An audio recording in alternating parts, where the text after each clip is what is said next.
Okay. Edgar? Okay, good morning and welcome to the March 23rd Board of Supervisors meeting. We'll start the meeting off with the Pledge of Allegiance by Supervisor B. Gonzalez.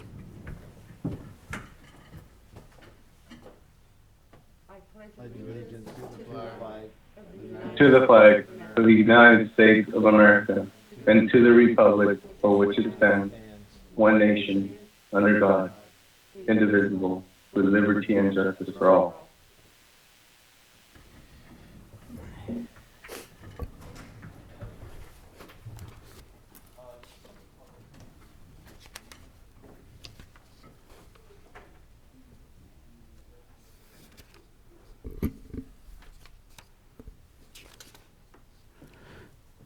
Acknowledgement certificate of posting. So moved. Is there a second? I'll second it. All in favor? Aye. Aye. Aye. Aye. That's 5-0. We'll go to the notice of temporary procedures for Board of Supervisor meetings.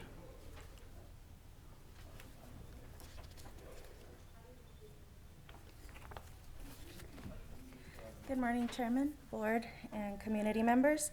Members of the public who wish to speak during public comment periods, please press *9 or the raise your hand icon on your screen. Each speaker will have 3 minutes to speak. Thank you. Thank you very much.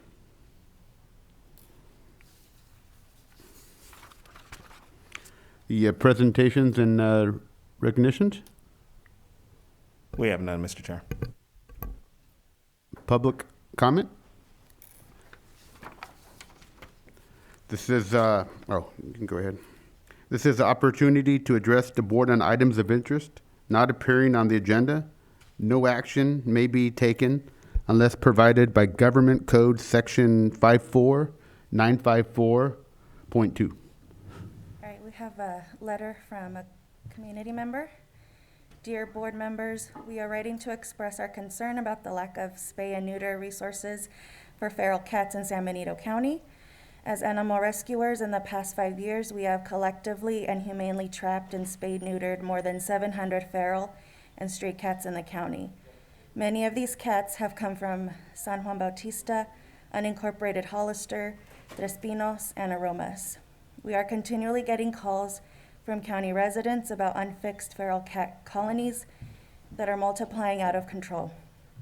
The vast majority of these residents want to find a humane solution to control the cat population and to allow the cats to live out the rest of their lives, free from the endless cycle of illness and suffering that results when litter upon litter of kittens are born in a feral life. We have seen firsthand the horrible sight of young kittens dying slow and painful deaths from untreated infections and contagious disease. This could all be prevented if feral cats could be spayed and neutered. As a community, we can do better. Research has shown that simply euthanizing feral cats to control population growth is ineffective due to the phenomenon known as the vacuum effect. When feral cats are killed and removed from an area, more cats come to inhabit the area either from neighboring areas or born from surviving cats.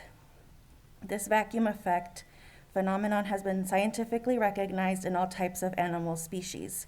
TNR, or trap, neuter, release, has been shown to be a more humane and effective way to control feral cat populations. Recently, Monterey County recognized the need to address their own feral cat problem and funded the Spay-Neuter Imperative Project, or SNP, to provide mobile spay-neuter services for ferals in their county. During surgery, cats are also vaccinated against rabies and other highly contagious diseases.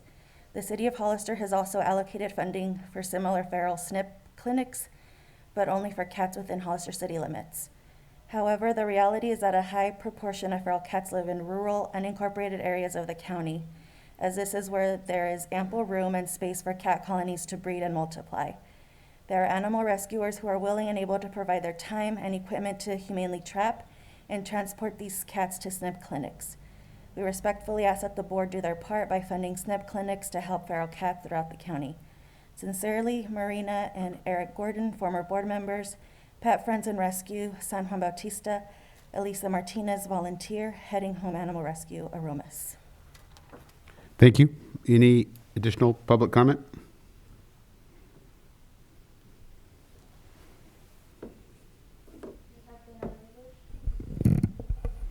Morning, board members. Am I okay to hear? Yes, please state your name and you have 3 minutes. Yes, thank you. Good morning, board members. My name is Grace Cardinelli, and I've been a resident of San Benito County for just over 22 years. I've come to this meeting today to ask the county's board supervisors please consider adding AB 626, the micro enterprise home kitchen operation permitting, to the next board meeting for discussion and hopefully in the future for approval. The state of California has approved the MECO permit, but has determined that the permitting is to be disseminated by each individual county. San Benito County has not yet approved this. San Benito County prides itself on diversity and equity, and for those of us who simply cannot afford to open a restaurant or brick and mortar, this permit would be a huge step toward the equity and diversity that the county promotes. The permitting of the micro-enterprise kitchens would allow home chefs, such as myself, to sell prepared meals and foods from our homes, such as French, Cajun, Korean, and our specialty for Casa Cardenale would be regional Sicilian and El Salvadorian food. There are limits to the permit, such as how many employees, how many meals can be served. Thus, there would be virtually no impact to the brick-and-mortar current restaurants. Health-wise, this would assist in alleviating an issue the health department is currently experiencing, which is food vendors on Facebook and other social media. This permit would facilitate home cooks to be able to legally provide meals as opposed to risking any potential liability. With the permitting, permitted cooks would be approved by the health department. Clients and customers can choose to do business with the permitted as opposed to doing business with non-permitted businesses. Health department inspectors would inspect homes to permit and then allow them to operate rather than chasing unpermitted businesses to close them down over and over again because the same one keep popping up. Permitting these businesses may very well solve this issue. Search engines such as an app from Food Gnome, and it's FOODNOME.com, who has started promoting MECO kitchens in the Los Angeles area, help facilitate not only able to find permitted cooks, but also to list their permit numbers so that potential clients can feel confident about the meal they're about to purchase. I want to thank you, board members, so much for taking your time to listening to this morning, and I absolutely eagerly await when I can open Casa Cardenale. Thank you so much. Thank you.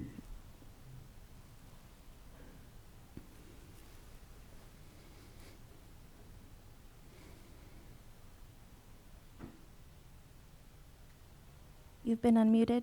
Please state your name and you have 3 minutes.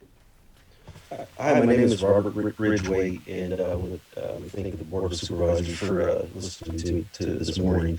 I know I just sent an email yesterday, and so it might be too soon to see if you reviewed the email in regards to several cases and reports that happened here to our family and to our animals. So I wasn't sure if I could address that now, if you have reviewed it, or if you need more time, and we can discuss it later in regards to that email, which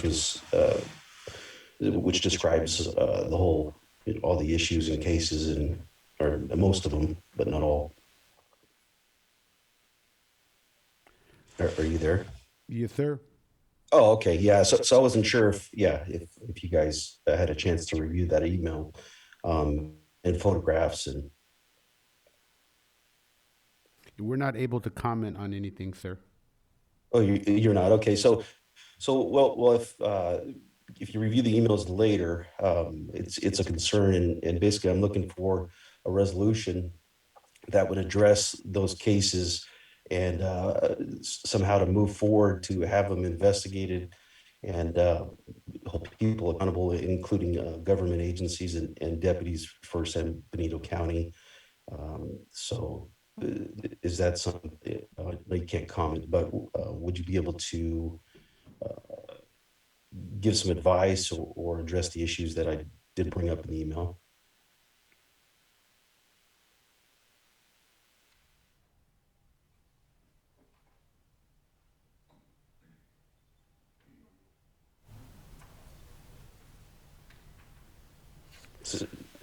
Thank you, sir. Yeah, I'm here. Thank you. It's just this is my first time speaking to you, so I'm not Yes, 100% we are sure not able what. to comment on anything during public comment. Okay. And when would be a good chance to, when there's not a public comment, to discuss these issues if possible? You can look on the website and possibly call board members one by one. That would be my advice, sir. Oh, okay. All right. Well, thank you, sir. I will Thank you do for your that. time. I appreciate it. All right. Thank you.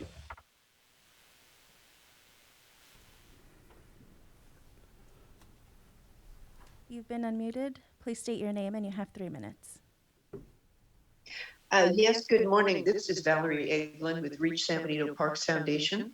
And this is a congratulatory message about the river trail, even as we have posted it on the Reach website.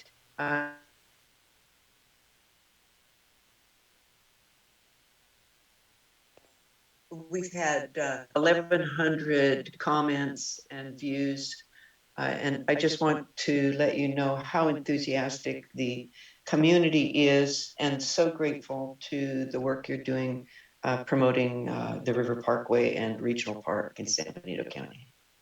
Thank you. Thank you, ma'am.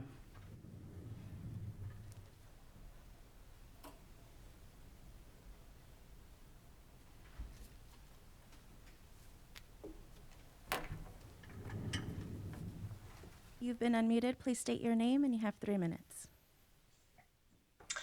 Hi, my name is Linda McKell, and I am a member of the Community Action Board representing the poor for District 1. So I just wanted to share with you that in 2020, the Community Services and Workforce Development provided homeless service support to 251 homeless individuals and families, and the Home Resource Center provided emergency shelter to 105 individuals. And of the 356 homeless individuals and families served, 82 were under the age of 24 and 62 were senior citizens. Also, rental assistance to low-income families included 561 rental payments and 37 security deposits and 2 stop eviction assistances. Also, 224 food vouchers were issued.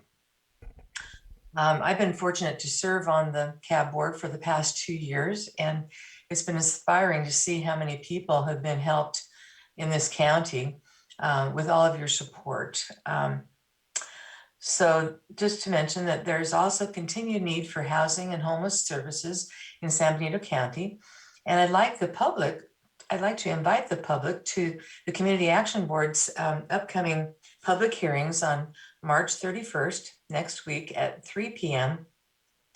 And the 3 p.m. hearing will be about the 2021 Community Development Block Grant for public facilities, which is $1 million housing project benefiting homeless families and or homeless individuals.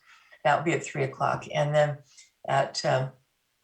and also, I guess they also will be talking about $500,000 homeless services, including case management, housing navigation, outreach, rental assistance, and emergency shelter and supportive services.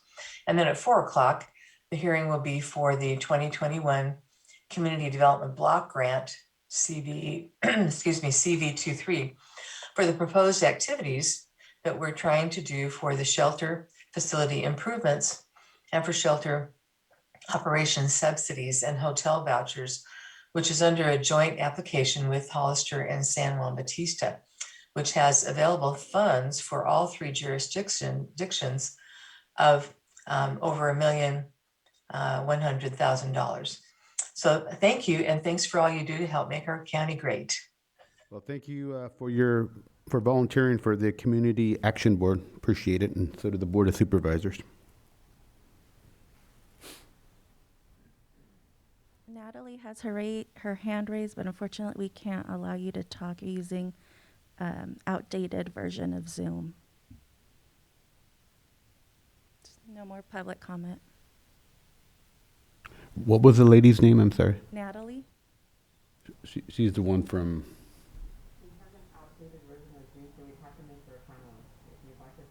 Yes, ma'am, please.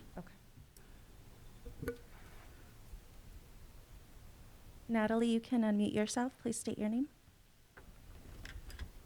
I'm sorry, I had no idea that there was a certain version I needed. I'm behind the times, apparently. Good morning, everyone, and I just want to thank you for allowing me to share today. I'm also addressing the board to voice my concerns for the growing number of requests for help with the feral cats in the unincorporated areas of San Benito County. First, I want to thank Anthony Botello and Mr. Mark Medina for contributing their monthly stipend in 2018. Thank you. And as an animal advocate, I've been on the front lines of this battle to reduce suffering and overpopulation of the feral cats in our community. And as a volunteer, I've humanely trapped, spayed, neutered, and re-released literally hundreds of feral cats in the last 3 years. And while this may sound like a Herculean event, there is still much work that needs to be done to help these innocent animals and their victims of irresponsible pet owners. As this may seem like an animal control problem, the recent catch and kill method used for years simply cannot stay ahead of the breeding cycle of the cats. It creates what biologists call the vacuum effect, as mentioned earlier. This phenomenon is scientifically recognized worldwide and describes what happens when the cats are removed from a colony. As long as the resources are there, the food and shelter, any remaining cats will reproduce in higher numbers and with a higher survival rate, and other cats from neighboring areas will move in as well.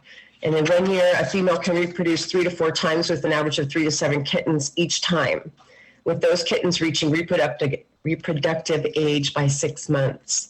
Their numbers grow exponentially from there.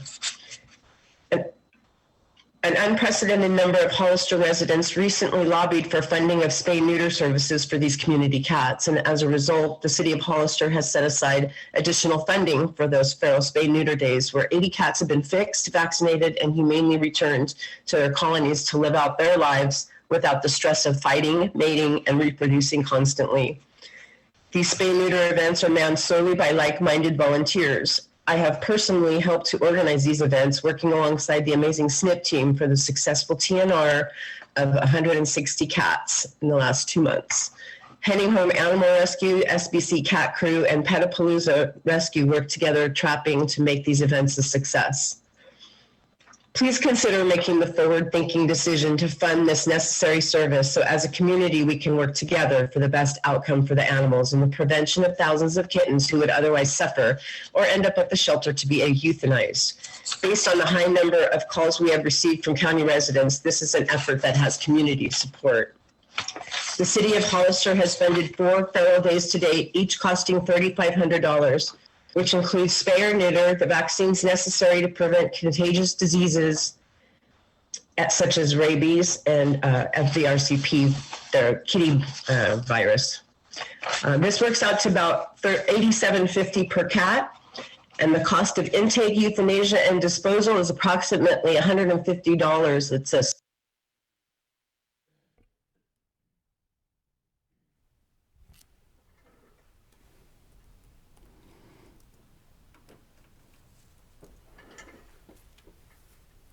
You've been unmuted. You have 3 minutes. Please state your name.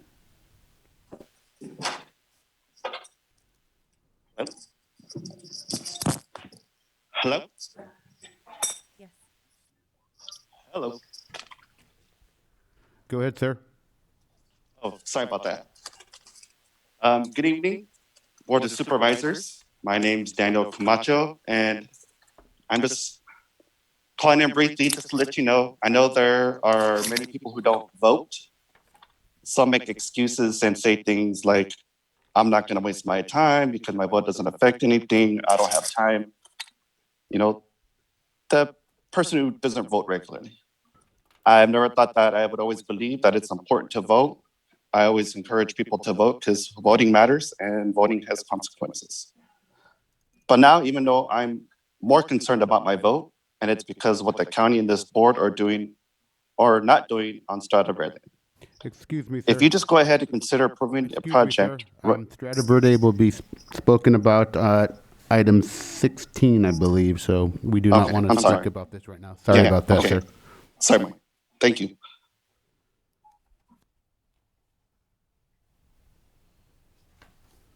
You've been unmuted. Please state your name and you have 3 minutes.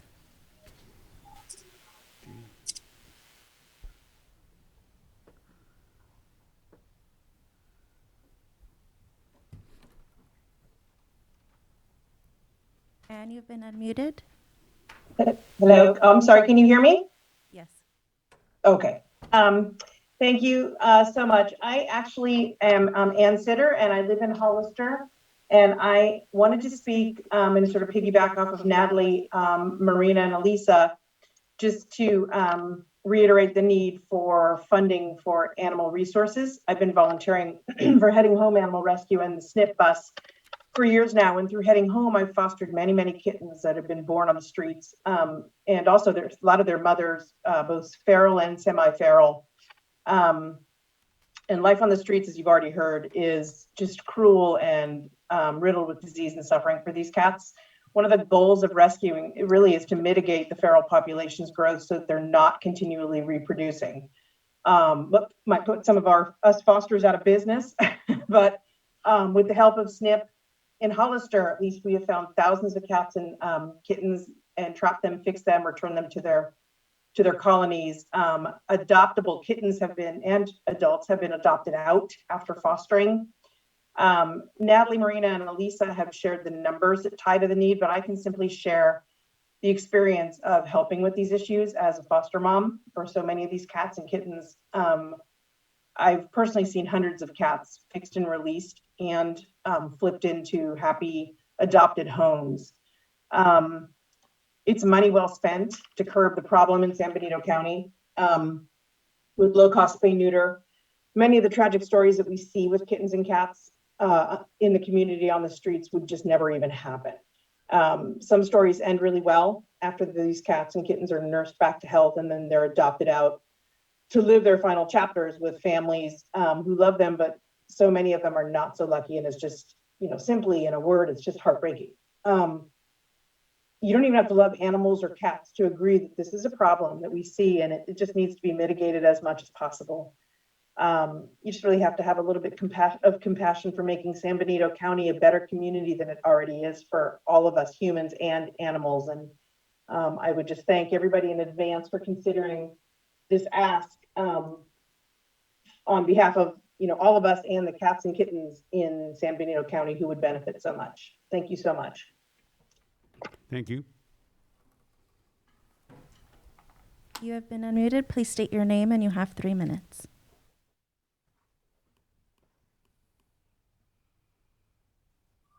My name is Steve Ford.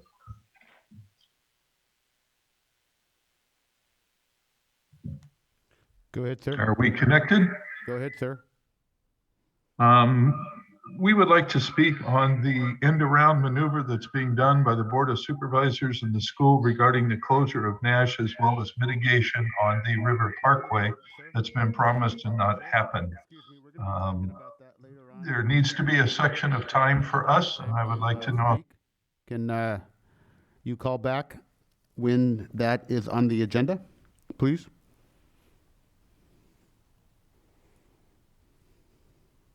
No more public comments. Thank you. Bring it back to the board here. We're looking at department head announcements. This is information only. Thank you, Mr. Chair. Yes, we do have some announcements. I'd like to invite up our RMA Director, Benny Young, and he has a few announcements. Thank you, Mr. Espinosa. Mr.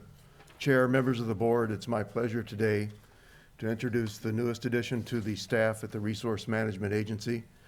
We recently hired an assistant director to be responsible for planning and building services, and I'm pleased that she is with us now. She's in the room today. Her name is Robin Bolster Grant. She's right here in the front row next to Mr. Ellenwood.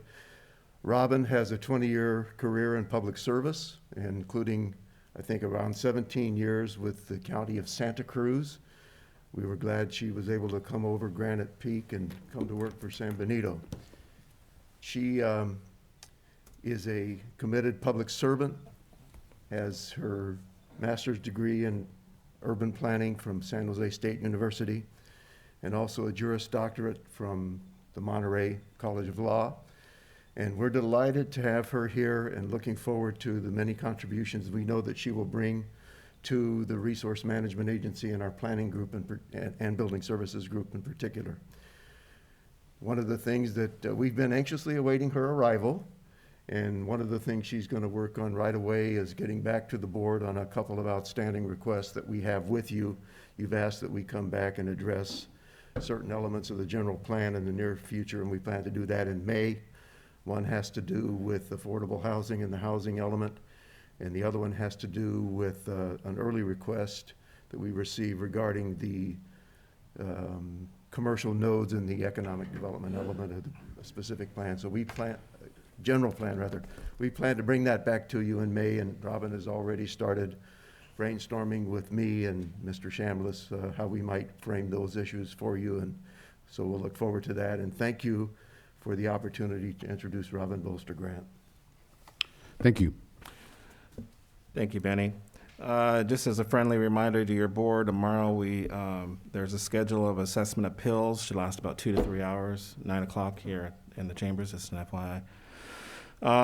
Additionally, wanted to provide an update to the board.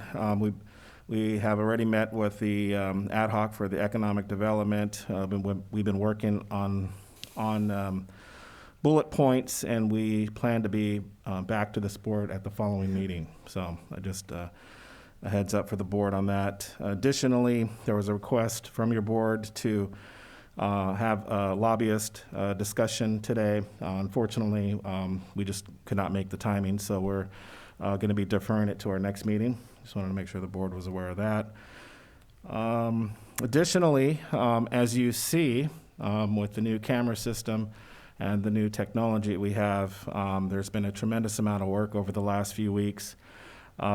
We had installed a TriCaster system that has a zoom attached to the technology, so it's a better quality, high definition, and it's a great product. I want to thank the IT department. CMAP, Victor was instrumental as well. County staff, also Edgar, Deputy CAO, as well as Core, what's her name? Core Miro, Kenny and Jay. They were instrumental in getting the new system up. So a lot of work. We'll probably still be working through some of the bugs and fine tuning it, but I just wanted to make sure that if there's anything that comes up from the public or that you hear about, please inform me or IT, and we'll work on working on some of these bugs. So anyways, with that, go ahead and pass it back to you, Mr. Chair. Thank you. We'll go to board announcements. We'll start with Supervisor Peter Hernandez. Nothing to report, Mr. Chair. The couple items that I do have to report on are already on the agenda, so thank you. Yes, sir. We'll go to Supervisor B. Gonzalez. Good morning. I wanted to bring the county's attention that I have received a slanderous flyer attacking my character. On March 11th, 2021, this was delivered to residents in my district. The people behind this flyer are attacking my ethics and my integrity. And I call these people cowards because they didn't even bother signing it. They have lied, and they need to get the facts straight. I have worked tirelessly on behalf of the county, on behalf of my community, and have committed myself to following the law and doing the best for my community. I'm attacked on the vaccination that I received. I am a caregiver for my 84-year-old mother who is a cancer survivor, heart patient, diabetic, and disabled. I was given the vaccine to keep her safe. I did not jump the line. I did not cut in front of anyone. So I want the lying to stop. You also attacked me on my quote-unquote voting record on Strata Verde. Again, let's get the facts straight. Today is the first opportunity that this board will be voting on that project. At our last meeting, there was a procedural question on the table where one supervisor wanted this board to break the law and reject the project when this county had no legal means to do so. I voted to do the right thing and follow the law. I will always do the right thing, and I will follow the law. And now it's come to light as of Friday that I'm being threatened with a recall because you challenged my integrity and my ethics.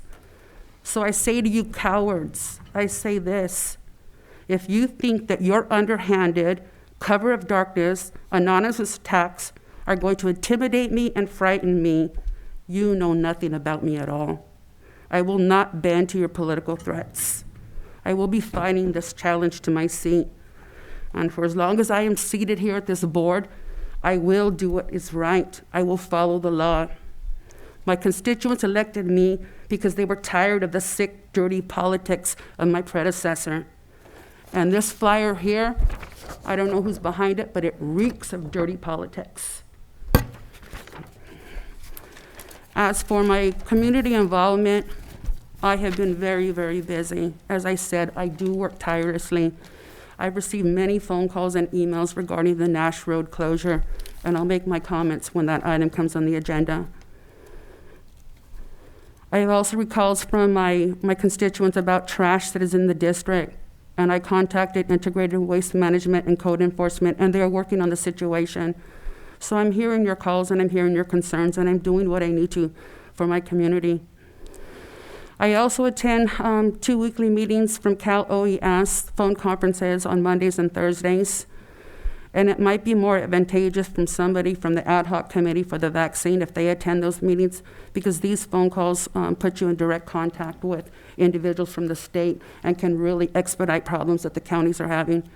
Because I'm not an ad hoc committee for the vaccine, I don't know the intricate issues that you guys are dealing with, but if one of you got on the phone calls, you'd have a direct voice to the state, and so I urge you to.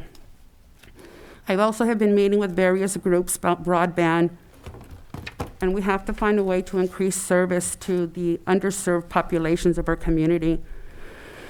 I understand that distant learning may continue as there's an option as students return back to school, and it's still an issue that has unmet needs.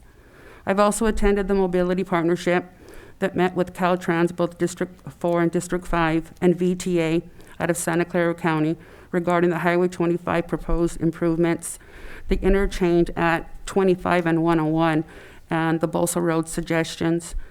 It's a very interesting committee, and I'm proud to be on that one. I've also attended the meetings for behavioral health, for the mental health issues. I've attended the LAFCO meeting, and I have attended many, many meetings for the Public Defender RFP, which we'll be addressing today on the agenda. I am working tirelessly for my community. I will continue to work tirelessly for my community. And I just urge you to please do not fall prey to the tactics of this campaign and this potential recall. Thank you. Thank you. Mr. or Supervisor Bob Tiffany. Thank you, Chair. Good morning. First of all, let me just say I fully support Supervisor Gonzalez and all of her comments. This is not an easy job, and those of us who have made the decision to run and get elected and sit up here, like I said, it's not an easy job. We've only been doing this, some of us, for 3 months now, and I think we all are trying to do, what we feel is best for our community. We may not agree with everyone out there or agree, with each other here on the board, but I think thus far we have a strong board that works together, and I think it's important for the community to understand that we, are all trying to do our best for our community, and threats and things like that simply are unfounded, and frankly, I think make us all the more determined to make our own decisions on what we think is right.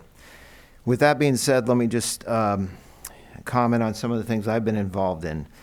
I think people don't realize, in addition to these meetings, how busy we all are with any number of other committees or activities. Some of the things that have been most important in the last couple of weeks, first of all, the John Smith landfill expansion. A number of There's been 2 scoping meetings that took place in the last couple weeks. And we heard comment from many members of the public. During this EIR process, the Board of Supervisors must remain neutral. But nevertheless, I want to point, it's obviously a very important issue within our community. I also, as I know a number of my fellow supervisors went on a tour of the landfill, I learned much more than I ever thought I would know about a landfill.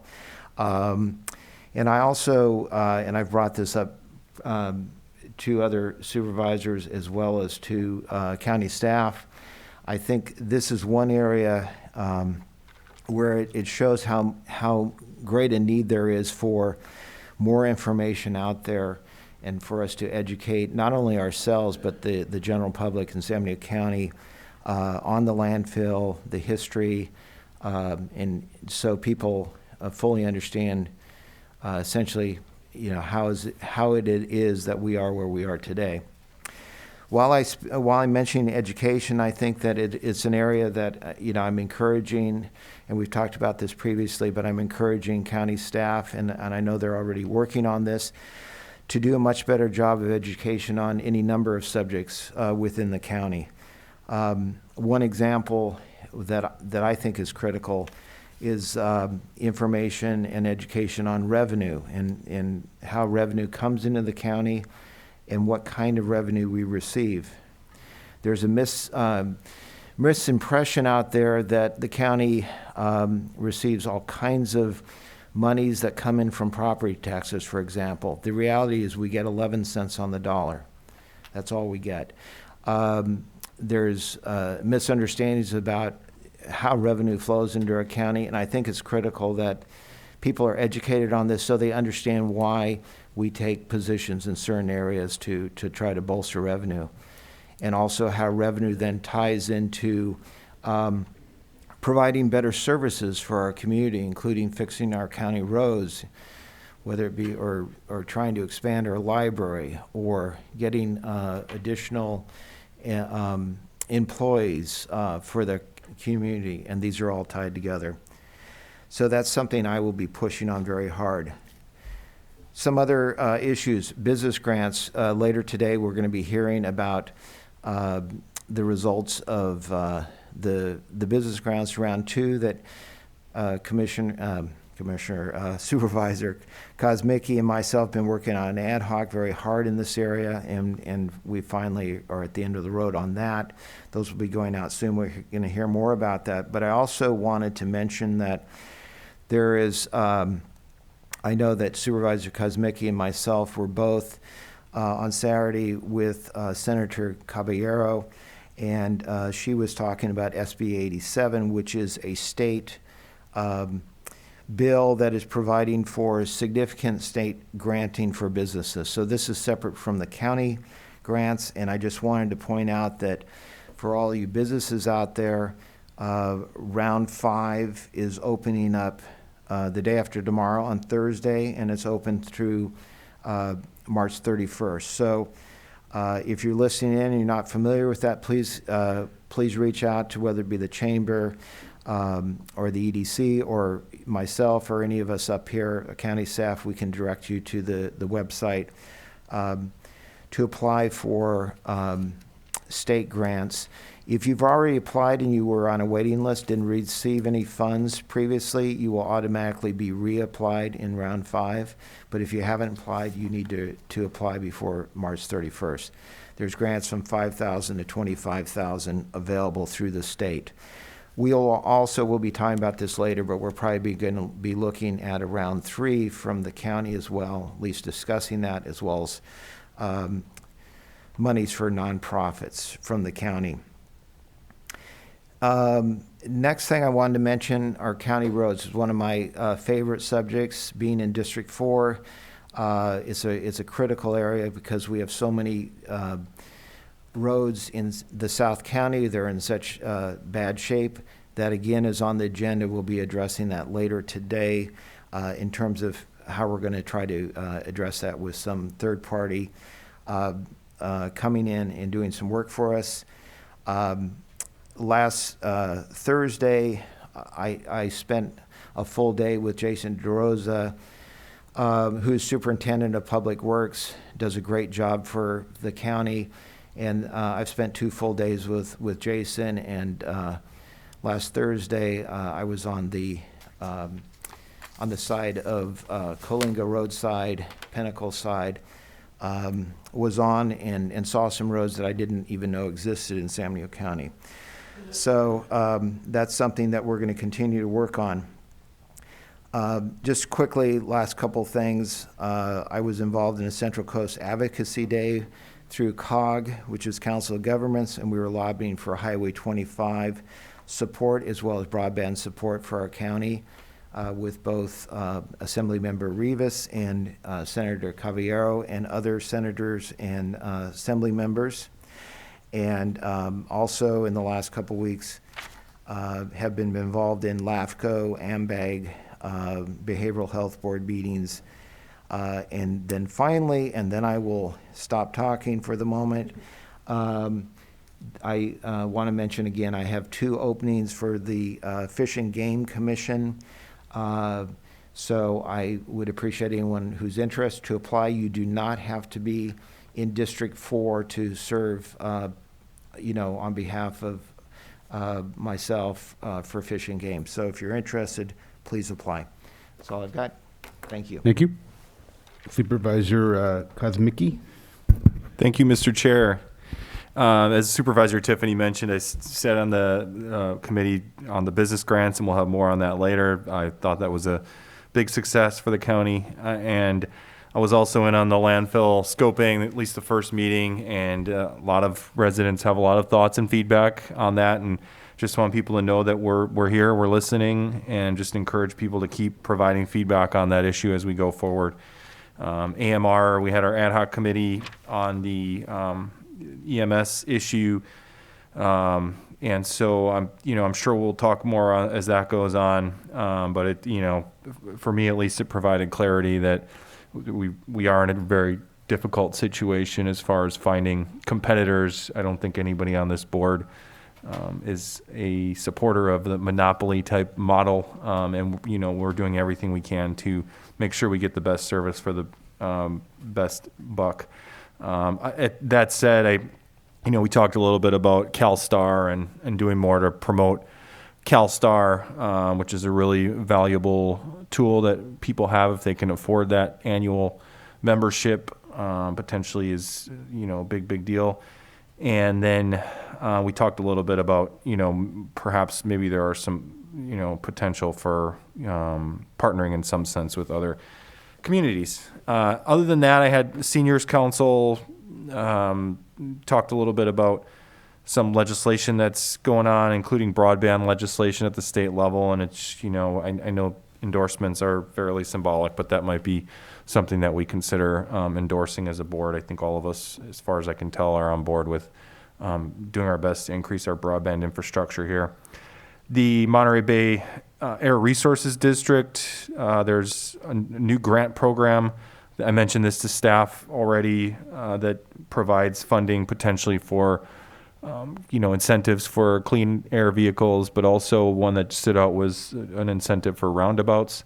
And we've talked about that. We are looking at some particular areas, including one we're going to talk about later with Nash Road and particularly at San Benito Street and River Parkway.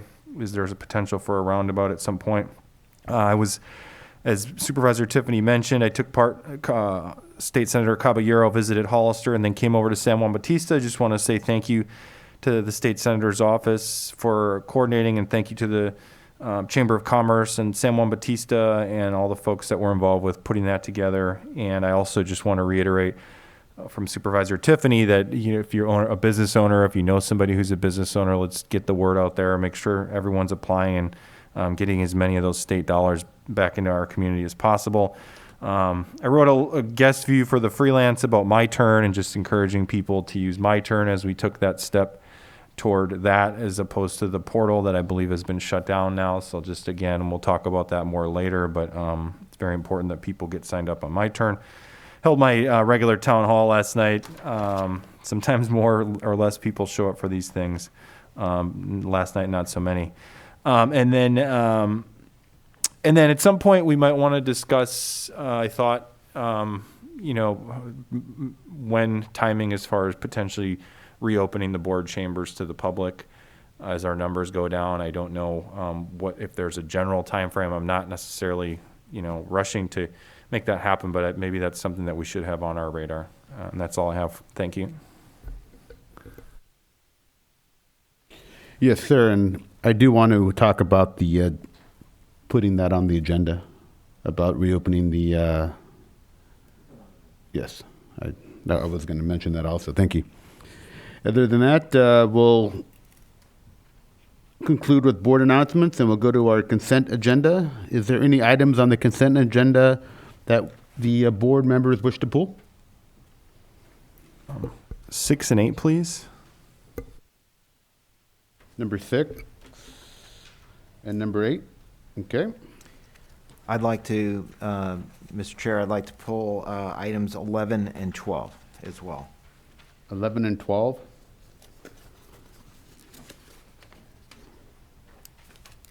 Okay. Anyone else? See none? Any in the public wish to pull any of these consent agenda items?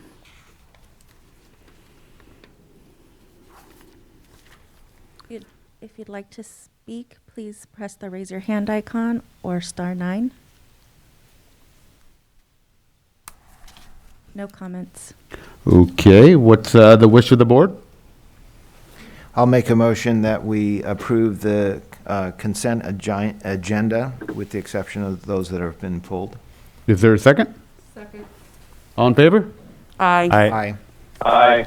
It's a 5-0. We'll go to number 6, Health and Human Services Agency. Miss Tracy Belton, please.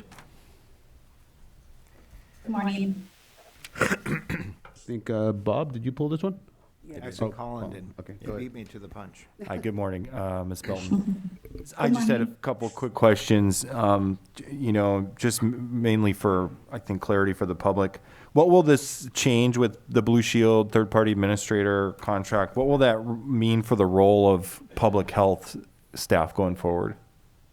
Sure. So we actually have this in our presentation later. So unfortunately, the flow wasn't perfect, but the third-party administrator will work directly with our local health jurisdiction to allocate out vaccine to supply to the providers who have signed the contract with the TPA as well.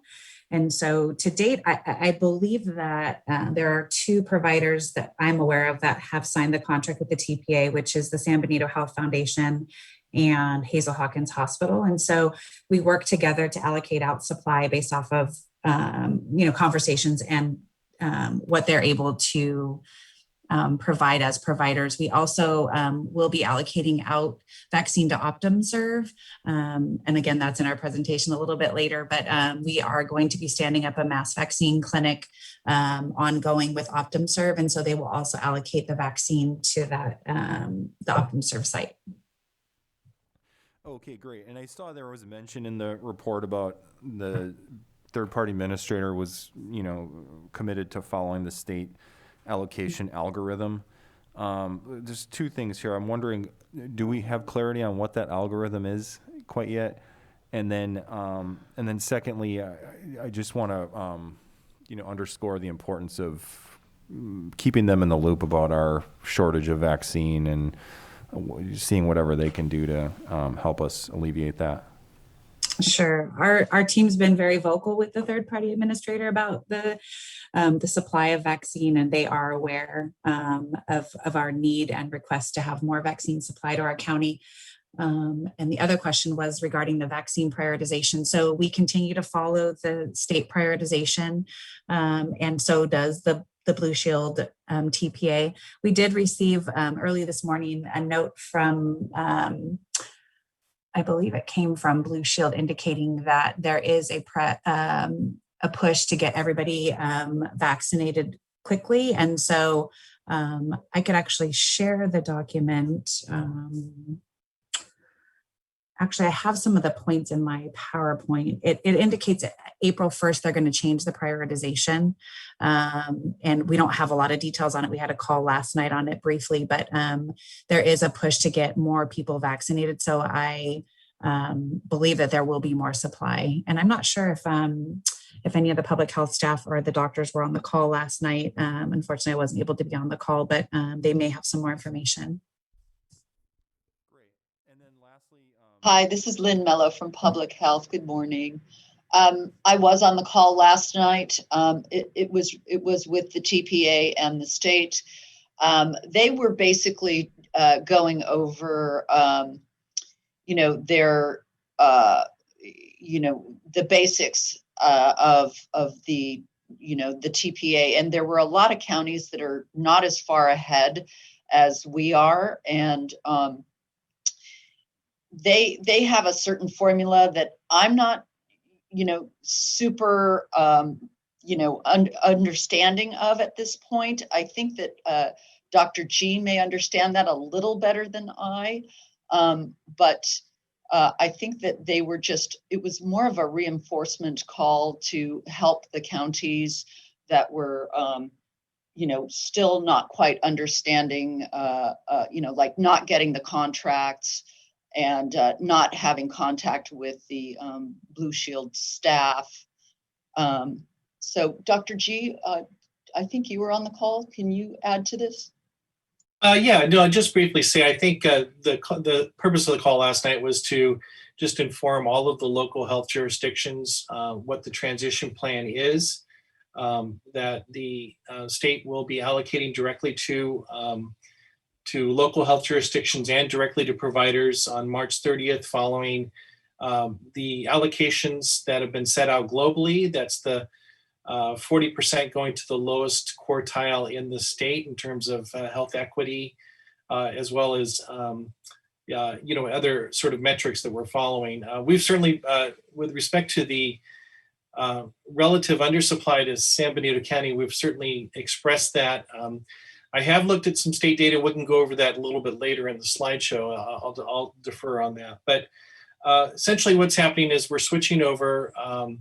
We'll see kind of transition over the next few weeks. The big push is to get all providers connected to My Turn, to get all of them signing their MOUs and contracts with the TPA, so that the state has more clarity about where vaccines are going and how they're being distributed. That's all I have, thanks. Any other questions? A couple quick questions. So just as a follow-up, as far as when we make this transition, and I know today what we're doing is we'll be approving this MOU. I know there had been some pushback on certain aspects of the contract, and those have been addressed. My understanding is that one concern was that the counties might lose having any control in this, and with this new MOU, am I right in thinking that the county, although is going to be relinquishing the entire control over, which is probably a plus, but we will still have a say and still have input with the third-party administrator in terms of vaccines and how we go about it. Is that correct? Yes, Supervisor Tiffany, that is correct. They reiterated a number of times last night on the call that we would be continuing to have control over that allocation that comes directly to the health department. So, and obviously we're going to exert that control on making sure that we hit our internal equity metrics and other sort of priorities. So, so you're right. We're only really giving up part of our control over the direct allocations to providers. Okay, thank you. And obviously, with this on the agenda, you now see this as a positive transition for the county. I'm sorry, my audio faded on the first part of your question. You see this as a positive transition for the county, signing this MOU? Yeah, I do. I would recommend we sign it. I think it's going to provide uniformity and clarity across all counties. I think it will ultimately expose any malproportioned allocations across. So I think it'll make it easier for us to get our fair share. I would also add, this is Dr. Geller, that we really need capacity to scale and get the entire community vaccinated as quickly as possible. With these variants now causing, or the UK variant specifically, causing an increase again in infection incidence in over 15 states, it's really imperative that we accelerate our vaccination campaign to the most rapid possible delivery of vaccine to the greatest number of people. And this should help us in that regard as well. Great. Last question. Now, this may be addressed later, and if so, I can defer this question. We're also seeing vaccines coming in from into the county from the federal government, and those are going to pharmacies primarily, I believe, ones like Rite Aid and CVS, et cetera. Can you touch on that a little bit? I know that's an area that is separate from this process, and will that continue as far as you know? This is Dr. Gilladucci here. Yes, I believe that will continue. It is an independent allocation process. Even the state doesn't have control over that. But they will be using the immunization registry data to kind of understand which populations are being served with vaccine. And so the state will probably be making adjustments to their allocation statewide based on overall vaccination data. Okay, thank you very much. Any additional questions? Any public comment?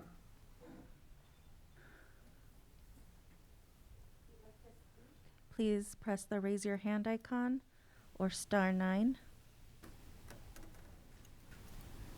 You've been unmuted. Please state your name and you have 3 minutes. Good morning. This is Elia Salinas. I know that you stated that the insurance company is going to be working directly with the providers. So does that mean that people no longer have to go online directly? Like, for instance, people have been calling directly to the pharmacies. Some pharmacies have websites that you go through. And I'll give you an instance like Lucky's. You were able to call in to make an appointment. And then as of Thursday of last week, they directed that you had to go to the website. And Lucky does not have San Benito County on there. So is everybody now just directly going to make their appointments through My Turn and no longer directly to a provider? That's my question. Thank you. This is Dr. Gilladucci here. Yes, the idea of My Turn is that it's essentially one-stop shopping for any resident of California. And the other concept is that there's no wrong door. There would be no disqualification if you don't live in the county where the vaccine happens to be available. We obviously would be concerned if a lot of people from out of county came to San Benito, but we believe that since it'll be open to everybody everywhere, each county will essentially be reciprocating and it'll even itself out. But in the case of the pharmacies, they have been asked to continue to transition over to My Turn to make it a uniform sign-up process. I think the most difficult aspect for people is hunting around in different websites, different phone calls, different waiting lists, et cetera. It's just been extremely confusing. So the idea of My Turn is to make it one uniform, one-stop shopping, as I said earlier.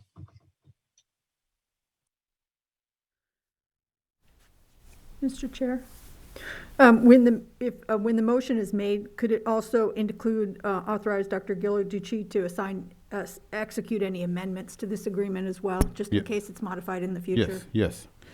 Any other public comment? No other comments.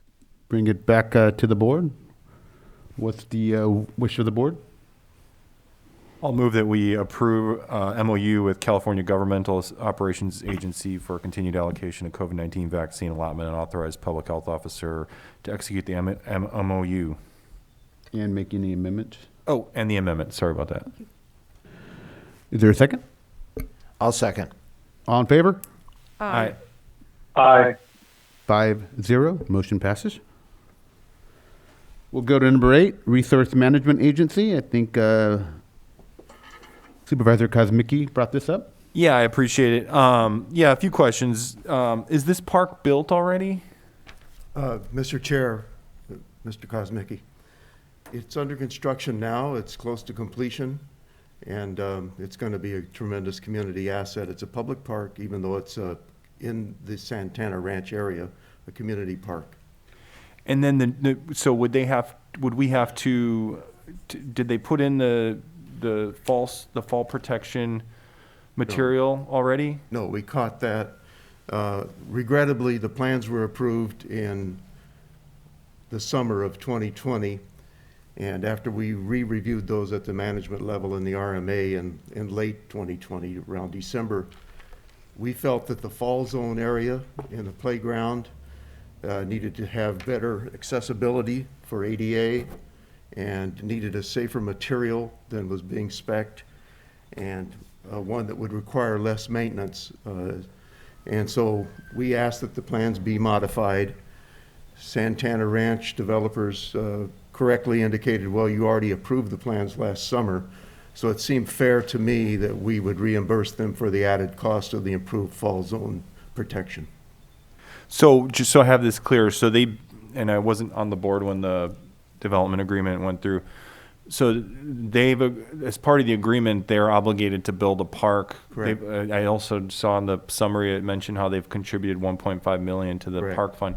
Are those independent of each other? Did they have to build a park? Yes. And contribute the park funds? Correct. Okay. Let me interrupt real quick, since it's in my district. What Santana Ranch has done is not only did they build this park, they have another park in the, it's a smaller park. They also have a walking trail. All this stuff was done with their own money, nothing to do with park monies. They also, over and beyond, contributed $1.5 million to other parks, nothing to do with the parks that they constructed. So, you know, they I think on this one, I would say we were able to negotiate, and this was even before my time, with the developers, and we were able to receive roughly 2 parks and a walking trail.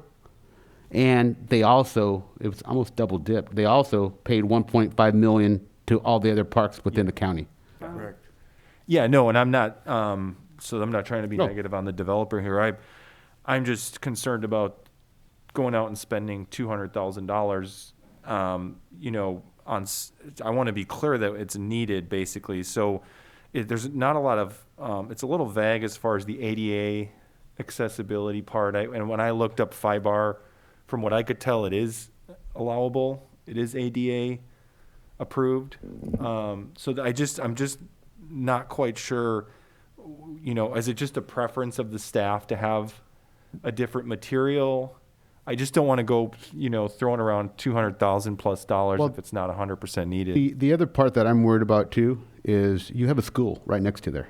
So you're going to have a lot of kids after school going to this park too. So what I'm looking at is, and I agree with you, and is it overkill? We'll never know, but I take the advice of our RMA department to figure that out. But what I'm worried about too is after school, all these kids going to the park, making sure that it is ADA compliant and everything else. Yeah. With a possible litigation later on, which would be a lot more than $200,000. That's kind of where I'm at. Mr. Chair, I have a question for you. Yes. I had the same concerns about it, and when I looked into it, I'm wondering if maybe the standard that we're using now isn't sufficient, and maybe we have to elevate the standard, because if this project was installed with standards that were approved at the time, but it looks like maybe now they have to be increased, do we have to change the standard that's going to be required for future projects? Mr. Chair, Supervisor Gonzalez, yes, I believe we do.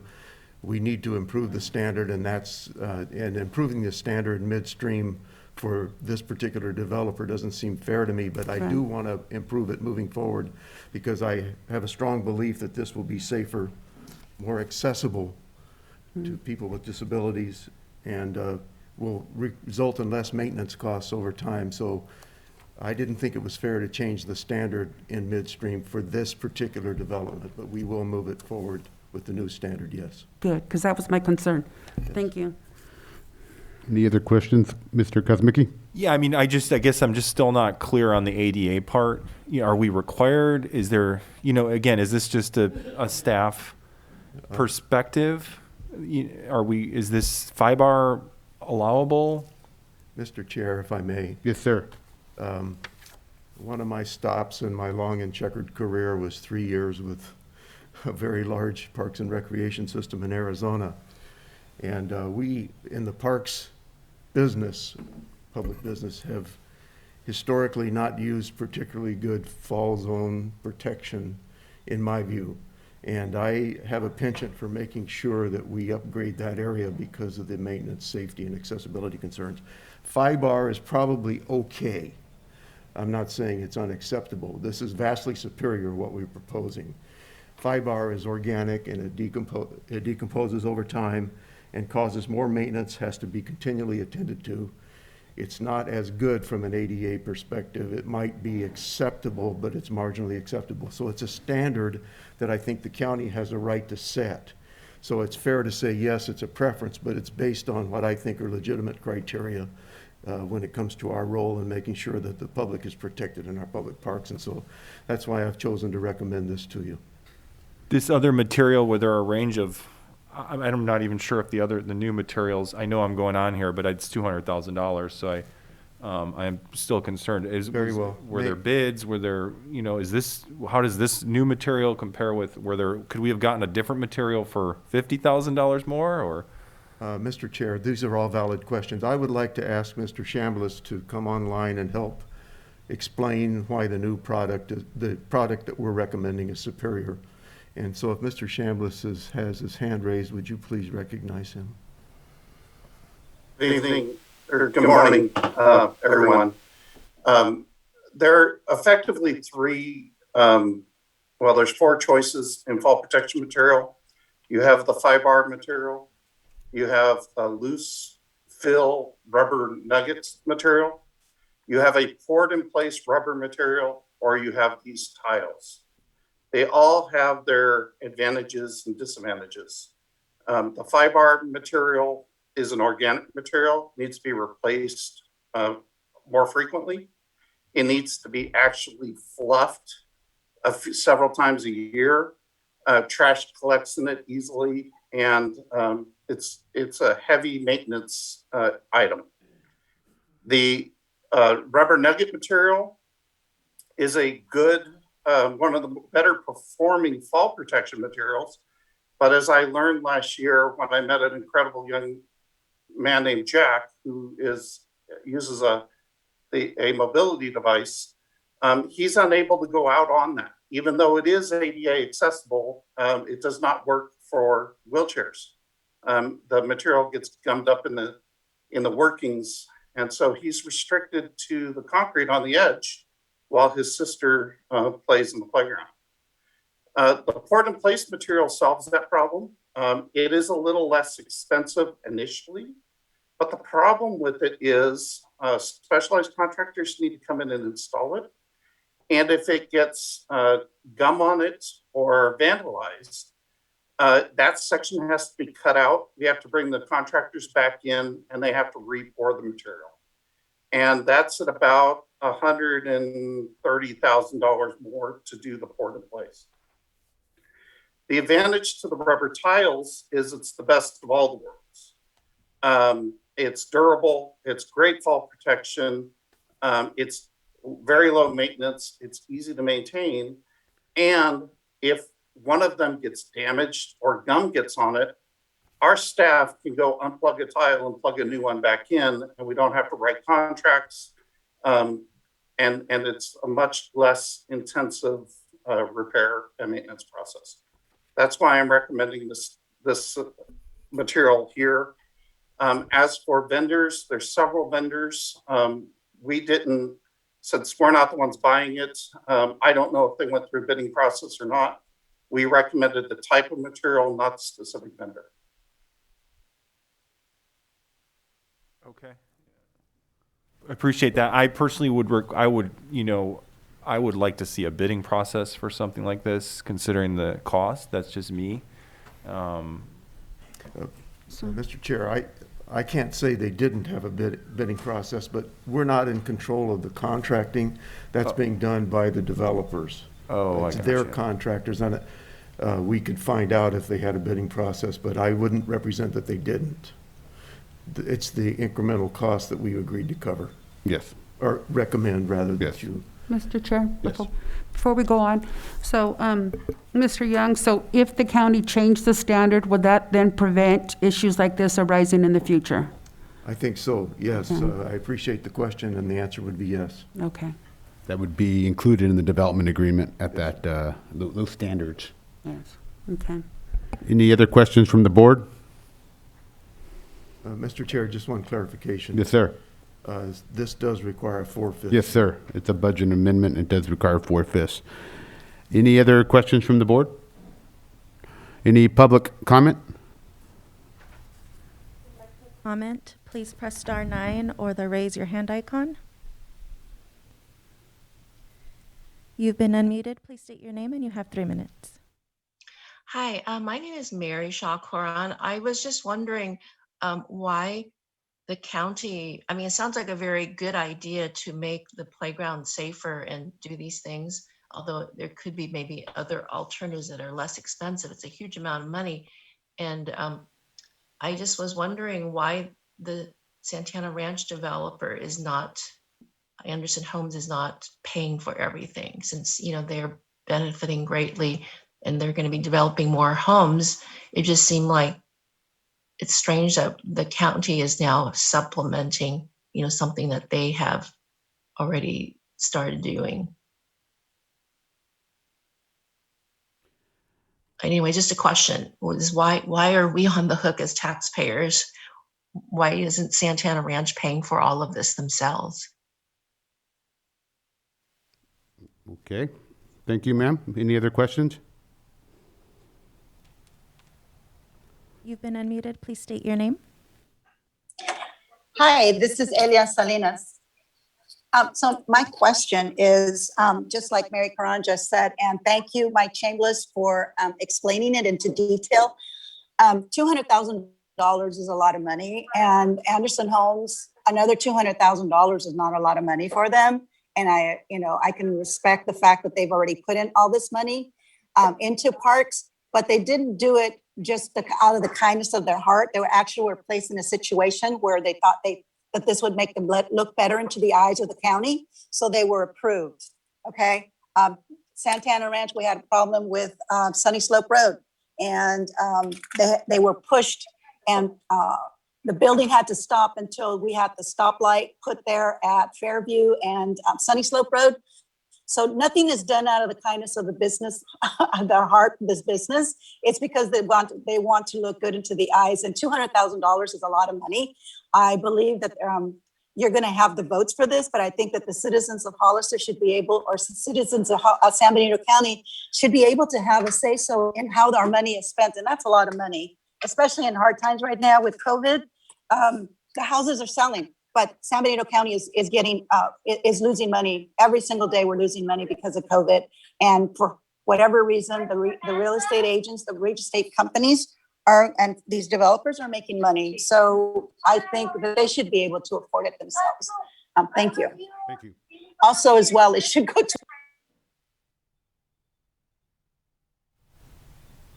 Any other questions? You have been unmuted. Please state your name and you have 3 minutes. Yes, good morning. This is Jackie Morse Lopez, constituent in District 2.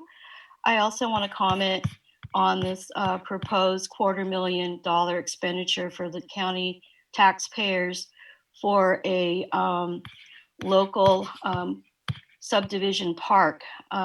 So my question is, taxpayers here in the county, countywide, does that mean that we have access to this park? Or is it purely for the residents of Santana Ranch? Everybody I has feel that access to the $250,000 would be better used to go into any numerous programs that we have in the county that you all as Board of Supervisors and us as citizens have outlined in time of COVID that could be better spent. I also agree that the developer has probably more finances and money at their disposal, ready disposal. I feel that giving back money to other park projects in general is a placeholder, is a bargaining chip for this very item that you're asked to vote to spend almost $250,000 of our taxpayer money. Thank you.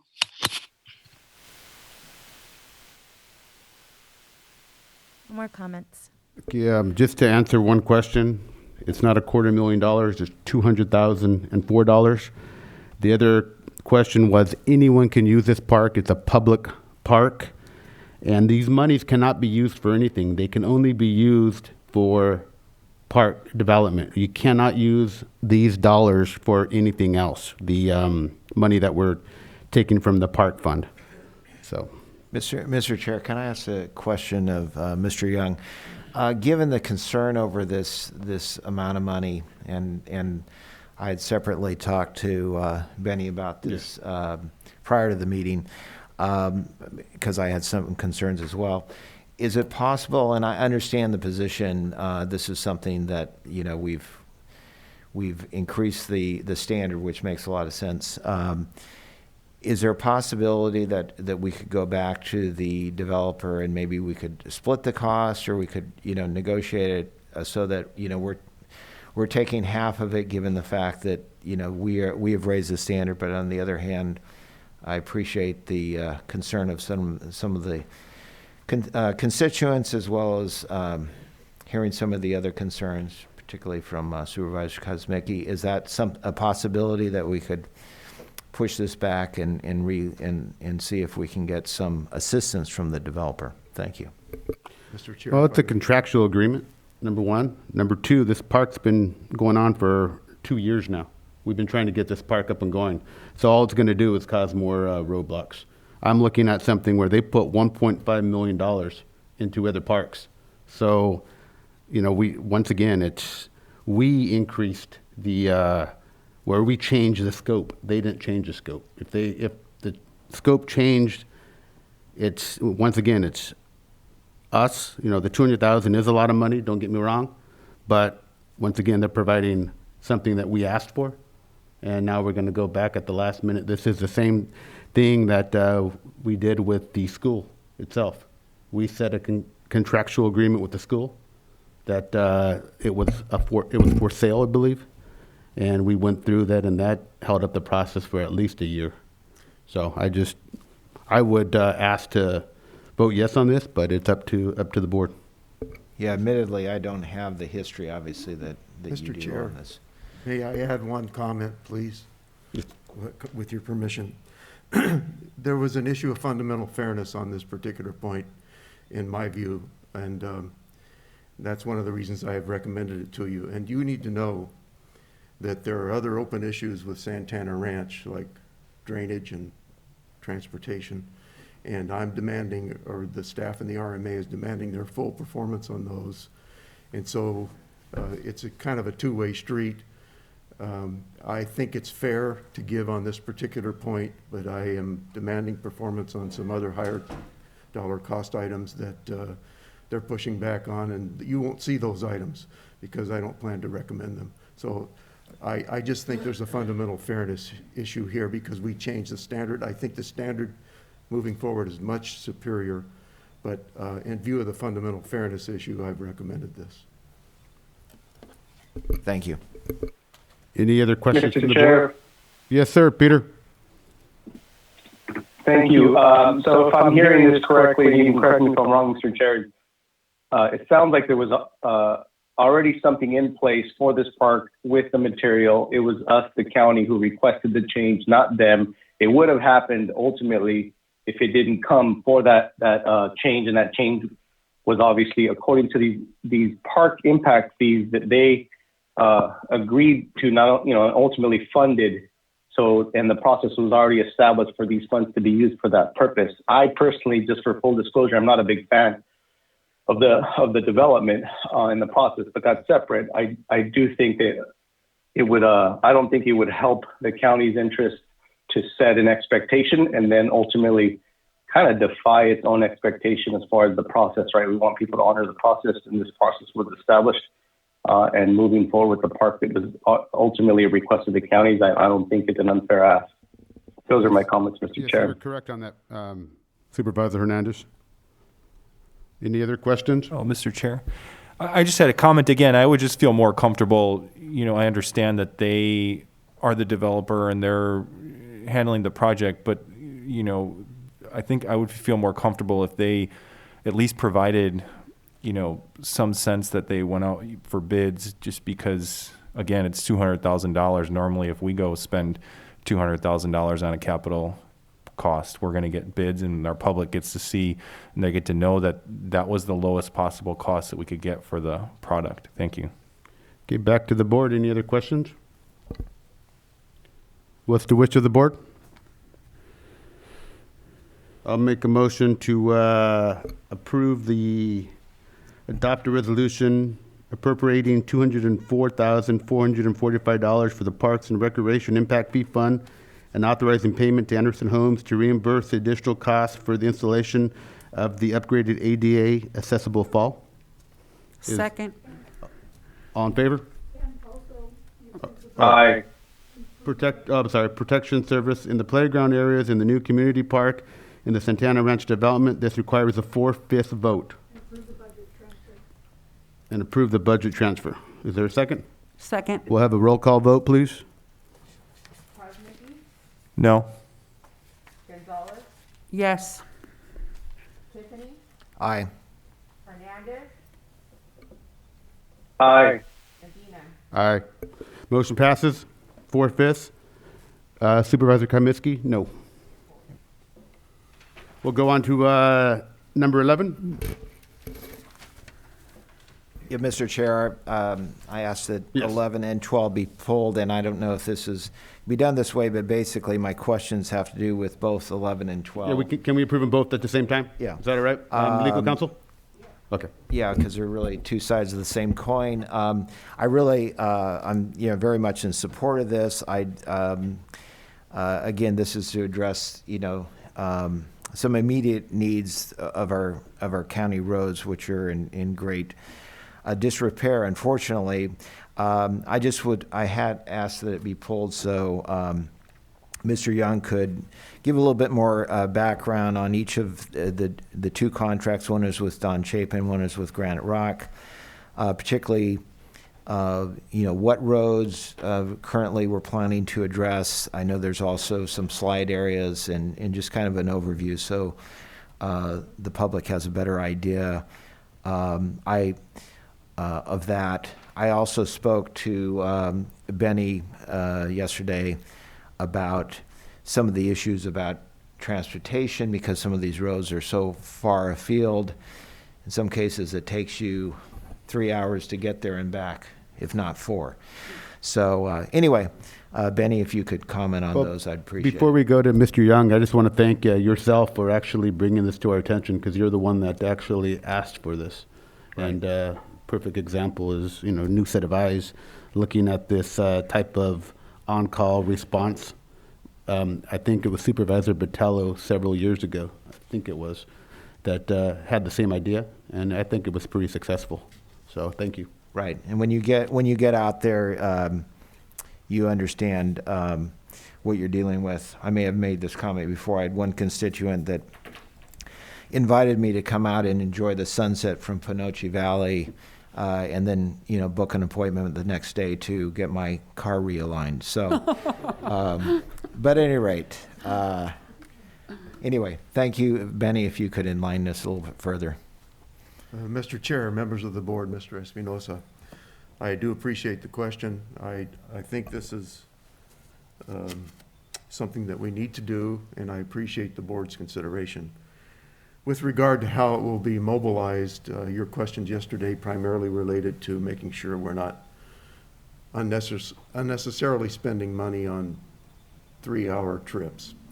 And so what we've decided in consultation with Jason DeRosa, who will supervise this work on our behalf, is that Chapin will work primarily in South County, and they will mobilize out of Greenfield, which is not too far, just over the hill through King City to Lonoke and Coalinga, where they will focus their efforts, and we have more slip outs and slides and shoulder work to be done down there, and that's sort of their DNA.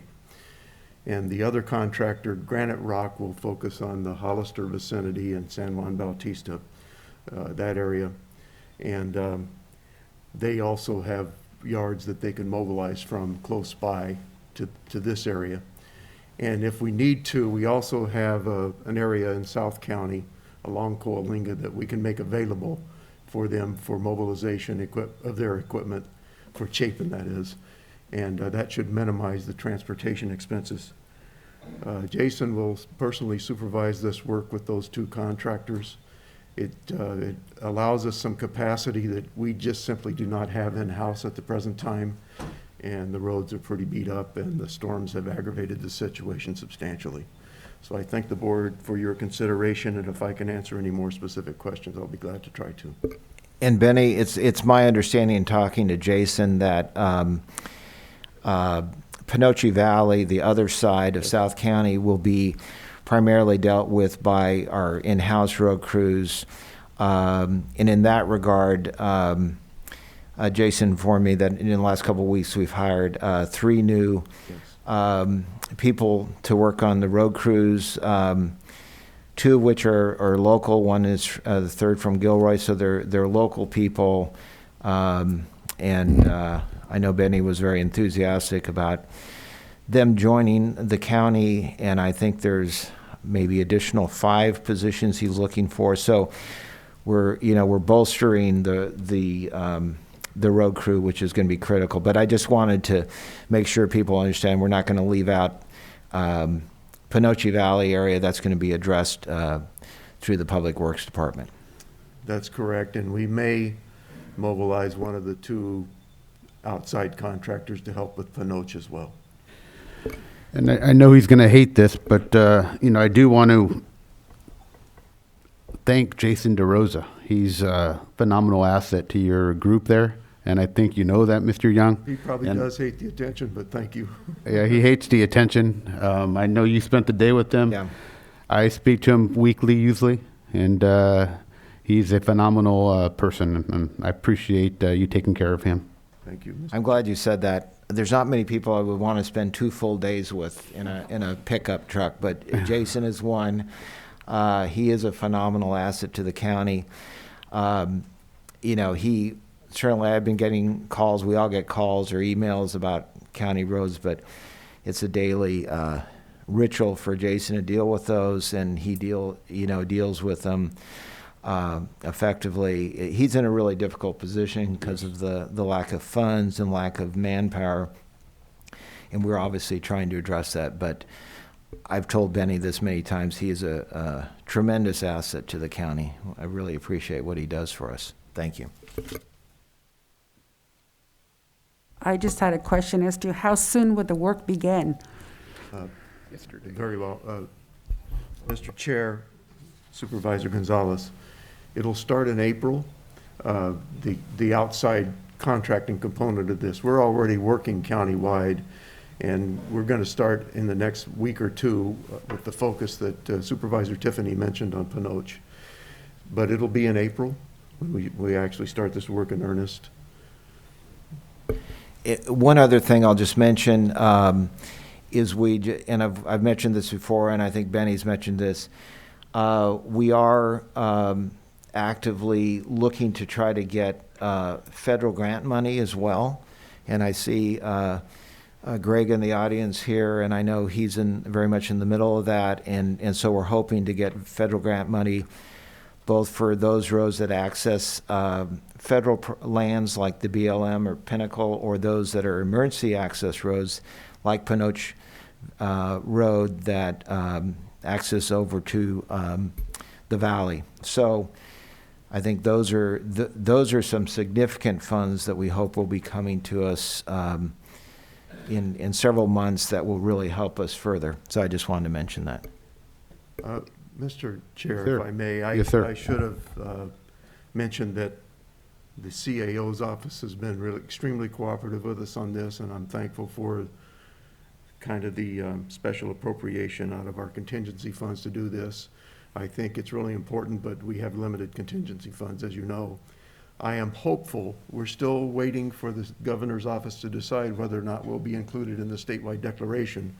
But if we're fortunate in that regard and we keep track of our work, some of these costs may be reimbursable through the eventual, I hope, state declaration. Thank you. Supervisor Kosmicki, anything? No, thank you. Supervisor Hernandez, anything? Seeing none, we'll bring it back to the board. Will any public comment out there? If you'd like to make a comment, please press the raise your hand icon or press *9. You've been unmuted. Please state your name for the record, and you have 3 minutes. Yes, this is Valerie Eglin from San Juan Bautista. I really thank Jason DeRose for all the extremely good patience that he has in dealing with the roads. But I would also like to thank the North County businesses for the tax dollars that allow for our road services. And let it all come on in April. Thank you so much. Thank you, ma'am. No more comments.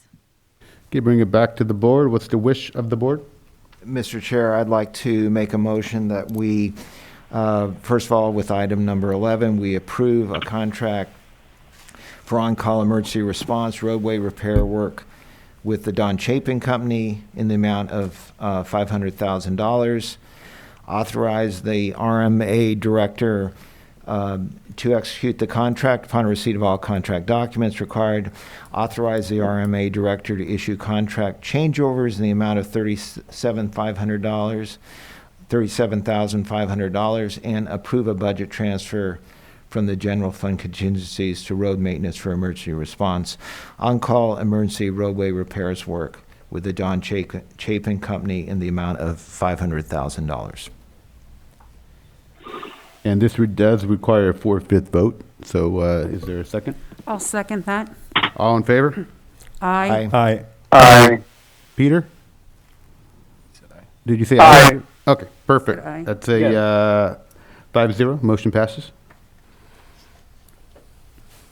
Yes, okay. And then going to item number 12, I'd like to make a motion that we approve a contract for on-call emergency response roadway repairs work with Granite Rock Company in the amount of $500,000. Authorize the RMA director to execute the contract upon receipt of all contract documents required. Authorize the RMA director to issue contract changeovers in the amount of $37,500, and approve a budget transfer out from general fund contingencies to road maintenance for emergency response on-call emergency roadway repairs work with Granite Rock Company in the amount of $500,000. Is there a second? Second. Second, Mr. Chair. We'll give Peter the second on this one. All in favor? Aye. Aye. Aye. Okay, motion passes 5-0. Thank you. We will head over to our regular agenda. We'll start off with the Health and Human Services Agency. And just before we go any further, I just wanted to see if it was all right with the board to move number 17. No, I'm sorry, number 18 after 15. Is that all right with the board? Yes. Peter, is that all right? Yes, Mr. Chair. Okay, thank you very much.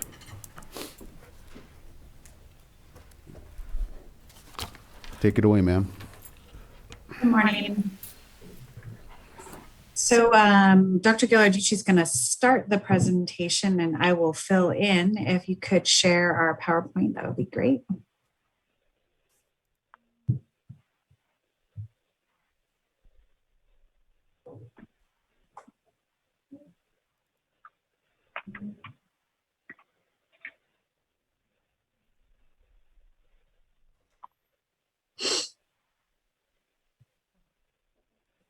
Is the clerk of the board going to share the PowerPoint?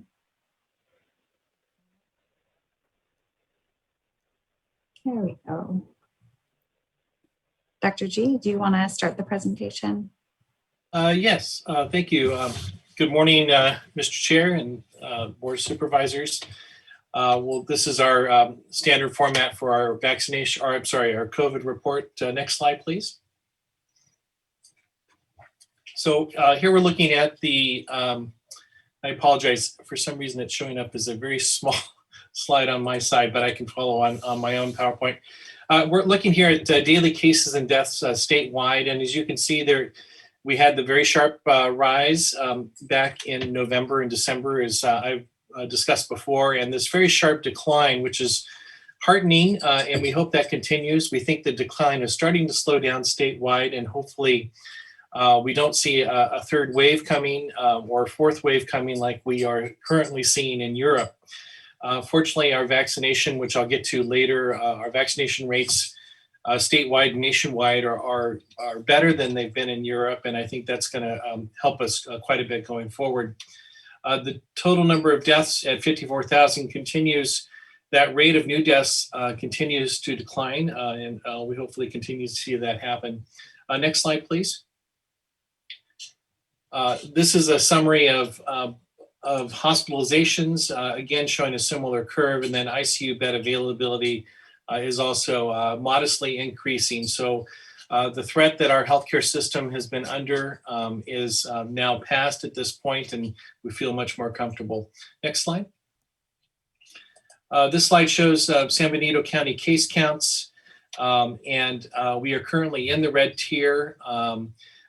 Current projections right now, we just received a new report yesterday, indicates that we should remain solidly within the red tier, so we don't expect any regression back to purple, at least not in the near term.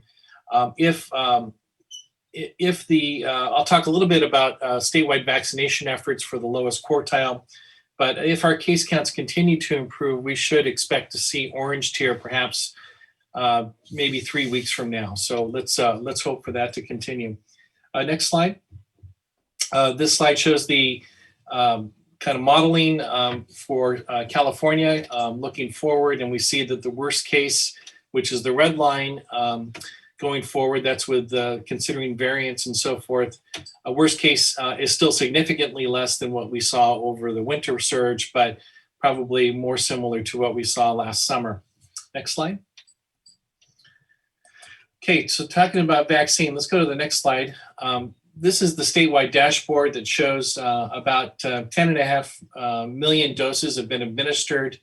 San Benito County is around, right now, around almost 11,000. Those numbers do change every day, so we'll keep you updated on that. Next slide, please. This shows the proportion of residents within particular age groups. We are showing about 16% of our 16 and over, that's the eligible population. It's actually not a whole lot different than what we're seeing statewide, but we do believe that we could go significantly faster with higher vaccine supply. Next slide. And this shows the proportion of first doses and second doses for San Benito County residents. Next slide.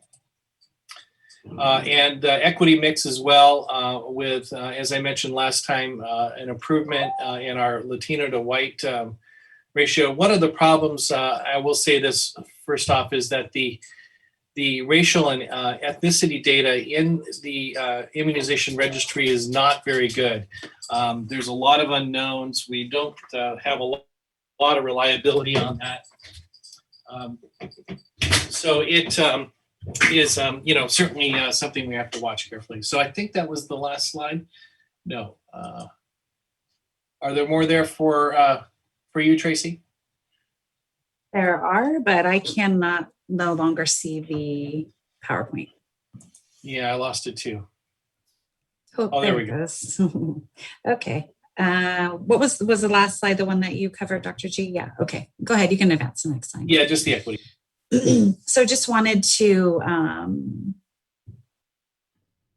let's see. This isn't the right slide. This is not the right slide, but I can speak to the correct slide. Actually, can I just share my screen? Is that okay? So we can get the correct PowerPoint up here. You want to end this and I'll share my screen if that would, I'm sorry for this.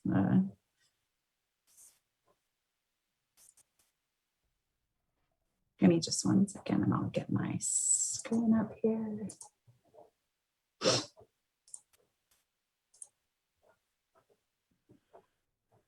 Okay, let's see.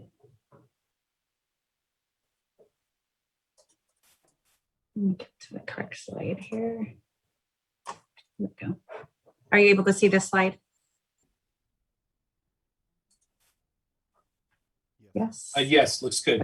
Okay, thank you. So this is our allocation for this week. We wanted to put up our current allocation. So we received 1170 of Pfizer again for this week. As people are aware, Pfizer is difficult to store, and some of our providers have not been interested in receiving Pfizer. So this week we allocated 30 doses to Dr. Bress. Hazel Hawkins has received 72. We will be vaccinating our inmates at the jail as they have been advanced into the tier. We've been working closely with WellPath, who are the nurses who provide the medical care out at the jail, as well as our local sheriff's office. And we have surveyed the population, and 36 of the inmates have requested the vaccine. So we will be providing vaccine to them this week. Pinnacle Healthcare, in collaboration with Grower Shipper, is continuing to vaccinate our food and ag industry. We've allocated 252 vaccines to them. We've allocated 252 to the Health Foundation and 528 to our OptumServe clinic. This just shows, I think these are yours, Dr. G. Do you want to finish these ones up here? I can drive them for you if you'd like. Yes, yeah, right. Okay, so I apologize. I think the slides that you saw earlier were from our previous presentation. Updated slides for vaccines right now is almost 15 million statewide, and we're at 17,000 for San Benito County residents. So next slide, please. And this is a summary of where we are through March 20th, showing San Benito County residents about 15,500. Obviously, most of those are first doses, some second doses. That shows our age range, which I think the next graph, before you go to the next slide, one thing I wanted to show you are the first dose projections at the bottom. And I think I had previously reported that our projection of 100% of our 16 and over getting a first dose was somewhere in, I think it was April of 2022. That date is actually improved to January of 2022, still not acceptable, but it does reflect a slight increase in the rate of vaccinations, I think largely related to our mass vax clinic that we had out of Bellato Park, but also a slightly increased supply and more availability to our residents. We expect that January 2022 date to move up significantly. In fact, I am hoping that we're done by June, but again, that's all completely dependent on vaccine supply. This is, again, showing, I think what I'd showed before, but our age range distribution. Next slide is showing the number of vaccines by provider. Right now, our largest provider is our San Benito Health Clinic. That's the county-run clinic through our health department. San Benito Health Foundation has been a significant supplier as well, and then many others. We should see the Kaiser numbers continue to improve as they've gotten a significant state allocation, and they are making those vaccines available to not just Kaiser members, but to anybody. So again, through my turn, those should show up. This shows a kind of relative proportion of partially vaccinated and fully vaccinated individuals. in the county. So as you can see, we still have a ways to go there. And there we go. You want to take that over? Here. Sure. Yeah. So as I indicated earlier in the board meeting, we are standing up an OptumServe vaccine site, and we are in the finalization of the timing, but I just wanted to bring it to everybody's attention that the mass vaccine clinic will start. Tentatively, we have it scheduled for March 30th, 2021, which is next Tuesday. The hours of operation will be from 9 a.m. to 6 p.m. The clinic is temporarily going to be located at Rancho San Justo Middle School gym. The clinics for the first 2 weeks of the clinic will be Tuesday, Wednesday, Thursday. And we were strategic about our planning for this. We wanted to have it, number one, after our second dose of our mass vaccine clinic, which is this Sunday at Bellato Park for the individuals who received the vaccine there. This is our second dose clinic, so we needed to strategize a date to work with the OptumServe startup. So we will do that for the first 2 weeks because Easter falls on a Sunday and we wanted to offer a weekend day for individuals. So effective April 11th, our plan is to shift to Sunday, Monday, Tuesday clinics from 9 a.m. again to 6 p.m. The clinic can vaccinate up to 210 appointments a day. Our first day of operation, we will do half of that as a soft opening to ensure that things flow smoothly. It's really important, again, reminding individuals to register on My Turn now. Once these appointments do become available and you do fall in, if you do fall in within the tier and the prioritization, you will get a notification that appointments are available in My Turn.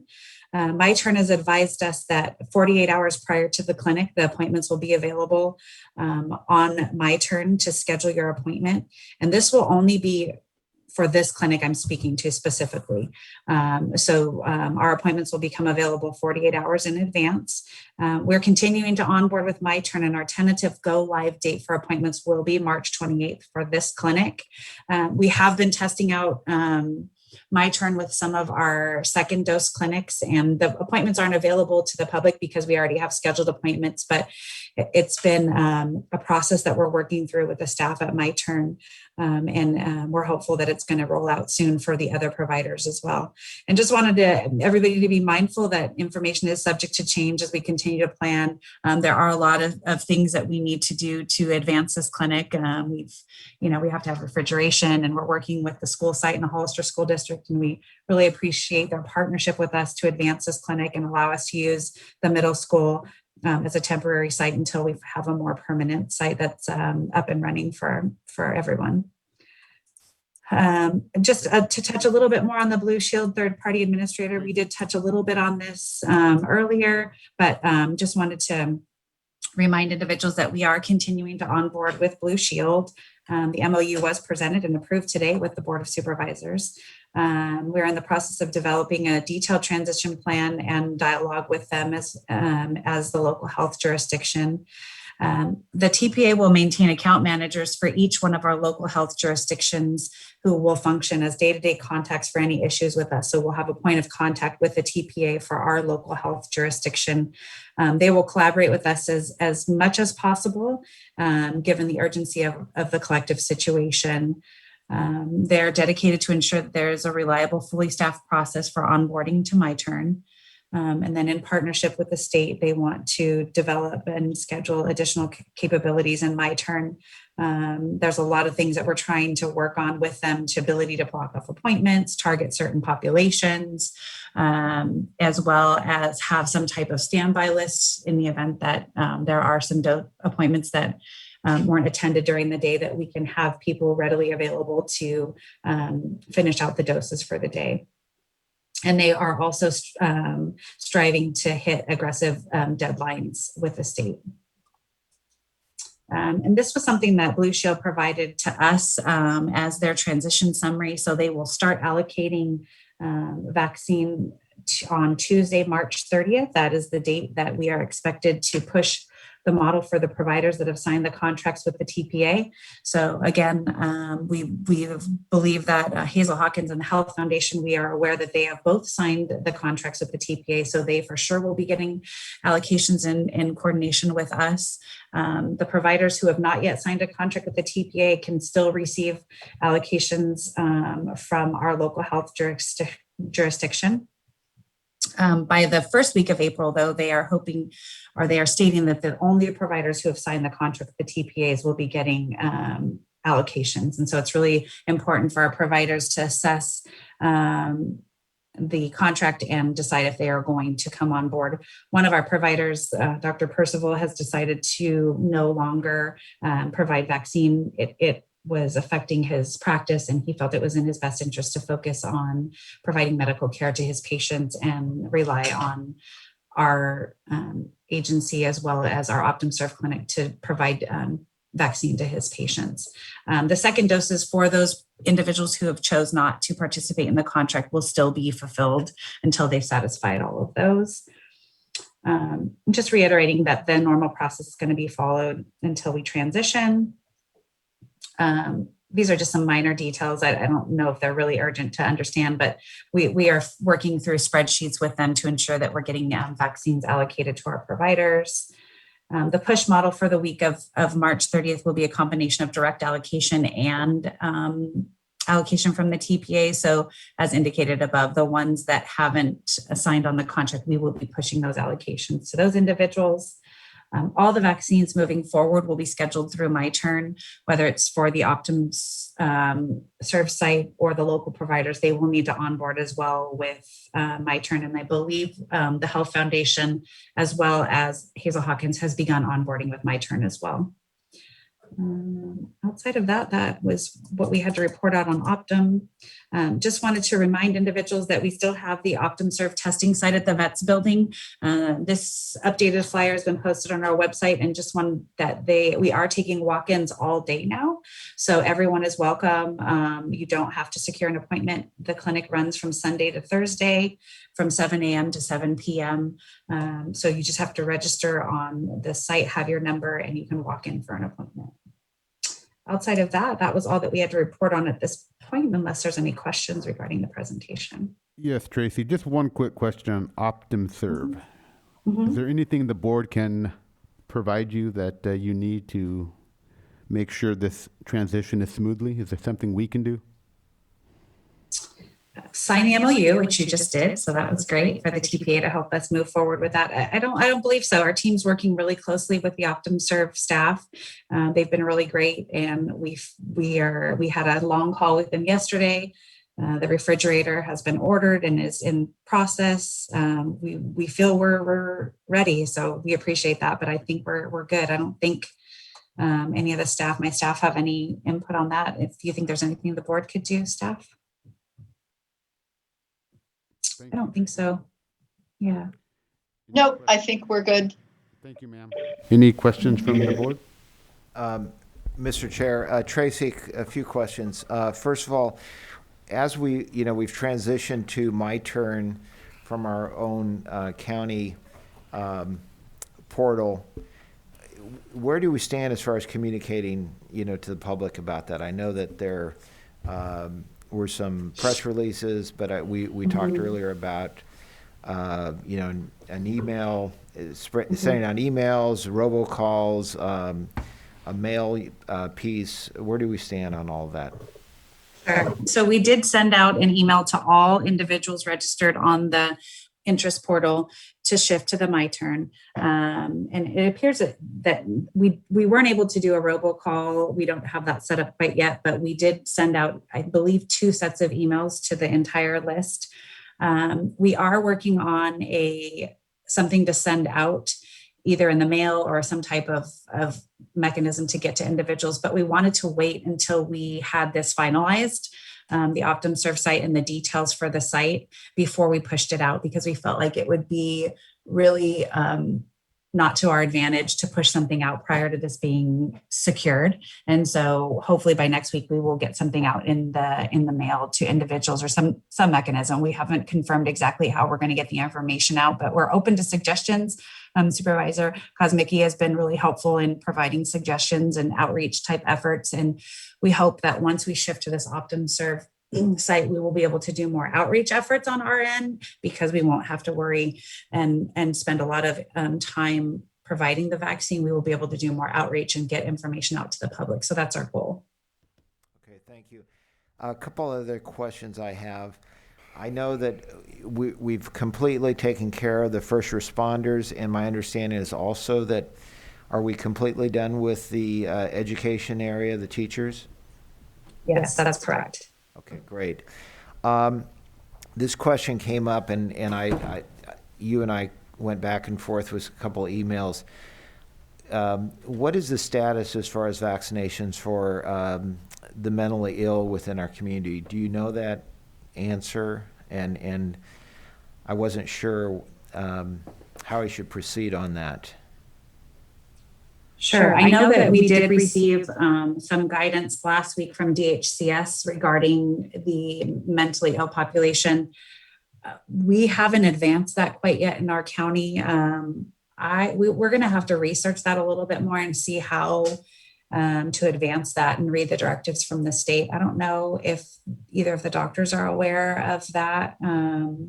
But I do know we did get some guidance and need to explore that a little bit more. Dr. G, do you have any information on that? If not, we can definitely look into it and get back to you. Okay. Yeah, I'm sorry, I don't have anything specific right now. Yeah, it came up at the Behavioral Health Board, and I think it's a good question, certainly.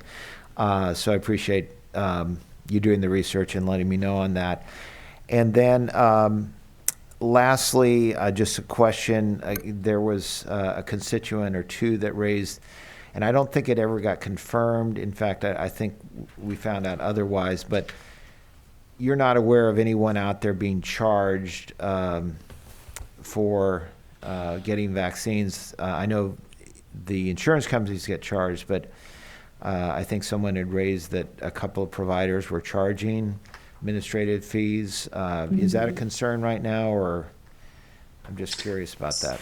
Sure. So we were made aware that one of the providers was possibly charging an administrative fee. We were not able to confirm that that was true. The providers do have the right to bill insurance. If the individuals have insurance and provide an insurance card, they do have that right to bill their insurance. It seems like it varies across the providers in our county. Some of the providers are billing insurance and some aren't. We don't really have control over that. But as far as charging a cash admin fee, we have not found that to be true. Okay, thank you. That's all I have. Thank you. Supervisor Gonzalez? Yes, I'm just so grateful that we are starting with the third-party administrator, Blue Shield, because that's going to increase the dosages and shots in the arm. So thank you very much. It's been pretty disheartening watching the news lately and seeing the numbers of the surrounding counties and seeing that Monterey County and Santa Cruz County each are in the 125,000 vaccines that have been allocated, where San Benito County is hovering about 15,000.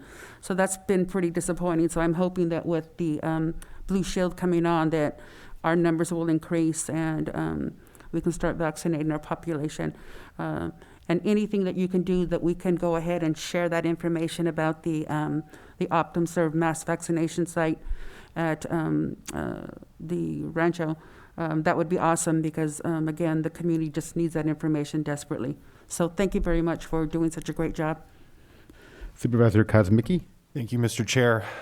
I'm wondering if we, in prior presentations, we had seen the percentage of San Benito County's population that had received the doses with the comparison to the percentage of California statewide.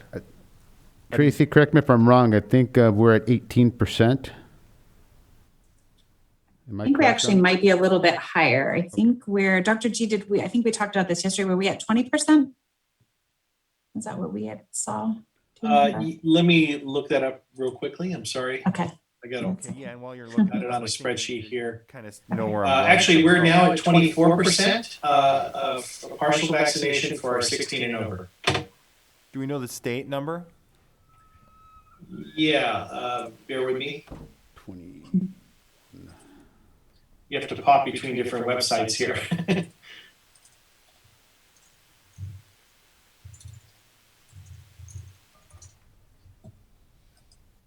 I'm going to the covid19.ca.gov. There's vaccination data there. And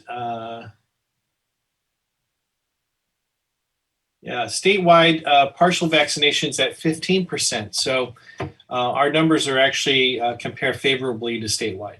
How about Monterey County? Monterey County?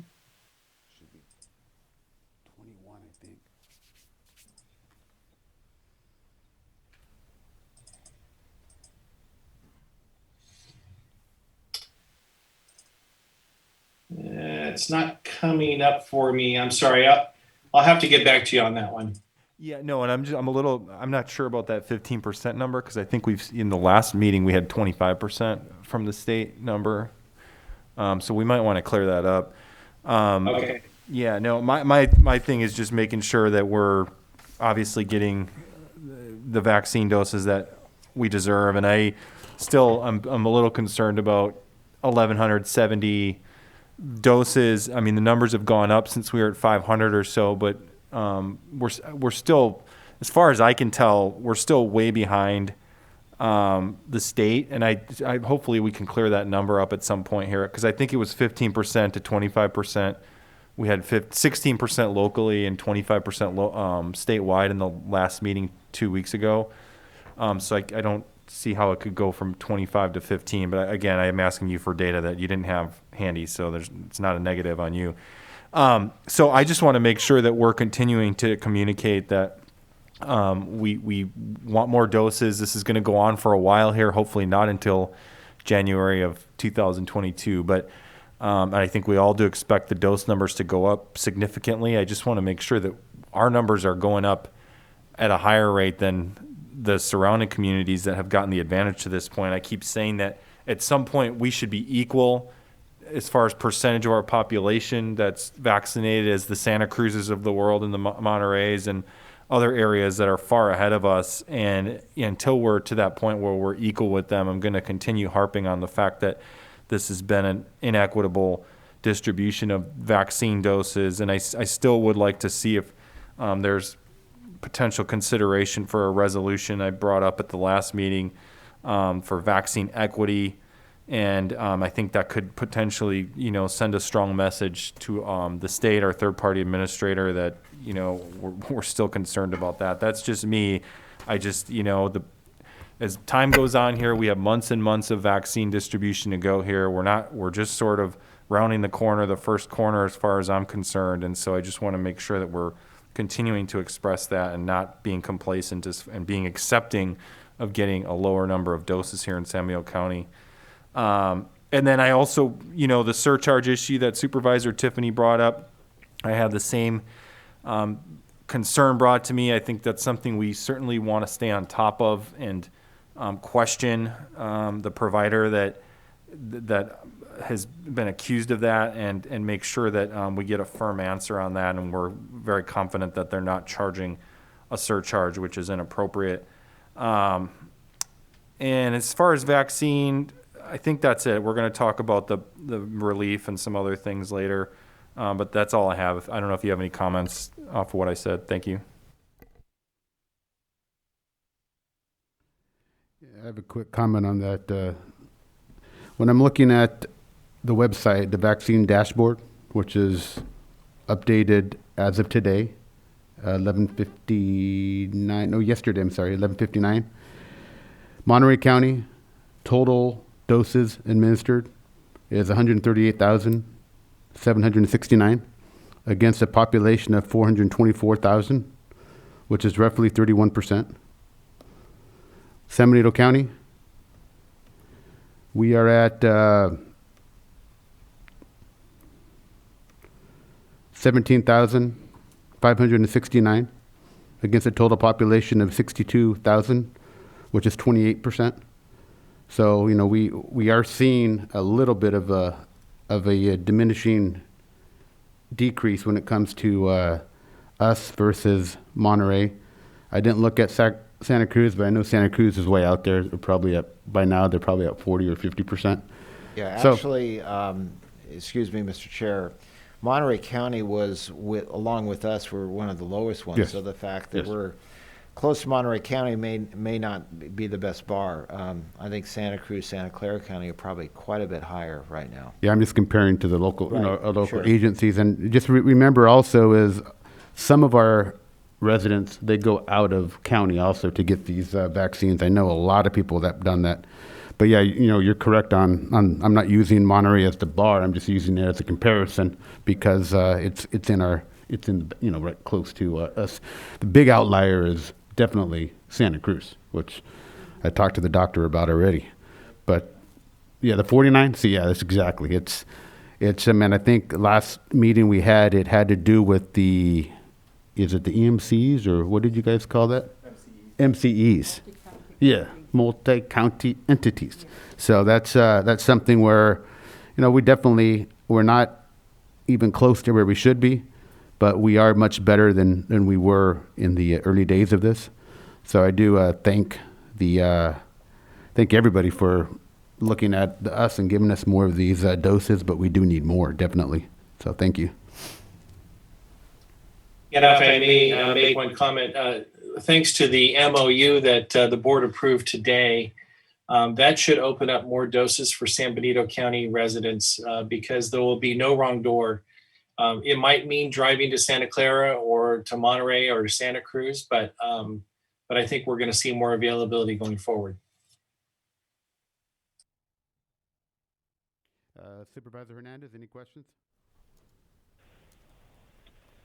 No questions, Mr. Chair. My comments would be brief. I appreciate you guys are focusing on vaccine equity. It's tough in general because the whole board knows my sentiment. The state hasn't been equitable in really this whole process. But those are just my comments. Thank you. Thank you, sir. So with some more on this particular item, if we're okay with that, Mr. Chair. Just one quick question. Mr. Chair, I meant to ask earlier. Where do we stand? I know we're through the educators, the first responders. Do we know roughly where we are with the ag farm worker population? I know I saw where Pinnacle Healthcare working with the grower shipper this week on that. Do we have a handle on how far we've gone with that sector? Sure. I didn't get an update from Chris from Grower Shipper, but they are advancing as quickly as possible. And I know that I believe the Health Foundation has also been vaccinating that industry. We'll have a better understanding once our My Turn is up and running and appointments are being secured. It's really hard to tell what's existing. Grower Shipper is continuing to work off of our interest portal until we've fully shifted to My Turn, and is also working with a lot of the local farmers and food industries. And so I know this week, I believe that Marich, the candy confectionery, is getting a large part. Some of the Tanasha farms and those individuals are getting vaccine. And, individuals are reaching out to us to represent their business, which is great. And then we just connect them with Grower Shipper, and then Chris works with their team to ensure that we're providing vaccine to them. It is a difficult situation because some people are not showing up for the vaccine. And so it's really a lot of juggling on all of our parts, doing it the way we're doing it now until My Turn comes up. And so I can say that we were all successful last week in getting all of our vaccine distributed. And that was somewhat of a push for all of us, but we were able to advance that. And so this week should be our last week of having to coordinate our own vaccines. And next week, we're hoping to shift to My Turn. So I can ask Chris what percentage he thinks that we're at in the food and ag industry. He should have a handle on that, and I can report that back to the board or to you, Supervisor Tiffany. Okay. Grower Shipper will also be doing their second vaccination, the second dose on Friday for some of the, I think it was 110 people, I believe. They'll be doing that at Earthbound.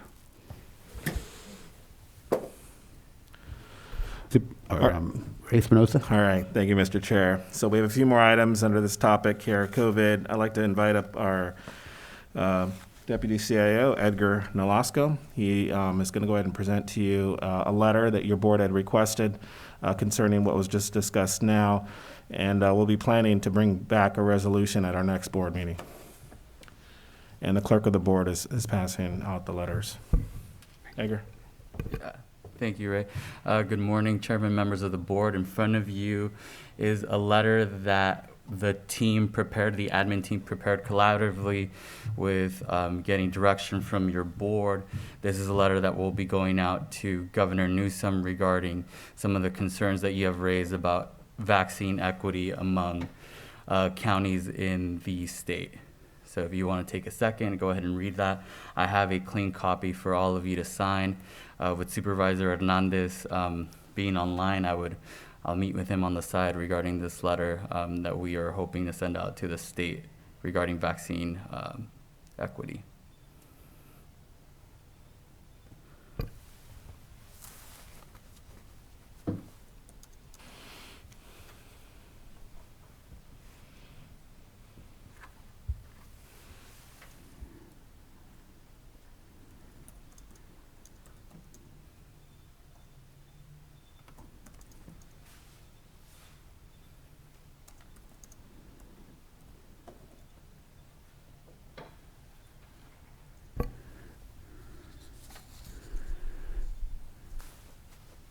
Thank you very much.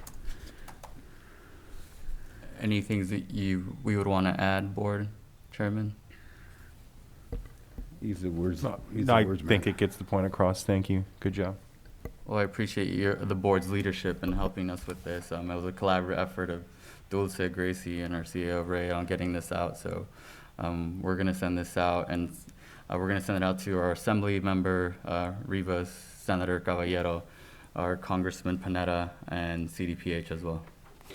Can you read that out loud? Mr. Everyone Chair, We will be sending that out to Assembly member else? Rivas. No, can you read this out, Oh, please? why don't I share it and it'll be easier? I think you don't mind reading it. Yeah. Thank you.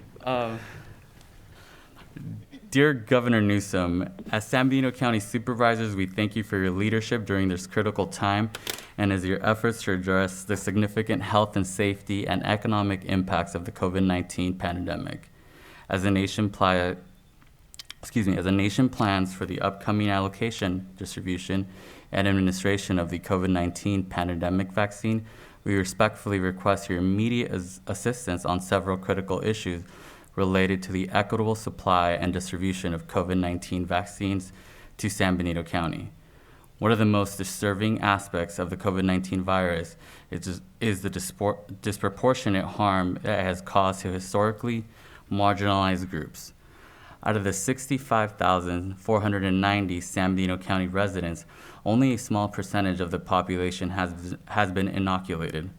According to the CDC, our great state is among the worst in the nation regarding vaccine equity. The breakdown of those that have received the vaccine is 0.02 of American Indian or Alaskan Native, 2.1 of Asian American, 0.6% of African American, 30.3% of Latinos, 5.2 of multi-race individuals, 0.03 of Native, Hawaiian, or Pacific Islander, 23.6 are white, 10.5 other, and 27.2 of unknown.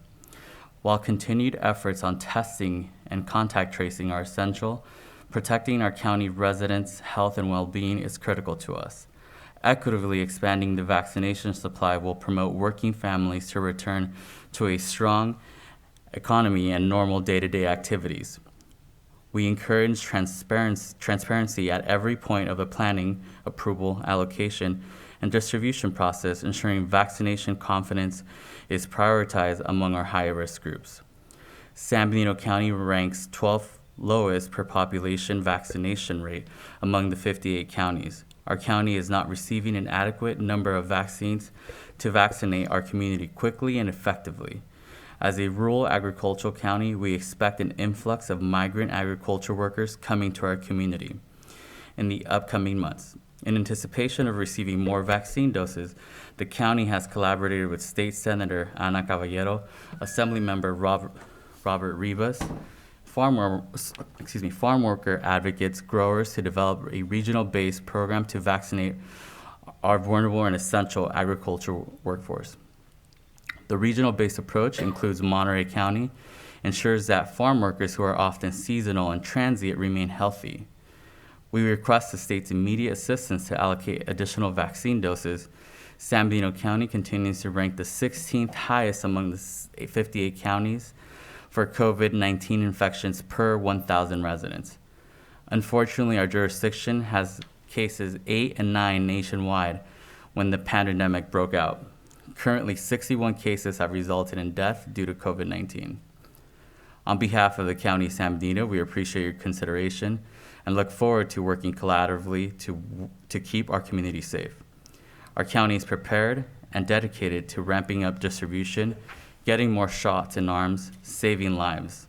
We thank you again for your leadership during this unprecedented times and welcome the opportunity to discuss solutions with your team. When we work together, we can end this pandemic and return to a life of pre-pandemic normalcy. Respectfully, your board. Thank you. You can take Sunday off now, okay? Thanks. So I have a clean copy for you guys to sign. I'll pass it around if that's okay with the chairman. Yes, sir. All right.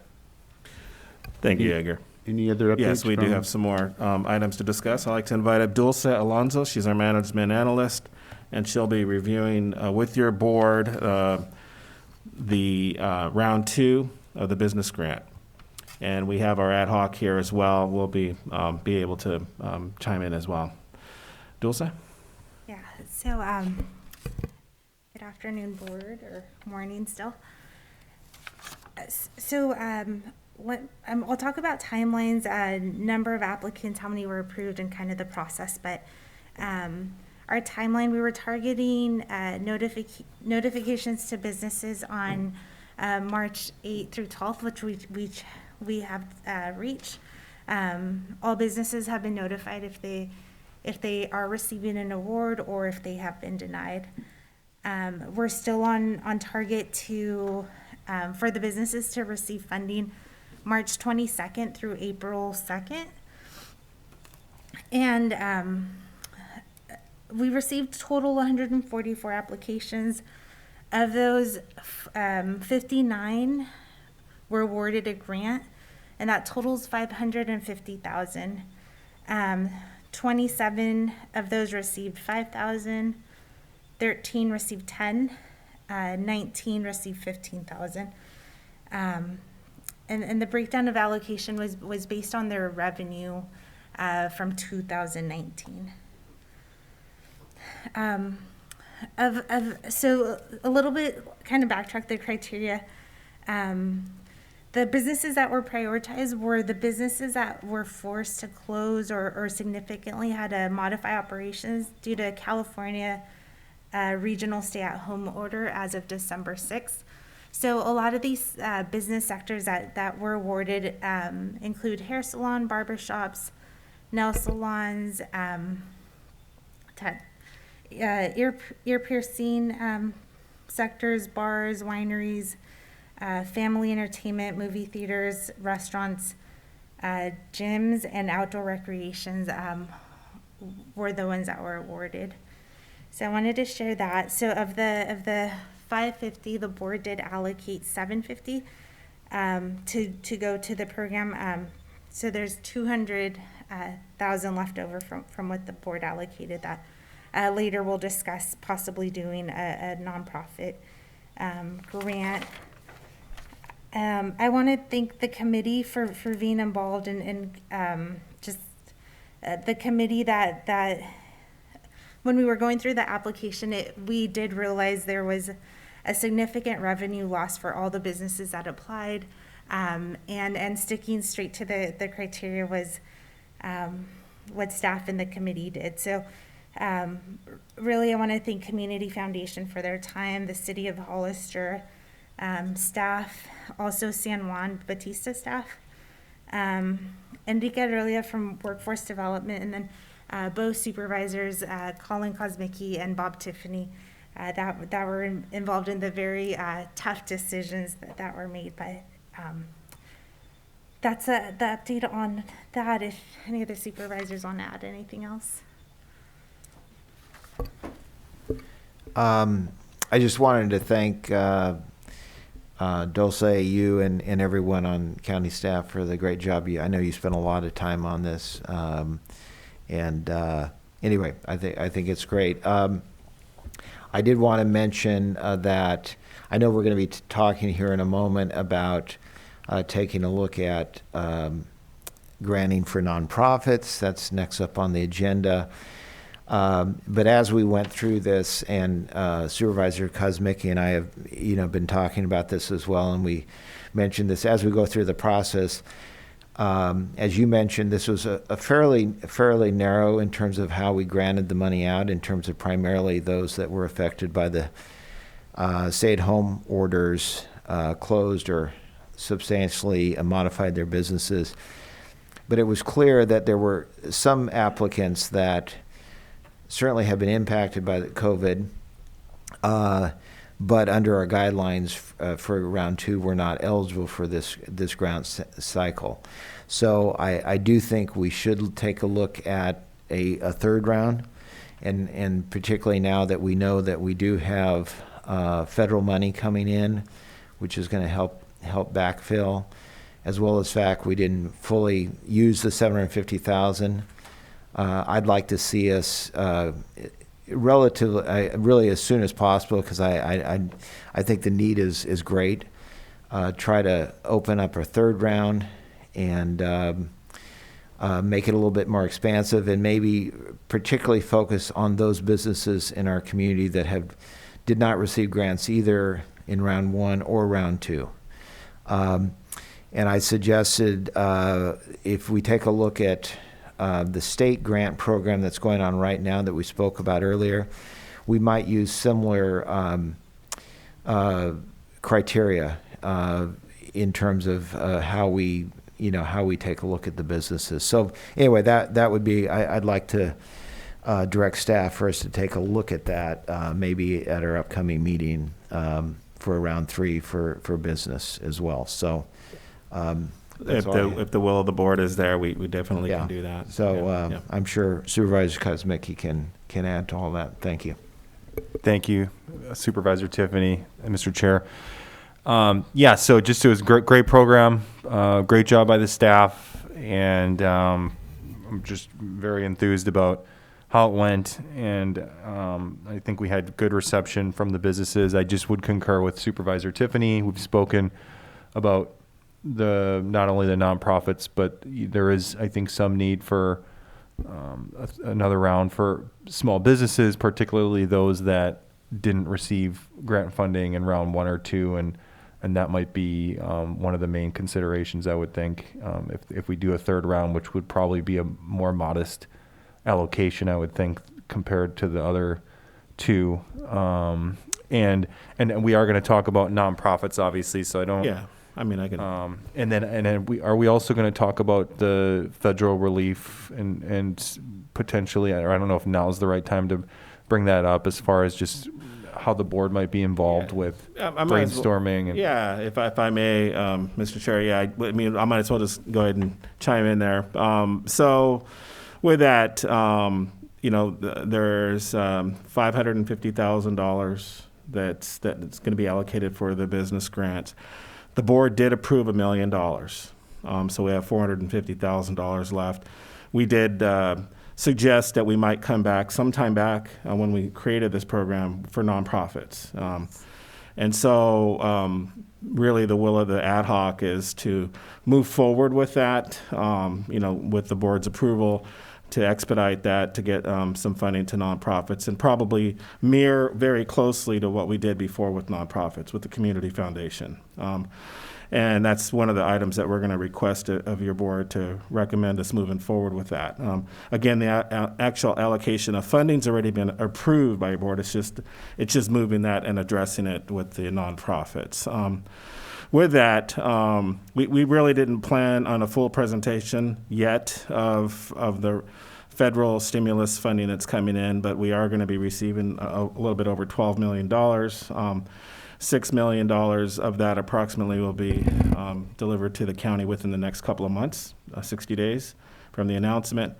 And it will be allowed for us to do to spend it in such programs that we've already worked on. And it's something that we kind of talked about beforehand, that it may come about, and it sure did. So I think we anticipated that as a board and as staff, and actually, documented everything so we can get reimbursed for that. So with that, there are some programs that we're already looking at. Broadband. Yes. We've been meeting with IT.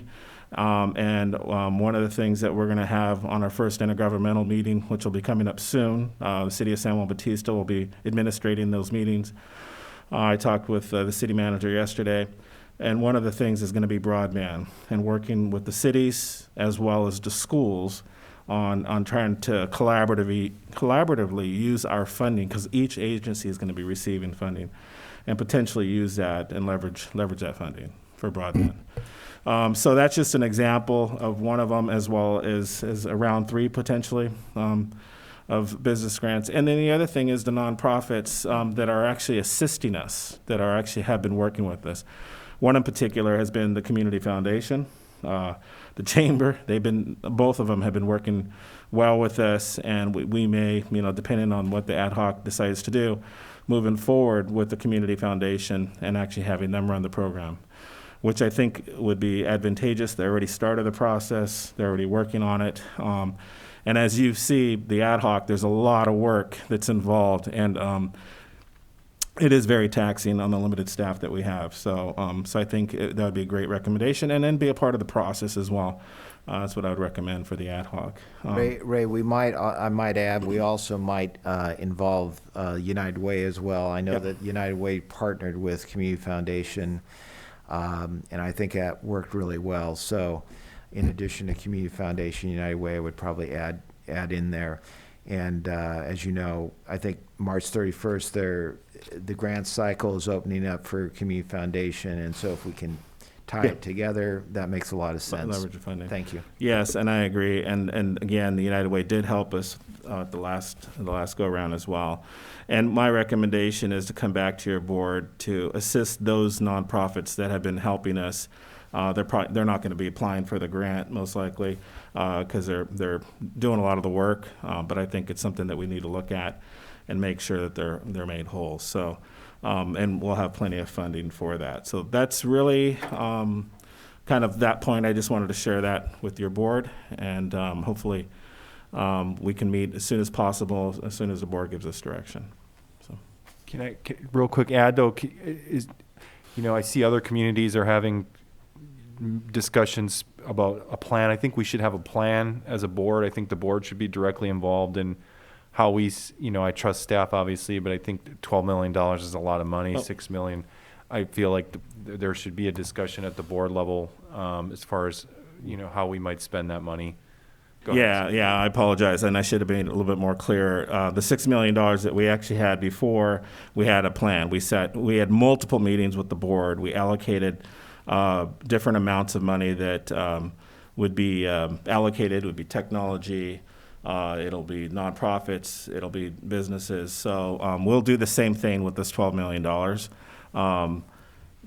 Probably within the next month or two, we'll come back to your board. Because, I did have the same broadband, for instance, I think is a great area, fits right into what the criteria, I think. And so that's sort of a discussion. I think what else could we do? The nonprofits we talked about, but anyhow, I just feel like there should be another. And two, as time goes on, just like with the CRF, in the very beginning, there was not a lot of clarity, and as time went on, there was a lot more clarity. They had question and answers for counties and local jurisdictions to glean from and to be able to apply within their programming. So that's the one thing we're also looking for a little bit more clarity on some of these things. But there's definitely a 30,000 foot level of what we can do with that money, and I think we should bring that back to your board and talk about that. And then obviously with more clarity, we'll be able to probably come back and revamp that a little bit as well. And that's what I'm looking at. I did receive a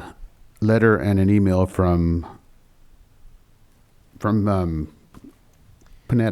and I am pleased to announce that the legislation will provide an estimated $12,180,000. Now, just remember, this isn't free money. We're going to pay for this in taxes. We can't just print money and pretend like it's, we have all this money now. I mean, we need to do something with it that will pay dividends. And, you know, that's why me personally, I want most of this money going towards the infrastructure if we can. When I say infrastructure, it is broadband, but it is our roads. Because once again, this money is intended for 60,000 residents, 62,000 residents approximately, because we're going to be paying for these dollars for the rest of our lives. So I don't want people to think that, okay, well, 12 million appears out of nowhere, because it's not. It will increase our taxes. And when we look at it, the most problematic thing we have right now in this county is our roads. So just with that being said, we need to really look at the plan like Supervisor Kosmicki said. We need a plan, but we need to look at this to make sure it pays dividends. And, you know, the biggest dividend we have is our roads, because as the years go on, it'll be more and more expensive to pave those roads. I mean, gasoline right now is at almost $4, I think. So you're looking at the asphalt costs is increasing pretty dramatically. So if the gas keeps going up, guess what? In order to pave roads, to do pothole repairs, it's going to increase that price also. So I do want to come back and look at what we will do with the money, what the rules are. Yeah. I mean, I know there's rules of engagement for sure, but as I understand what I read, the infrastructure is one of them. So that's just something we can bring back at a later time and talk about.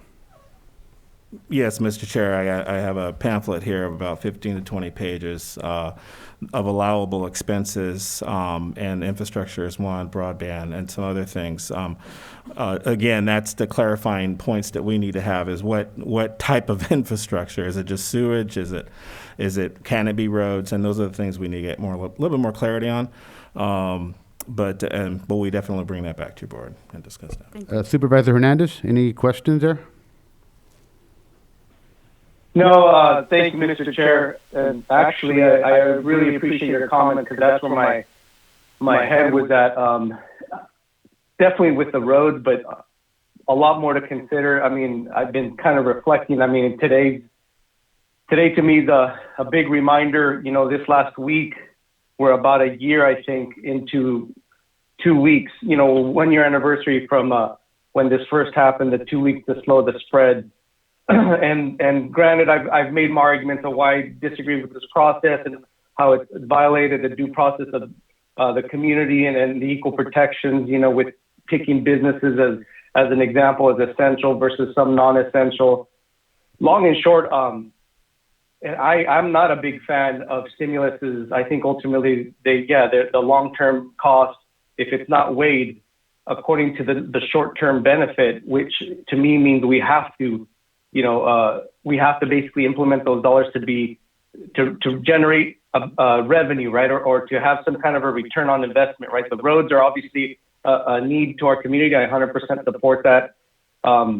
You know, it's funny because even just talking to businesses lately, that's been one of the frustrations is an economy is not like a light switch. You just can't turn it on. You know, talking to many businesses that are suffering, you know, and I'm not just going to mention businesses, but they're opening up. Things are starting to pick up for them, but that stability, you know, that unity or that sense of consistency, they're worried. They're worried that they're going to get shut down again for whatever the reason. And it sounds good. The numbers are getting better, which is awesome.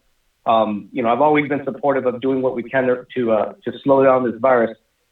Granted, I don't agree that the state should have done it. That's why I brought forward that Healthy Communities resolution. I feel like we should have done that at a local level, and we would have been a lot more mobile and agile to be able to address this issue. But aside from all of that, I would recommend ultimately like a long-term resiliency plan. And I think it should be a very thorough conversation. Resiliency to me means a lot of things. It means stability, and it definitely means consistency. It means that we don't just say we support you businesses through a grant and with all appreciative, you know, my attitude being very appreciative towards the supervisors that were in part of that grant process. I think we need to have more of an advocacy also focus and a support system. But I'm not just obviously, I'm not just to a certain extent advocating for businesses, also to address the mental health element. We just had a PD conversation. the public defender, it's been a very thorough process, and I'm not going to get into the details of it, but one thing that really stood out to me was one of the attorneys that we talked to actually mentioned that now they're seeing a huge spike in mental health and substance abuse, drug abuse. These court cases are lasting longer, or they have a longer process because of the complexity of it.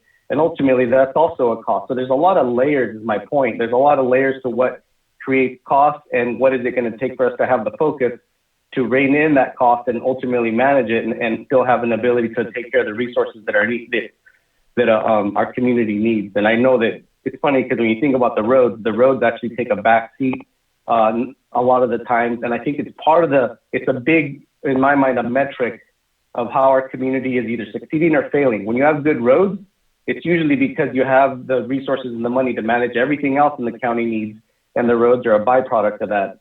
To me, it's a good example, and this is what I've learned through these last, a little bit over 2 years that I've been a supervisor. So I support it. All I'm saying is I think we need to have a long-term attitude to address these things. I want to make sure that we have, to a certain extent, a focus to not just have, like I said, grants as an example, for businesses, grants for nonprofits, but we come up with a game plan that says we're going to make sure that we have a long-term game plan to rein in all the costs associated with these tax dollars, like Supervisor Medina mentioned, that we're going to end up paying for. So anyway, I think with that focus of even, like I mentioned, with having a resiliency plan, it'll go a long way to support the needs of our community. So those are my thoughts, Mr. Chair. Thank you, Peter. Mr. Chair? Yes, ma'am. With regards to this grant, the money that's coming in, is there an immediate deadline as associated with the previous grant that came in? Because before, you guys had to spend the money by a certain time frame, use it or lose it in essence. And with this one, not necessarily the case, correct? Absolutely correct. It's in 2024, the end of 2024. So it gives us a lot more time. However, I think that the need is now as well for some of these businesses and some of the locals. So I think my recommendation to your board is that we take this back to the ad hoc that's been working on this. The economic development ad hoc, I believe, is Supervisor Kosmicki and Supervisor Tiffany, as well as the COVID ad hoc as well. So I think it's probably be advantageous for us to talk a little bit more about this, break out some numbers and put a plan together, a timeline as well. I think that's important. So. Okay, all right. And then Dulce, one question. The businesses that received the grants, is that a public document? Will that information be released? Because I do not know who's received what or who's applied. Is that something that's going to become public information and shared with the supervisors? We've actually received a request for this. So we were discussing doing the business name.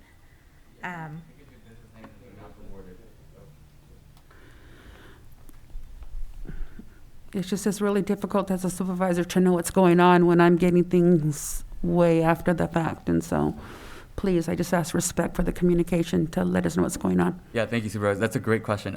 We are composing a list of businesses that are receiving an award with the prospective amounts. We also got a PRA regarding that, so we're working on that as well. Once we finalize the data, we will be sharing it with the board. So the entire board is aware of who got awarded and how much they got awarded in this round too. Thank you. All right, so that's all we have for that particular item. Quick question. Yes, sir. Ray, do we have to do anything further in regards to the money that we're going to allocate for the nonprofits? I know we talked about possibly allocating $500,000. I know we just allocated $550,000. I mean, is there an issue there that we have to go back to the board for additional monies or not? No. So the board's already approved $1 million. If you look at item number 5 on the recommendation, staff recommendation, that's the one that's going to trigger more or less the event to move this forward. And basically, the board's going to be delegating authority to myself and the ad hoc with county council's approval to basically run the programs or to disseminate the 450 or the difference of the business grant and the $1 million. Okay, so basically we have $450,000 $450,000 left here at this That's right. point. That's right. And then to do something further, We have to come back to the we board. would have to come back to the board and discuss If- that. if And we- I think, if and we I highly do that. recommend that. Yeah. Because we do need to address some of the items that were just discussed. I think the community foundation, the work that they're going to be doing. I know the chamber's been doing some work, and there's additional work that they need to address for COVID as well. And so there's just more things that will be coming back to the board. And obviously, a lot of that's going to be coming out of this new grant here, or this new funding that's going to be that's made available. But I think we do need to bring back a robust plan for the board to hear, to discuss, to present ideas and suggestions as well. And again, just to be clear, the Great Plates program, that's going to be backfilled separately. That does not come out of the $12 million. Am I correct about that? Yeah, we have to look at the accounting on that. I do know we've had some of our old CRF funding that we were using for that, and then we are getting backfilled from FEMA. So FEMA and the state are backfilling it. There's only going to be about 80,000, 90,000, maybe approximately, but that's all CRF reimbursable. So that's from our prior grant that we had. So majority of it's covered. It's just going to take months, if not a year, to get reimbursed. That's kind of the issue. And so right now we've actually used our general fund to subsidize that. That's kind of the issue. Okay. But we could, yeah. So anyways, Thank you. yeah. Okay, so like to go ahead and just to give a quick update on the Great Plates. There have been 12 restaurants that have been serving food, 1.1 million invoices, $1.1 million. Meals served, 525 seniors. And I just wanted to share with you, this is our last week for that program. And I think it's been a great program. And there's been a lot of restaurants that have done a great job. And I think there's been a lot of people that have enjoyed the food as well. So with that, I just wanted to highlight that we'll be ending that program. What's the end date, sir? This Friday, 26th. And I'd like to invite up Mike Chambliss. He has just a few minutes or just a few things to discuss concerning enforcement.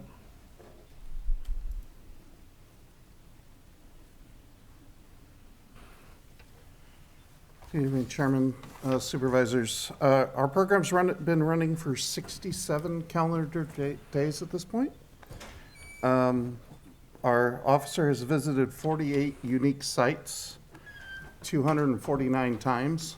I'm happy to report we're still at about 99.8% cooperation and compliance. Unfortunately, we had our first repeat customer last week. It's a special event. We'll be getting that second citation out, and we'll be coordinating with the County Counsel's office next week to begin collections on the first citation. So all in all, things are going well. We've transitioned into the red zone.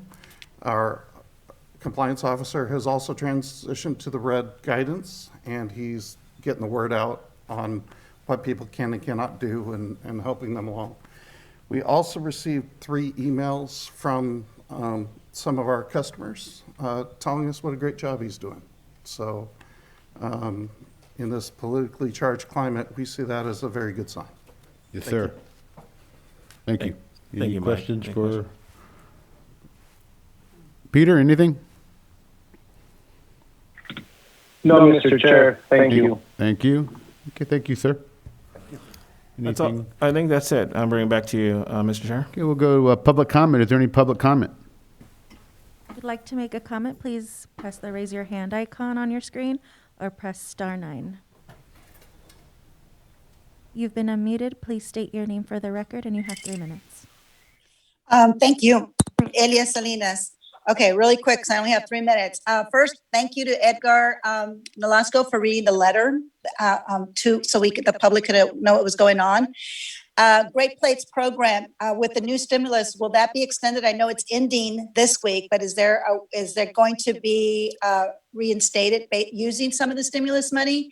And it's a really great program. I've spoken to many of the restaurants. I've spoken to many of the recipients of the food, and it was very, very popular. What are the reasons? Were any grants denied to any of the businesses? And if so, what are the reasons for it? With regards to service, the grants coming up for nonprofits, what services should those nonprofits be providing? Are there going to be any guidelines as to that they offer some kind of a service to the community? Definitely, I would like, if it's possible that the funds can be used for roads, it should be used. Although we do have a couple of measures locally here, tax money that's supposed to be used. So if that can be also combined, that would be great. My turn. So can the public health department walk door to door? There are many, many people that still don't have access to Wi-Fi and know how to use the internet to make themselves appointments. Is it possible for these door-to-doors that I'm suggesting is to go into the low-income houses that are multi-units? We're talking about the housing that's over by the senior citizens, 2 complexes over by Rancho School. There's also an apartment complex across the street from Rancho School.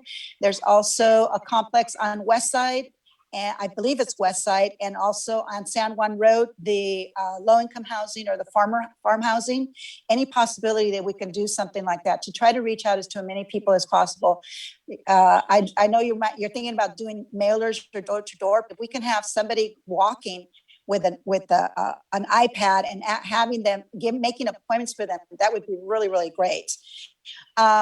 Regarding the third party of Blue Shield, does that place the barrier between the Board of Supervisors and the state on requesting for equity? So now with the state turn around and say, it's not us, it's Blue Shield, how can we still have a voice on getting equity or knowing what's going on getting the doses here to our county? So I'm concerned about that. So if somebody can explain that to me, I'd really like to know. Also, I've talked to numerous pharmacies and they're just waiting actually for the go to even go on to outside the tier.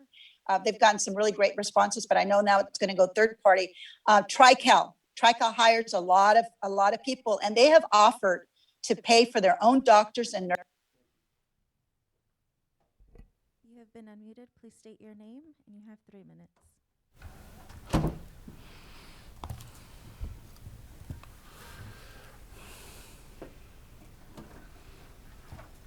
You have been unmuted.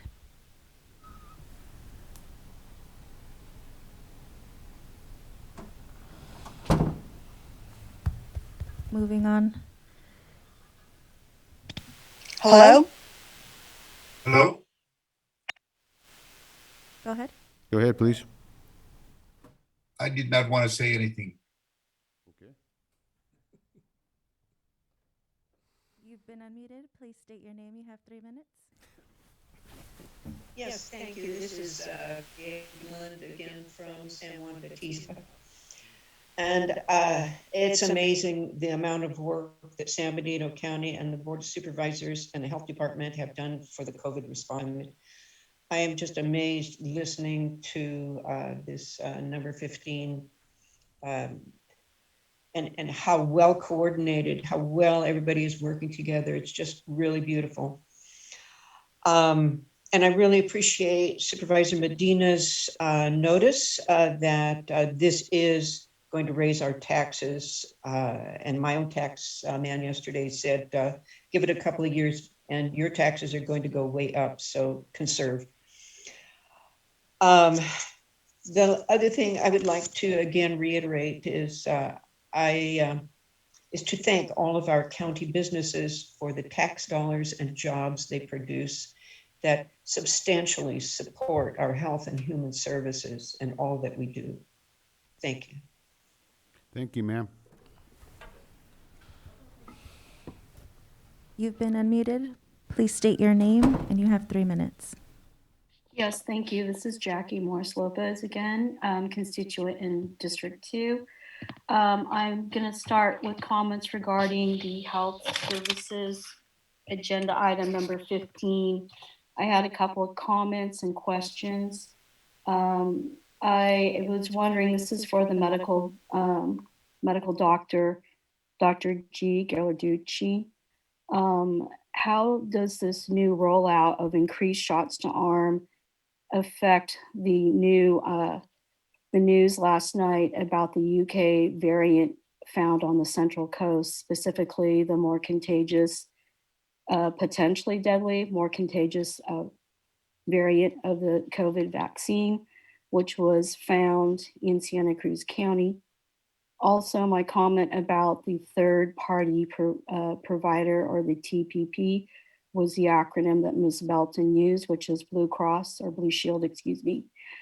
For me, as a healthcare provider, that connotates for-profit, a for-profit medical health insurance. For more specification for the public and the board. For me, that translates into cost. Cost to who? Cost to us, the county. Are they going to be taking money off of our allocated funding for COVID? Are they doing this at no cost to manage and acquire the stock for the vaccines and the arms? Was one of my questions. And also, how are we going to ensure that there's going to be equity when it comes to dispensing the vaccines? As the San Juan Bautista resident, I really feel that we really need to maybe do a 1 or 2 time event here in the city. There are a lot of elderly people that don't drive. As you know, we don't have public transit that's very all-encompassing in our county. So I think an effort should be addressed and should happen for our residents in San Juan Bautista. Also, as a healthcare provider, I've reached out several times since May at the local and at the state level to be involved as a volunteer. How does that happen? Who's in charge? I'm ready, willing, and able to do this.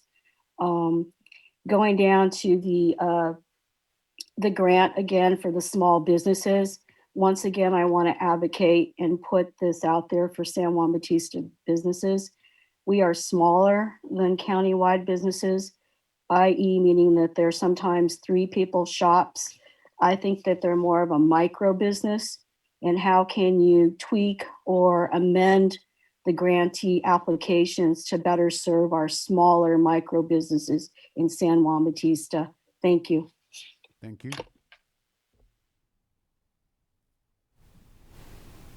You have been unmuted. Please state your name and you have 3 minutes to speak.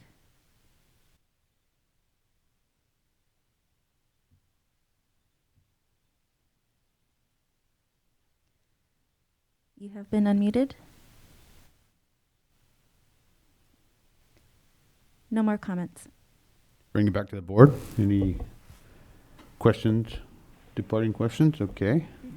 Mr. Chair? Yes. No questions. I just want to clarify as far as we didn't talk about this, but I think it's a good question. The grant application process. So if businesses were denied, we had very black and white criteria as far as who's eligible. We listed off the industries that were eligible, and as long as they fit the criteria and could show that they lost funds year over year, then they were awarded a grant. There was no discretion whatsoever involved with that. Thank you very much. Thank you. Yeah, just one other question that came up. We'll be talking about it, the ad hoc committee, Supervisor Kuzmicki, myself, and county staff. But in regards to nonprofits and the allocation of monies, I think what makes the most sense and what we did with the first round last year was the Community Foundation and the United Way. They are well versed in giving out grants to nonprofits within our community.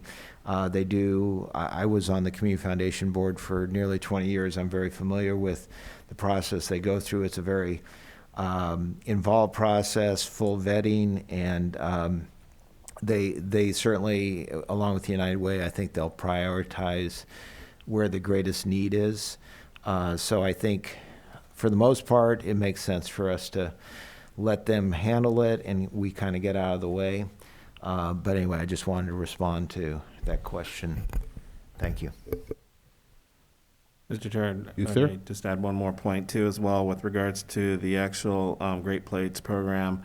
We vetted that, looked at that, worked with the auditing team. The unfortunate thing is we just are going through our general fund, and that was really, I think, the instigator of us looking at shutting it down, as well as seeing the businesses actually open up and us moving to our county actually opening up. So I think that was one of the deciding factors, as well as it's month to month when we see these approvals from the Fed. So we don't really know when that's going to be. And it's hard. Last time we didn't actually get approval, and the last time we ended the program, we didn't get approval till 2 or 3 days later, and then we ended the program. So with that, I just wanted to share that it's been difficult for us because a lot of the monies have been coming out of the general fund at this point, and we're getting close to the end of the fiscal year, which we have to finalize our budget. So with that, unless there's some big changes or things change for the downturn, then we'll revisit that if we need to. Okay. Any other questions? See none, this was an informational only? Oh. Staff recommendation, excuse me. Oh, I'm sorry. Sorry, people were, it's definitely a priority to go through these. Item number, 5 and 6 are important. Yeah, so it'll be up to the $450,000. Yeah, on that one. So, go ahead. The committee, what do you see? Well, I'd like to, in regards to 5, I would like to go ahead and delegate authority to county administrative officer to approve and execute contracts or purchase orders for goods and services over $50,000 with the ad hoc committee's approval, subject to county council's review for a second round of nonprofits. And as was mentioned by Ray, that would mean spending up to $450,000 of the original $1 million that was approved by the board previously, with $550,000 spent on the round 2 of business. That would leave the $450,000 for the nonprofits. Okay. I'll second. So that's a motion? Yeah, I guess that's a motion. Sorry. And I second that. That was a mouthful, huh? There's a first, there's a second. All in favor? Aye. Aye. Okay, 5-0, motion passes. Now we'll go to number 17? Or 18, they're both the I same. think it was 17. Well, due to a posting. Oh, yeah, issue yeah, with it the was- agenda, it's 17 and Yeah. Yeah, exactly, 17 and 18? Yeah. Okay, I'll let county council, Yes. I'm going to start with the introduction, then I'll turn it over to the ad hoc. We have Dan Martin and Irene Luna, the attorneys that are proposed to provide the services from the Fitzgerald firm, present, and then they can perhaps introduce themselves to the board. And then Mr. Fitzgerald, Mr. Alvarez, and Mr. Chumo are present, and they would ask to reserve public comment until after all public comments received, so they can answer any questions that the board may have. Okay, so the staff report was comprehensive, so I'm going to summarize. The county's been in contract with the existing public defenders for a lengthy period of time. The current contracts with Mr. Damcar and the previous contract with Mr. LaForge began in 2010, but they were public defenders before that. Mr. LaForge's contract dated back to July 2001, and Mr. Damcar contract dates back at least to July 2005. And Mr. Cantu's contract was back to September 2013. So even if there had been no other circumstances present, it would have been time to issue an RFP for this service, because it's been a period of time since an RFP has been issued due to the service that's just been provided by the existing public defenders. And county issued an RFP in November 2020. It was extended twice to allow it to be extensively advertised. There were 7 applicants who submitted a proposal. After a review of the written proposals, 5 were selected for an interview, 4 of which responded and were scheduled for oral interviews. The oral interviews were held by a citizens advisory panel, which will be described by the ad hoc committee. And also the ad hoc members participated in the panel. I was present at the interviews, but was not a participating member of the interview panel. Standardized questions were administered to all the interviewees. The only close decision was for the level 1 firm, which was a close race between Mr. Damkar and the Fitzgerald firm.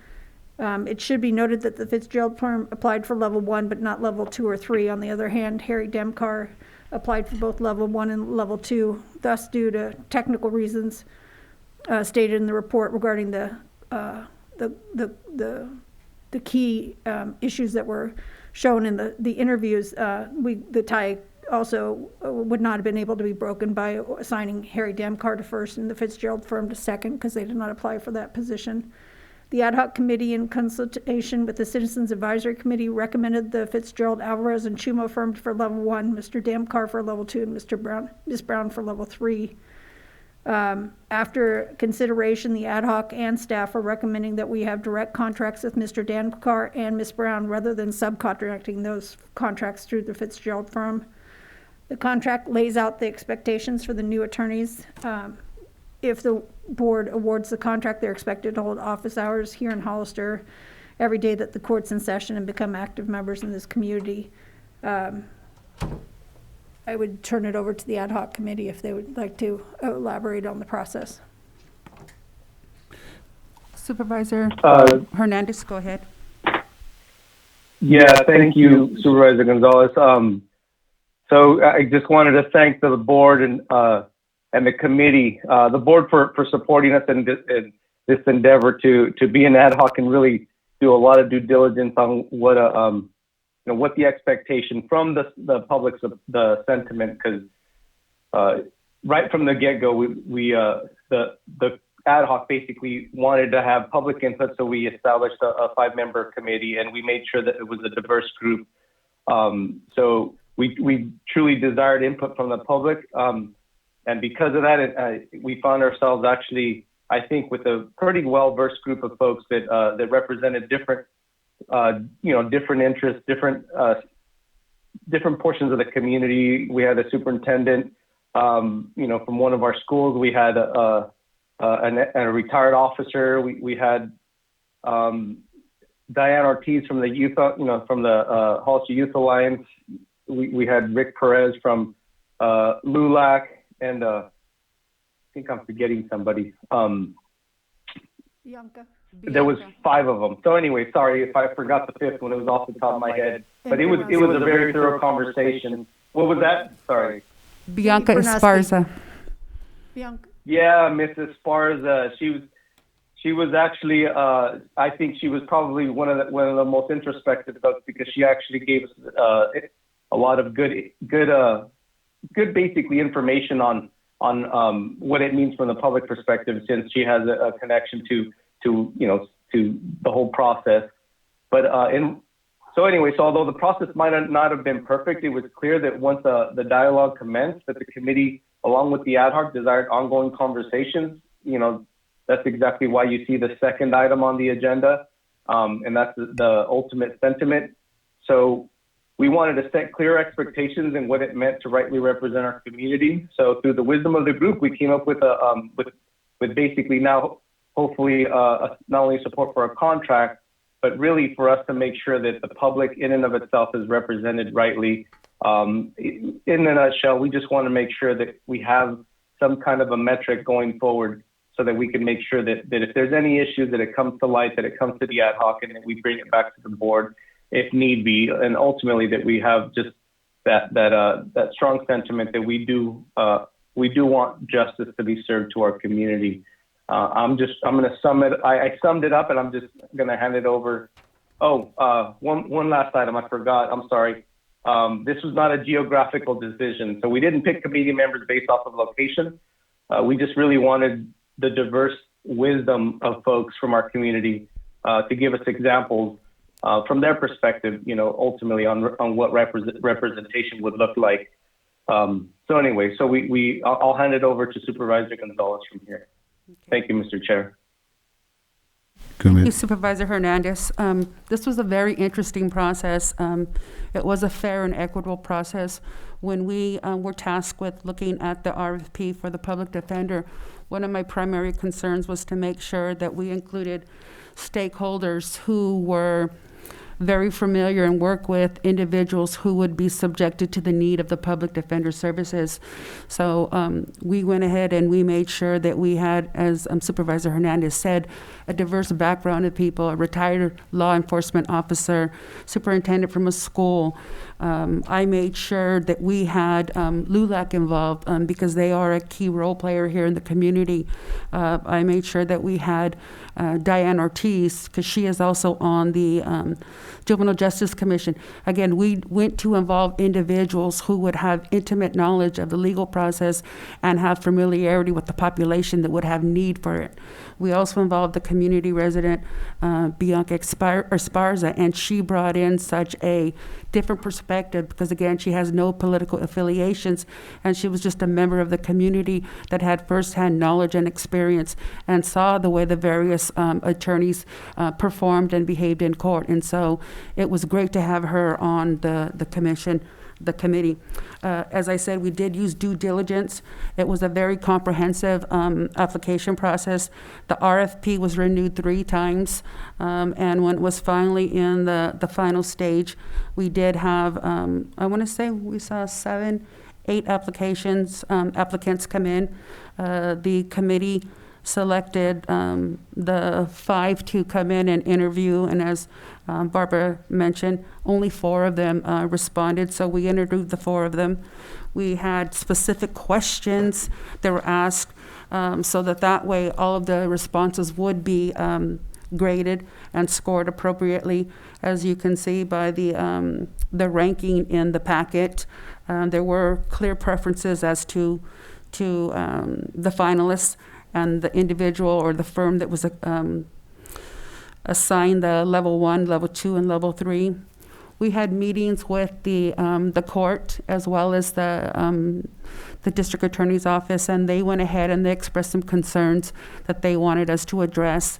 And I believe with the process, as I said, it was fair, it was equitable, it was just, and I believe that we were able to meet all of those concerns that they raised. And with the appointments that we have with the firm for level 1, I think that we met the task that was put to us. And so I'm very proud to announce and to introduce the firm of Fitzgerald, Alvarez, and is it Jumo? Jumo, yeah. Oh, Jumo, okay. So please come on up and introduce yourself to the community. Yes. And there were 2 particular attorneys that really made the mark for the committee. We were very impressed with the services of the 2 attorneys that would be providing the service if the board approves this contract. But I was just really pleased. I was impressed. And if you look at the overall value and weight of the proposals that were submitted, the 3 finalists that we chose, by far, their RFP were superior to any others. Yes. Thank you. Yes, and Irene can come up too. Yes. Go ahead. Good morning, board, or good afternoon. I want to thank you for having us here and considering us for this responsible position. My name's Mike Fitzgerald. I'm the majority owner of the firm. Have been for 3 or 4 years, but I've worked for the firm for almost 30 years in the Valley. And again, this is Dan Martin and Irene Luna. They will be the 2 attorneys assigned to this office. They have both been with our firm for several years, and they're both supervising attorneys in other offices right now, so they're highly experienced, and they volunteered. They wanted to come over here and work in this community. So I'd leave with any questions you would have for any of us, or... Yes, I have a couple questions for any of you. So the attorneys that actually interviewed with the ad hoc committee, they're the individuals that will be present here in Hollister. Is that correct? That's correct. Yes. Introduce yourselves, maybe. Thank you, ladies and gentlemen. My name is Daniel Martin. and I'm an assistant chief. I've been with the firm for 14 years, and yes, I was part of the interview process, and I want to personally thank the ad hoc committee for such excellent public stewardship in their thoroughness and giving us an opportunity to answer the questions and just explain a little bit about where we're from. And one of you or both of you speak Spanish, I take it? That is me, yes. Okay. And this is, who would be the assistant chief, is Irene Luna. Irene Luna, nice to meet you. And do you speak Spanish? I do not fluently. I took it through college. I'm not very comfortable No, with my legalese. But one of you is fluent in Spanish? Yes. Okay. And you will have an office here that is walking distance from the courthouse? It looks like at this point, we're probably going to be making arrangements to lease the space that's currently being occupied by Mr. LaForge. Okay, Thank thank you. you. Leaving practice. And we're also going, looks like we'll be employing his administrative assistant, Lupe, who is also bilingual, so. And how about any private investigators or anything of that nature? We're going to be, we talked to one briefly yesterday. We're just kind of waiting to see what happens today. And if the board does give us this responsibility, we will be talking to at least 2 local. They will be local, correct? Yes, we'll be talking to them and hopefully we will putting them on. Obviously, they have to decide they want to work for us also. So. Oh, no, definitely, but I just wanted to make sure Yeah, that they will be local. Okay. They're the local ones now. I think one of them works for Mr. LaForge, and I'm not sure who the other one is working for at this point. Those are really the only questions that I have. Supervisor Kosmicki? Can I interrupt really quickly? One of the concerns that the court had too was that they maintain a local office, and we were informed yesterday that they are looking at the forges, so that was one of the concerns.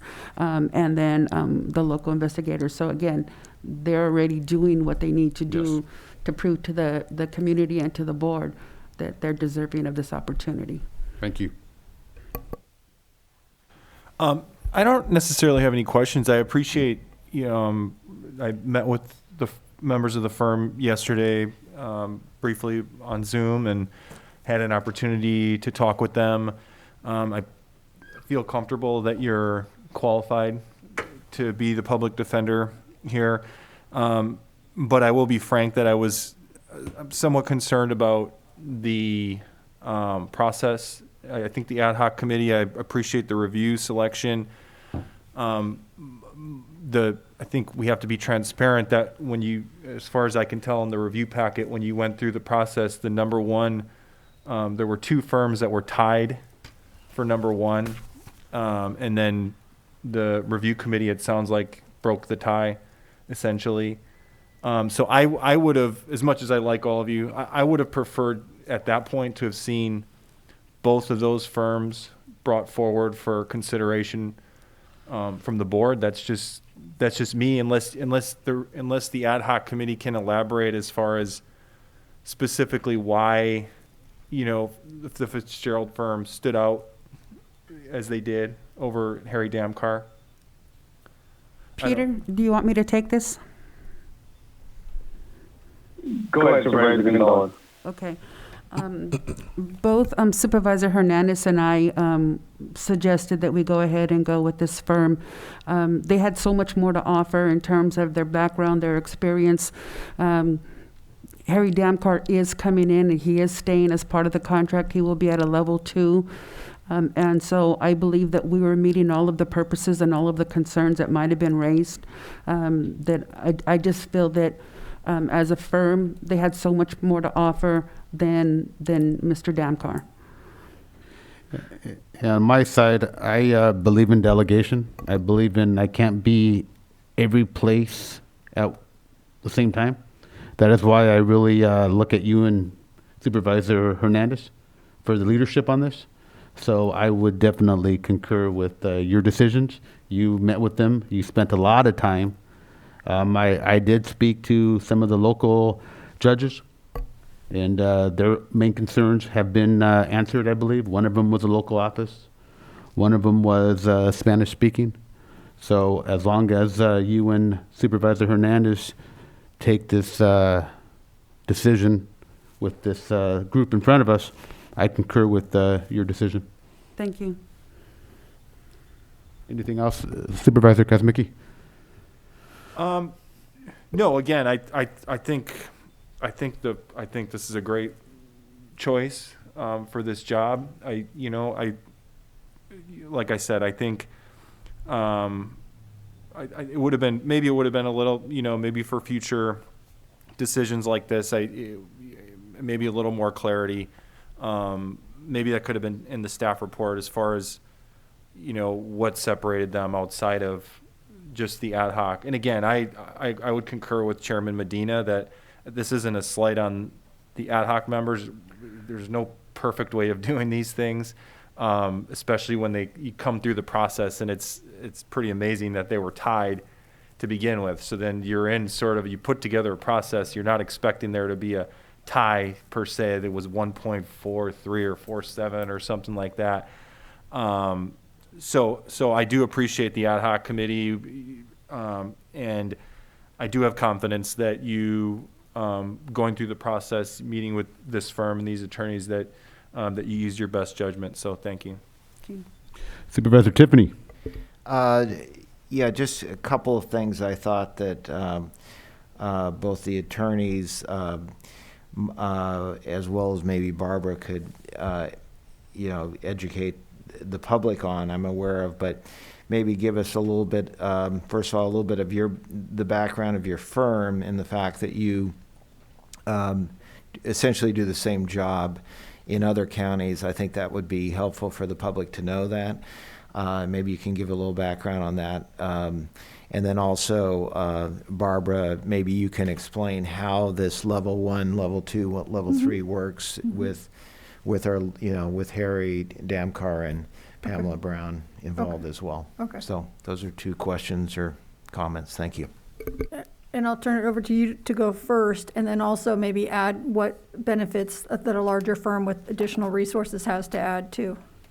And then I'll go about the different levels. Yeah, I want to bring Mr. Alvarez up, and Or I can actually going to have him handle that part. I'll start with the levels, and then I'll turn it over to you. So, Barbara, if I may, also to this decision to bring in new counsel, that weighed heavily on me. There had been considerable concern from the court for a very long time, and it was brought to our attention in the midst of our finalists looking at the candidates that the courts have been reaching out to the county for quite some time. I saw an email dating back to 2017. A letter came to light that was dated March 10th, 2020, that we saw as supervisors. So the courts have been concerned with the existing public defenders and the service that they had been providing. And I do not want to single out one particular public defender or shame them, but there was some serious concern from the courts. So that was my reasoning for going with an outside firm as opposed to the local firm that was here as the tiebreaker. Because again, the courts had some concerns. Coming from my personal background, born and raised here, I went to law school because of my personal experience with the courts and seeing how justice wasn't always doled out fairly. And so I came from a background, but I also looked at the letters from the courts, the conversation with the district attorney as well as the judge, and those were my reasons. So just, I didn't take it lightly. It was a very serious process that I took. on the levels, so when a criminal defendant is appointed counsel, it goes to the first level, which is normally would be an in-house public defender's office, but we contract out everything to the different levels. So it'd be level 1, and if there was a legal conflict of interest so that that firm could not represent that client, then it would go down to level 2. And then if there was another conflict, it would go down to level 3. So there's 3 levels, and that we have the 3 different levels, so there's as very limited as possible for clients to go outside that, which were then appointed to attorneys on an hourly basis. In addition, if there's 2 defendants in a case, or 3 or 4, et cetera, the first defendant would be appointed to level 1, the second defendant would be appointed to level 2. And the goal, I think at one point in the distant past, we probably had 2 levels of conflict, contracted attorneys, and then we added a 3rd level to prevent conflicts from going outside. The goal, one of the goals that we have is that there's going to be less conflicts. So hopefully the first level will be taking more of the cases right now going forward if they don't have any existing conflicts with this area. So there should be less cases going to level 2 and level 3 than they do currently. In addition, because the ad hoc was so impressed with Pamela Brown's representation of juvenile delinquents, there was a change. Normally the juvenile delinquents are handled by level 1, and it was decided that she would keep her juvenile delinquency clients in service level 1 for the juvenile delinquents. And then, if there's a conflict, then it would go back up to level 1. So there's, that was one of her particular strengths, and she's able to present those cases very clearly to those individuals, and they want continuity in that matter. So, they're going to be level 1. If the board approves that, then Harry Damkar would be level 2, and Pamela Brown would be level 3, except she would keep her juvenile delinquent clients. And just to be clear, currently Harry is level 2, Yes. and Pamela is level 3, with the exception of the juvenile you Well, mentioned. Yeah. she is right now, but prior to January 31st, she was working under Greg LaForge. I'm sorry. So right now it is Harry, then Art, and then Pamela Brown since January 31st. And they've been taking on an hourly basis, 50-50. The cases from Greg LaForge have been split between Mr. Damkar and Mr. Cantu. Okay, thank you. And just to address the other concerns, my name is Antonio Alvarez. I'm the Alvarez and Fitzgerald Alvarez and Chumo. And just as a background for the firm, we provide a public defender / indigent defense services in 5 separate counties. We are the primary, or I think you term it here, first level, which is the public defenders in Madera, Calaveras, and Amador counties. And we provide conflict defense services in Merced and Fresno County. We have been in Madera and Fresno for 30 years and approximately 20 years in Calaveras and Amador, and about 4 years in Merced. And so we're a firm of 93 attorneys that do criminal defense work almost exclusively. And so the benefit of having or going with a firm like ours is that we do have that specialty. We will have 2 full-time attorneys that are going to be members of this community that both volunteered to move to this area and will be doing so. But besides these 2, and both are very experienced, Mr. Martin has been an attorney since 2006, Ms. Luna since 2007. And both have handled all types of cases, everything from juvenile matters, dependency matters, to homicides. And so there's a vast array of experience between these 2. But in addition, there's 91 other attorneys that they are in contact with, they're a part of. And so this county can benefit from that as well. We are close enough that if there's an unforeseen situation, we can have an attorney here in under 2 hours if necessary. But more than that, it's the experience that they provide that we can, that we handle, because that is what we do full time. And so, we have 14 attorneys, I believe, that are death penalty qualified. We have 21 attorneys that exclusively handle juvenile matters, dependency, and delinquency. And so again, there's not any type of cases that we have not been able to handle. And with Mr. Martin and Ms. Luna, again, both are very active members of the bar associations and the communities therein. Mr. Martin is coming from Madera, Ms. Luna from Fresno. I believe Ms. Luna is a chairperson, a vice chairperson for the Hispanic Lawyers Association.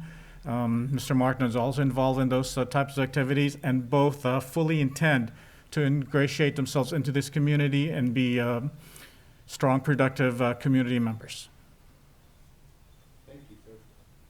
Thank you. Any other questions for firm? Mr. Hernandez, any questions? No questions, just some final comments, Mr. Chair. Just to let the community know that this was I've mentioned before, it was a thorough process, but there was a strong filtering process of basically assigning what is going to be most successful for our community as far as representation from the different levels, the caseload obviously being higher with a level 1. So there was a lot of vetting and detail, and ultimately at the end of the day, there was a lot of boxes checked to make sure that we didn't ignore anything. And ultimately going forward, I would say the stronger sentiment is that we have an ongoing process to always reflect back on today, on the issues, what caused us to go through this whole process. And ultimately from the committee conversations, I think it's going to help direct us, which I believe Supervisor Gonzalez would agree that we're focused now that every to a certain extent, there's going to be a reminder every year that we bring this back with some kind of, sentiment with the ongoing ad hoc, the Brown Act ad hoc committee, Brown Act committee. But with that we find ourselves basically saying, what could we do better? How could we make sure to tighten it up? How do we involve the public in this conversation? And ultimately, how do we make sure that the right attorneys are in the respectful positions, right? So, and right now we have a strong confidence in the structure that was established, and it could be that Mr. Damcar or Brown, end up being at level one day, or at the end of the day, I feel like we're gonna learn a lot from today's decision on how to better it. Those are my final comments, Mr. Chair. Well, thank you for your time and coming to this decision. Anyone else? We'll bring it back. We'll ask for some public comment. If you'd like to make a comment, please raise your hand or press star 9.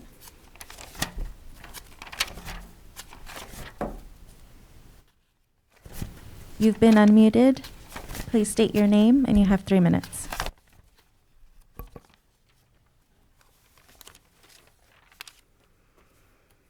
You can unmute your mic.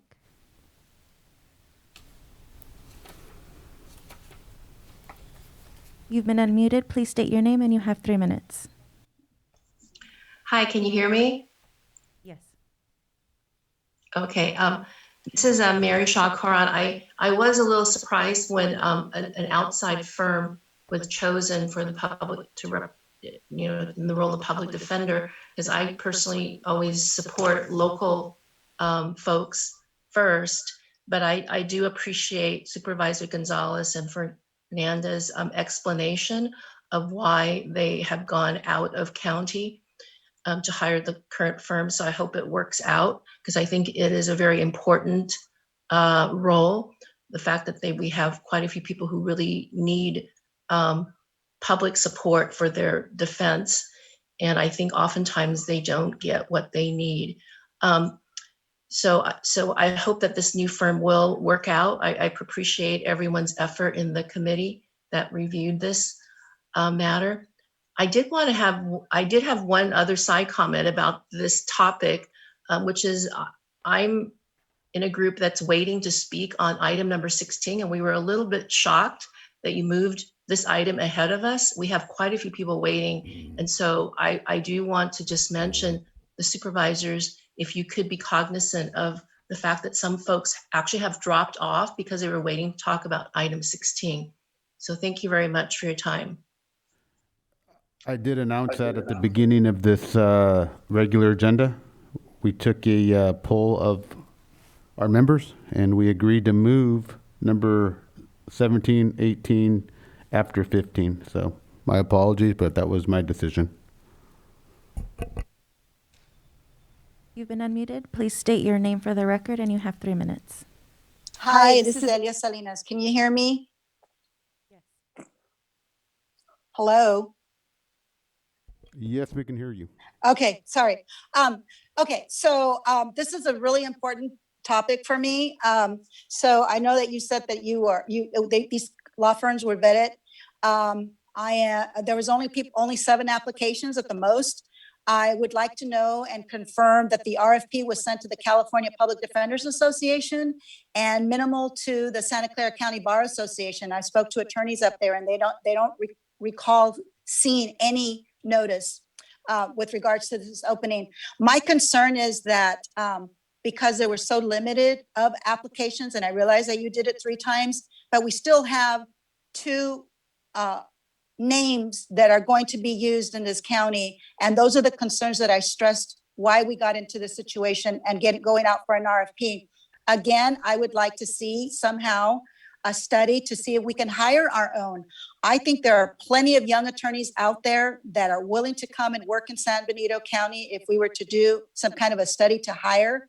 The fact that the courts our local courts have concerns about our local contractors, public defenders, should be a big concern to the ad hoc committee and to the board members themselves, because we still have two names that are still on there. This law firm, obviously the conflicts will be minimized because they're from out of county. And I find it odd that they're willing to move here for a year, because this contract is only going to be until April of 2022. There's a lot more. I only have 3 minutes, and there's a lot of concerns. And I know that you got input from the public. I wanted input, but obviously I was not chosen, and you all know why. There's a big concern. This is a contract for 1 year. I'm willing to go for 1 year, but I think as a whole of supervisors, be wary.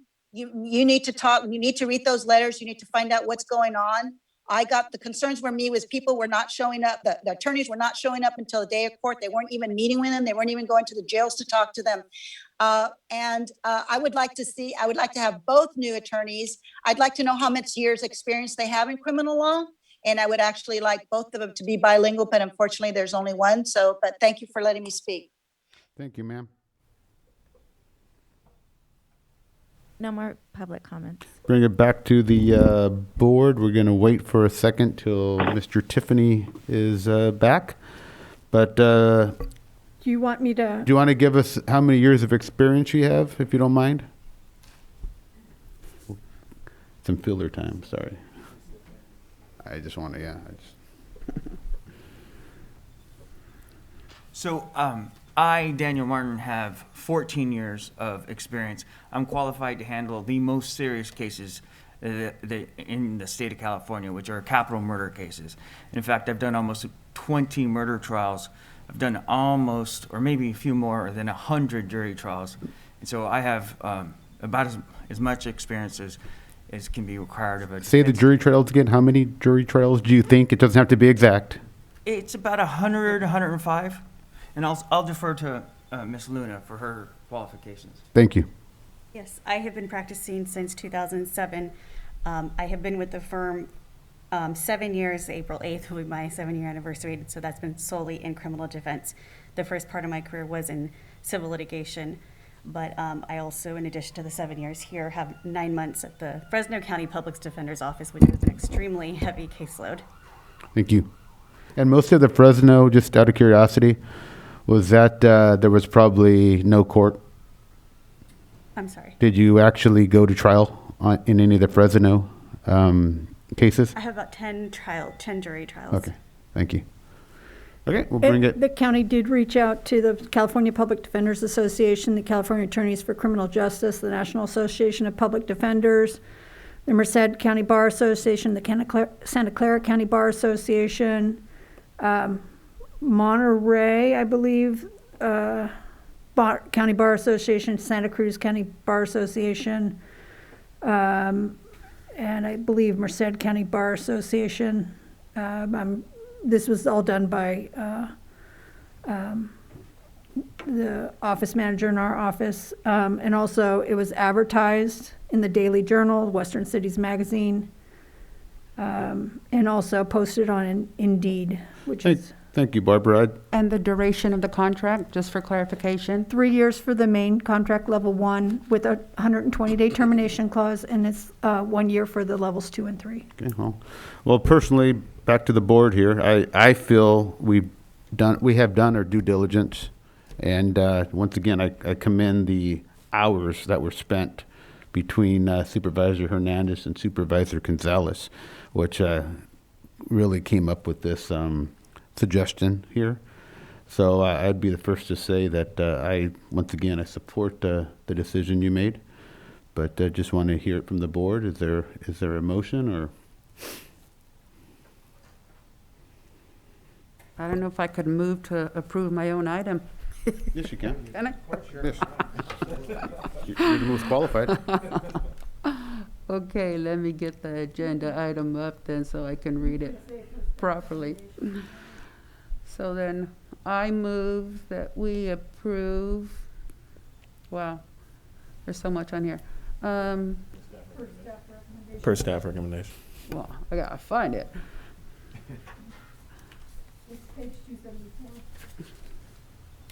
Okay, he's giving him, okay. So,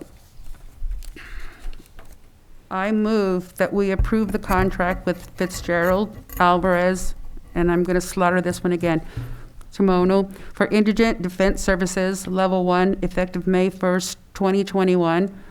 Approve the extension of current existing contract with Harry Damcar, Art Cantu, and Pamela Brown, our existing public defenders, to April 30th, 2021, and authorize the CAO to sign,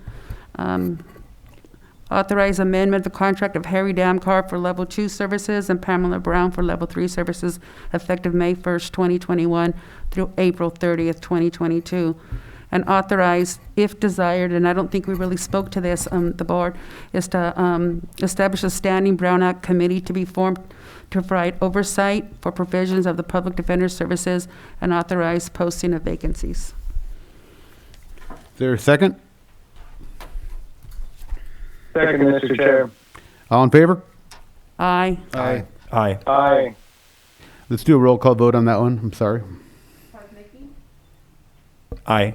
Fernandez, Aye. Gonzalez, Aye. Tiffany, Aye. Medina. Aye. Motion passes 5-0. Oh, welcome aboard. Yes. Now, we will now, No, quick. I just want to thank you all for the confidence you're showing us. sorry about that, sir. Yes, I just want to thank the confidence you are showing us, and we will not let this community or this county. Oh, we won't let it. Saying is, we won't let you let us No, down. we won't. We'll bring it back to the board, and we're going to adjourn for a closed session, and we'll return at 1:35. Barbara, can you? Yes, do we want, okay. We might not need a full hour. No, we might need to pull out. Are you going to call out for closed session? Pardon? Are you going to call out for closed session? Yes, but Mark, Supervisor Medina, do you really want a full hour for those two closed sessions? Half an hour? Half an hour? Half an hour, is that okay? So we'll need Vice Chair? Supervisor, Give us an announcement of when we come back. 1:15? You need to announce out that we'll be back. We're revising the time. Pull up. Yeah, let me read it into the record and and then you can announce that we'll be back at 1:15 perhaps. Our Resource Management Agency, Conference with Real Property Negotiators, Property 2100 Cienega Road, Hollister, APN 020-170-046, Agency Negotiator Benny Young, negotiating parties Lennis Ward Enterprises, David Lantis, Stephen Ward, WT Capital Lender Services, Deborah Franciconi, under negotiation price and terms of payment, or both. 23 conference with pursuant to section 54956.95 workers' comp liability, claim number TIBT 600149 and TIBU 0600258, San Benito County, Trindale, member of Trindale Insurance Fund is the agency claimed against, and that is it. And then for Supervisor Gonzalez or Supervisor Medina to announce that what time we'll be returning. Read it into the record. Okay, so we'll take a half an hour for lunch, so at 1:15. Let's just do 1:15. 1:15, okay. Make it simple. And then we need public comment as well. Is there any public comment?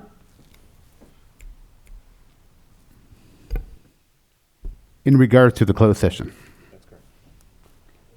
Comment, please raise your hand by pressing raise your hand on the screen or press star 9.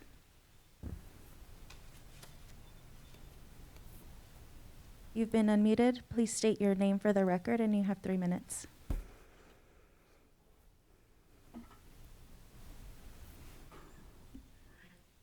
We can't hear anything. I don't know if you can hear me or not. We can't. Yes, we can hear you. Speak.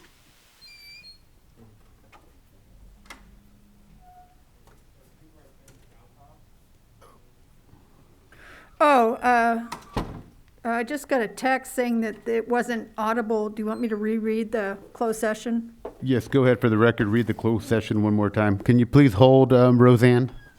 Okay. We have 22 is conference with real property negotiators, 2100 Cienega Road, APN 020-170-046 in Hollister. Agency There's no negotiator. sound coming into Zoom. No sound?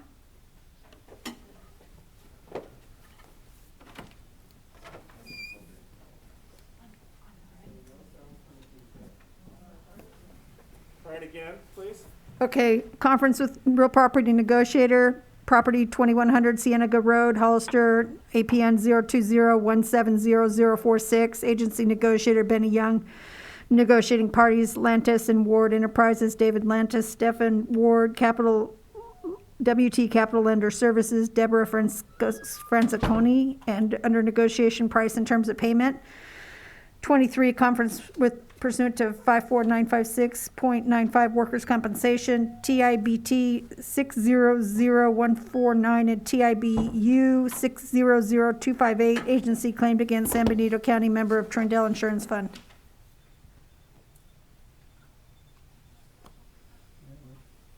Okay, is there any public comment? If you'd like to comment, please press raise hand or press *9. No comments. Okay, thank you very much. We'll resume at 1:15.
Council? There was no Report out, please. reportable action. No reportable action. This takes us to number 16. I'll let Joel and Mr. Young take care of this one. Thank you, Mr. Chair, members of the board, Mr. Espinosa, County Council. This item is back at your request.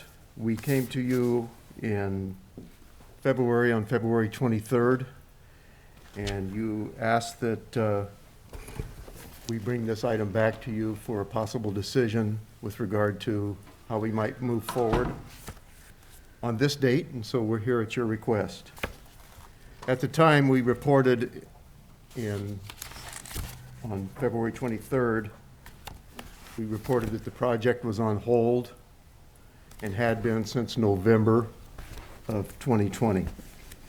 Subsequently, the applicant clarified on March the 10th that they wish to proceed, complete their application, and process their case.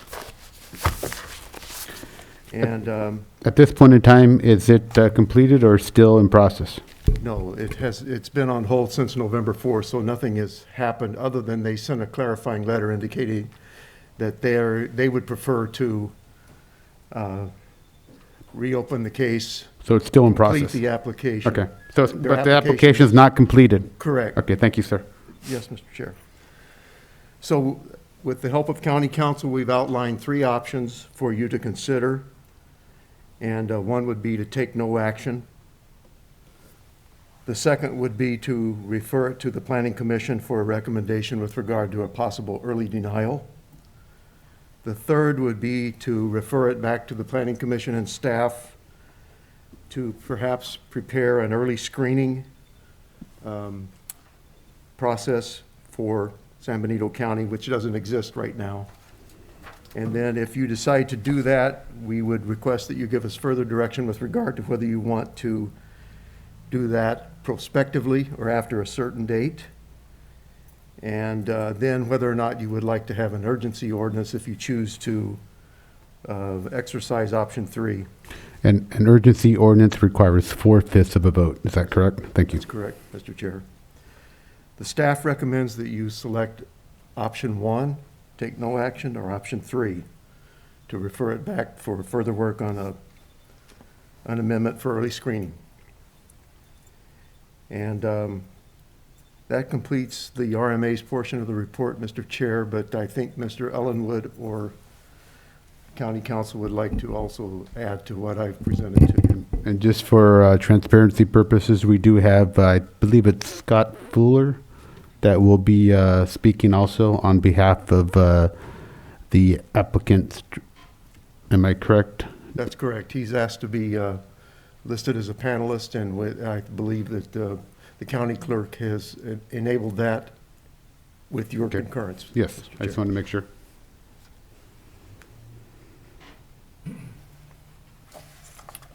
Good afternoon, Chair and members of the Board of Supervisors. Joel Ellenwood, the Assistant County Counsel, and I prepared a confidential memorandum that I distributed to all of you, which provides further background, the legal basis for the recommendations. There is obviously a letter from the applicant's attorney that you've all received on, it was dated March 10th.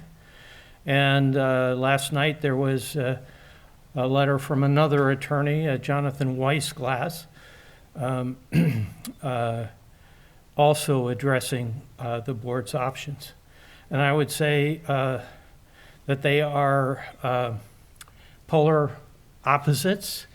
On the one hand, insisting that you do nothing on the part of the applicant to allow their application to proceed through the normal process that's outlined in the San Benito County Code. And then Mr. Weissglass's letter, which is really not revelatory because the case he cites primarily deals with the fact that You do not need to comply with CEQA if you are going to deny a project. You don't even need to process a EIR for a project that you are going to deny. And that is black letter law. It's written into CEQA, the fact that the case states that also, and that for legislative actions, and that's what we're talking about here, a general plan amendment, for legislative actions, many of the assertions made by Mr. Priest in his letter simply don't apply. So I can't, it's not prudent for me to discuss those things in greater detail because it might put the county at disadvantage should there be a future legal challenge. But I'd be happy to discuss that with you if you wanted to continue the item and set up a closed session for a future meeting. But apart from that, the board has full authority to exercise any one of the three options that have been outlined for you in the staff report. The basis for the county council's evaluation of those options has to do with potential risks. Our job as county council is to keep the county out of court. And if the board wishes to take an action that's likely to put the county in litigation, to do that in a way that is most advantageous for us to prevail in litigation. And of course, no responsible attorney can tell you with any certainty that if you bring a case under certain facts and circumstances that you're going to win or not win. Or many times clients ask for what the odds of prevailing are. And frankly, there are too many factors at play to be able to responsibly give an estimate of those things. And so I do not want to get into detailed discussion of the merits or demerits of the argument, but it is fundamentally a policy decision on the part of the board as to which of the three options you wish to pursue. And I'd be happy to answer any questions that are appropriate for me to address in a public forum. How many general plan amendments can we do per year? There is a statutory limit to doing 4 general plan amendments a year. However, that's 4 separate processing occasions. And you can combine as many general plan amendments in each of those 4 occasions as you wish. Other cities and counties have a winnowing process, if you will, in which they accept applications from private parties for general plan amendments, say twice a year, and they make decisions as to which ones they want to go forward on. And that's an early review process to select either which ones are going to go forward or which ones are going to be denied outright. Those jurisdictions have criteria to apply in making those choices. And then, so that's what the process is that we're suggesting in option 3. There are at least half a dozen different jurisdictions, cities and counties that have that process. They're each a little bit different in how they operate. And if you chose option 3, our suggestion is that you allow the Planning Commission to review all of those alternative approaches and to make a recommendation as to the board for which one they would recommend your adopting. One more question, and I'll leave you alone. When you're looking at the general plan amendments, what I'm seeing is there is a reimbursement agreement that you do when you bring on a client or a developer.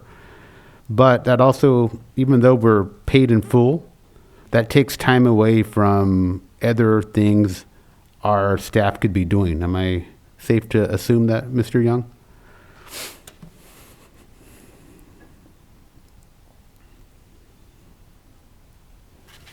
Mr. Chair, members of the board,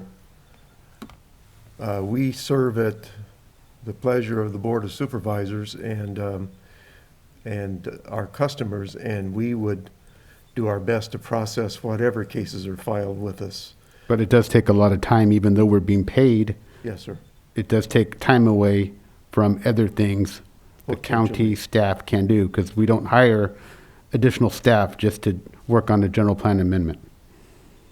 That's correct. Okay, thank you. Just a question, Mr. Chair.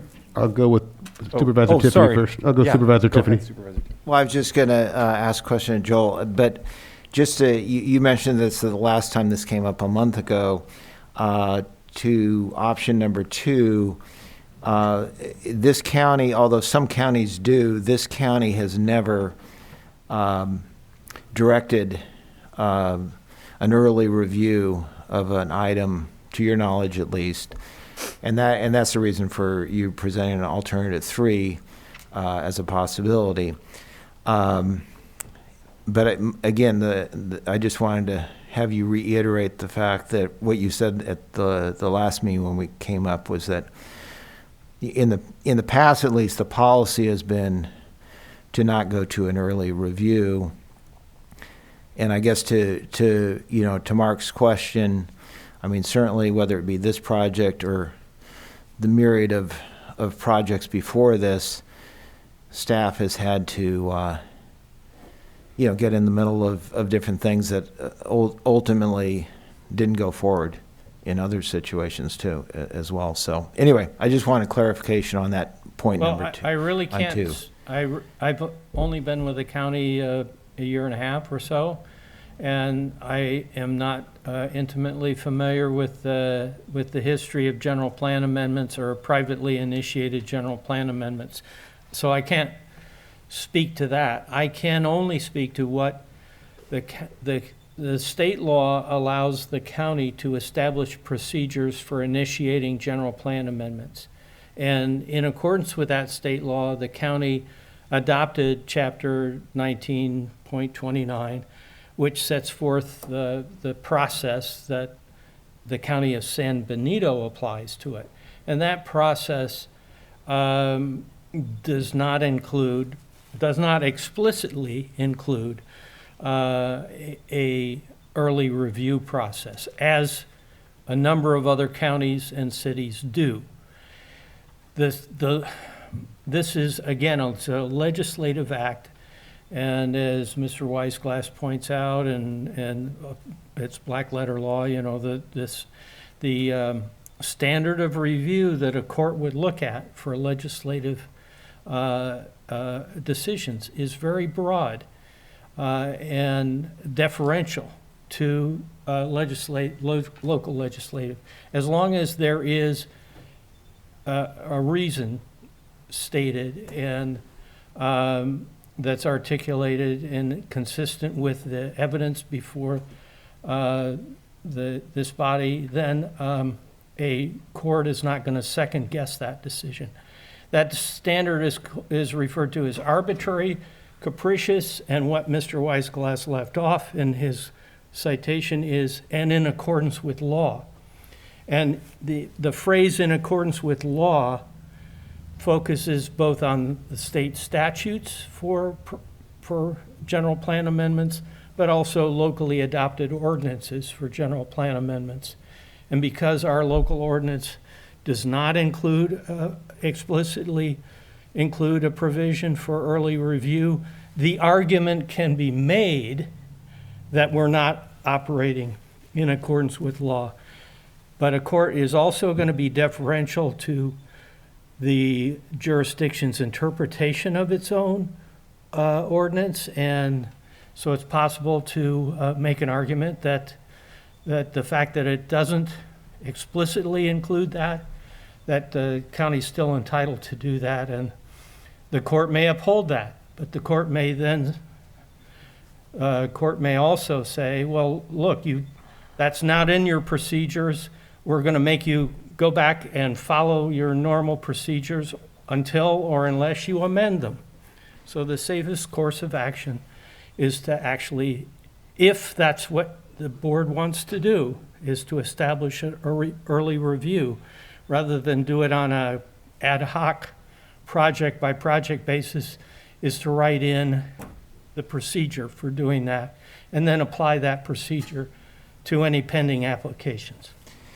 So just as a follow-up, and this may be more for Barbara or you, Ray, putting aside the legal part of it, are you aware of, you've both been with the county for quite some time, have we done an early review previously? I don't recall any early reviews. The closest thing that I can recall is when they brought a definition change to the Planning Commission and asked whether they consider specific use to be under that definition, I think, before they processed a conditional use permit. But I don't recall anything similar that I can think of. But generally speaking... it was contemplated right, back in mentioned. 2018, I think, 2019. 2018 in April. Yeah. But the board chose not to. No, the board did not choose not to. It was delegated to come back at a future board meeting. Okay, okay.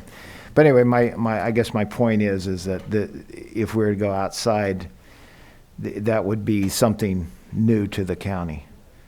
Okay, thank you. Supervisor Kazmicki. Thank you. Just to piggyback on that, though, just to be clear, in your judgment, you've made it clear that we have the legal right to send it to the Planning Commission for an early review. The board certainly has that discretion, but as I said earlier, our job in providing advice and counsel to this board is to avoid litigation if possible and to create the strongest possible defense if litigation is inevitable. And we have an explicit threat of litigation in Mr. Price's letter saying that if you go forward with this process of an early review, we're going to sue you and allege all of these claims. So it's not a hypothetical. We have an actual threat here that we're dealing with, regardless of how meritorious it is. It's something that has to be taken into account in taking risks. Yeah, but if a board of supervisors or a city council set policy and based on threats of litigation, we wouldn't get anywhere. No, that's correct, and we're not suggesting that a threat of litigation is the basis for making a decision. It's one factor to be weighed. Yeah. And so if you had to rank those, if I had to rank those three options that are in front of you in terms of risk of litigation, number one would be the least risk. Number two would be the most risk. And number three would be somewhere in between, and one that would allow you to achieve the objective of creating an early review and applying it to this and have the best chance of prevailing in any litigation. Got it. But just again, to reiterate, our own county counsel's office is the entity that gave me specifically the initial advice that this route was a legal route to go.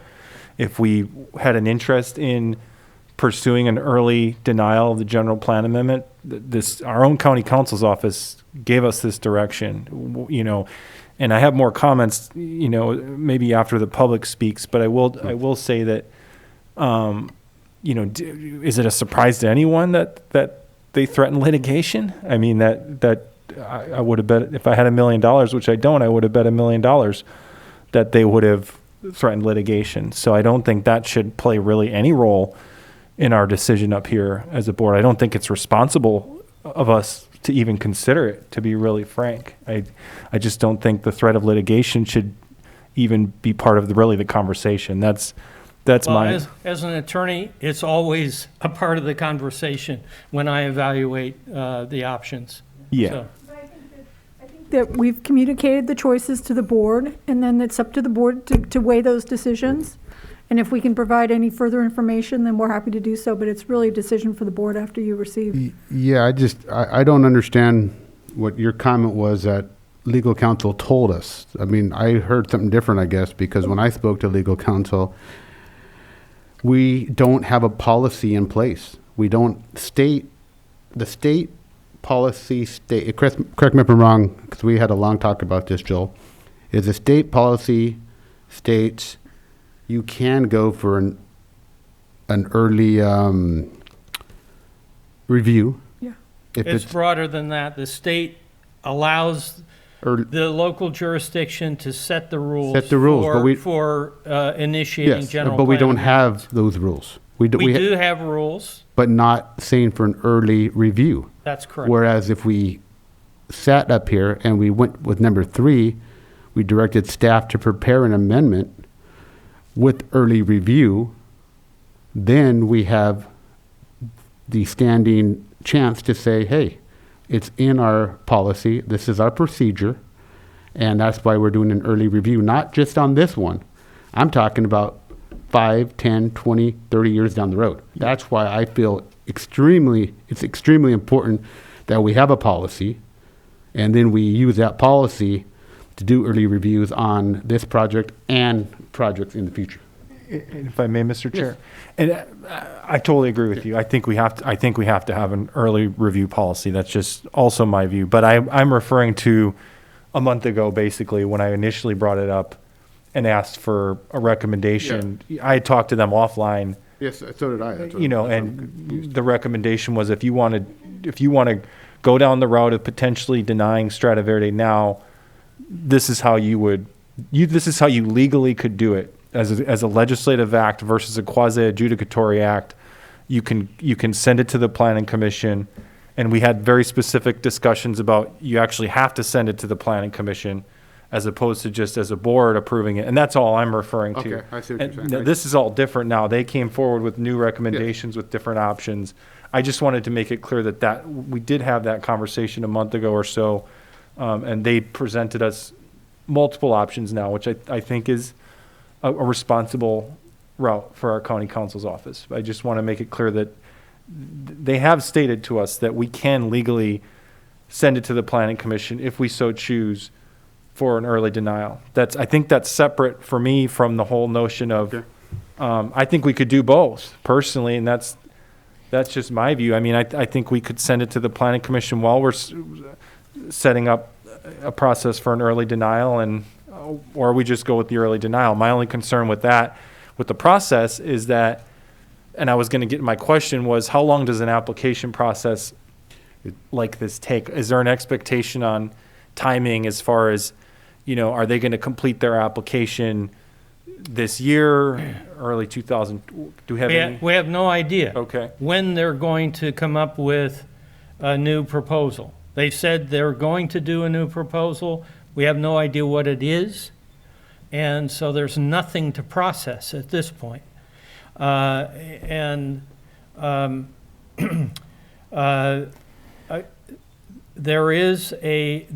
are provisions of the state law called the Permit Streamlining Act that sets timelines for processing applications that are not purely legislative in character.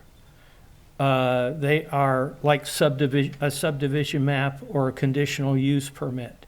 But zoning and general plans are legislative in character. So there's no timeline that applies to that they can say you must do so, within, this a specified timeline. Okay. It's entirely up to the discretion of the legislative body how long it takes and what the process is. But in the motion, you can put whatever's in the pipeline. If you want the early review process to apply to any application, regardless of when it was initially filed, So you can put that You in- can do that. Yeah. That's one option. Mr. Tiffany, available. I know you. had a Well, question. I just wanted to follow up, and I want to be clear that, I mean, I agree with Supervisor Kosmicki on one point, and that is that I think the dueling letters between, one side and the other side don't in any way impact my decision, and I'm not really worried about litigation. I know we're going to talk about this probably after public comment. We'll each speak on this, but, I want to make sure that there's been a lot of talk about this early review. The other option, which I think is the right option, is to let this play itself out, which is option number one. If we choose to look at early review for future projects, that's a whole nother issue. And I would suggest we look at something like that somewhere down the road, separate that out. But anyway, I just want to, because of the conversations where it's going right now, I just want to be clear that, there's another direction that I think is the proper one. So anyway, that's the only thing I would say. And really the decision for the board today is what do at least three of you agree on is how we should move forward. That's a policy decision for this board to make, and we've laid out the options. Or 4 if you want 3B. What's that? If you want 3B, it'd be 4 people. Well, yes. I mean, that's an additional step, correct. Supervisor Gonzalez, anything? I actually am going to hold my comments until after I hear public comment, but I do want you to explain again, and I know we beat this like a dead horse, but I do want you to explain to the community how, though Measure N was defeated at the ballot, why we are here today still. Because that's a question I keep hearing. I saw an email earlier today. I can't believe Stradivari is still being talked about. Why are we still talking about it, even though it was defeated in November? Can you please explain that, not to me, but to the typical person who is listening in on Zoom right now? Okay. So there are two ways to go about making land use decisions in California. One is through the ballot box, through an initiative, and that can be brought by citizens or by developers or anything else. And one of the issues from a professional planner's perspective about ballot box planning is that you take it or leave it. This is the proposal. It's fixed for good or bad, warts and all, good points and bad points. They're all fixed, and it's an up or down, black or white decision, yes or no. That's what the Stradivari Innovation Park specific plan, general plan initiative called for the citizens to do. It was defeated. At the same time, they had an already pending application that really wasn't complete because they didn't add the specific plan component that was included in the initiative.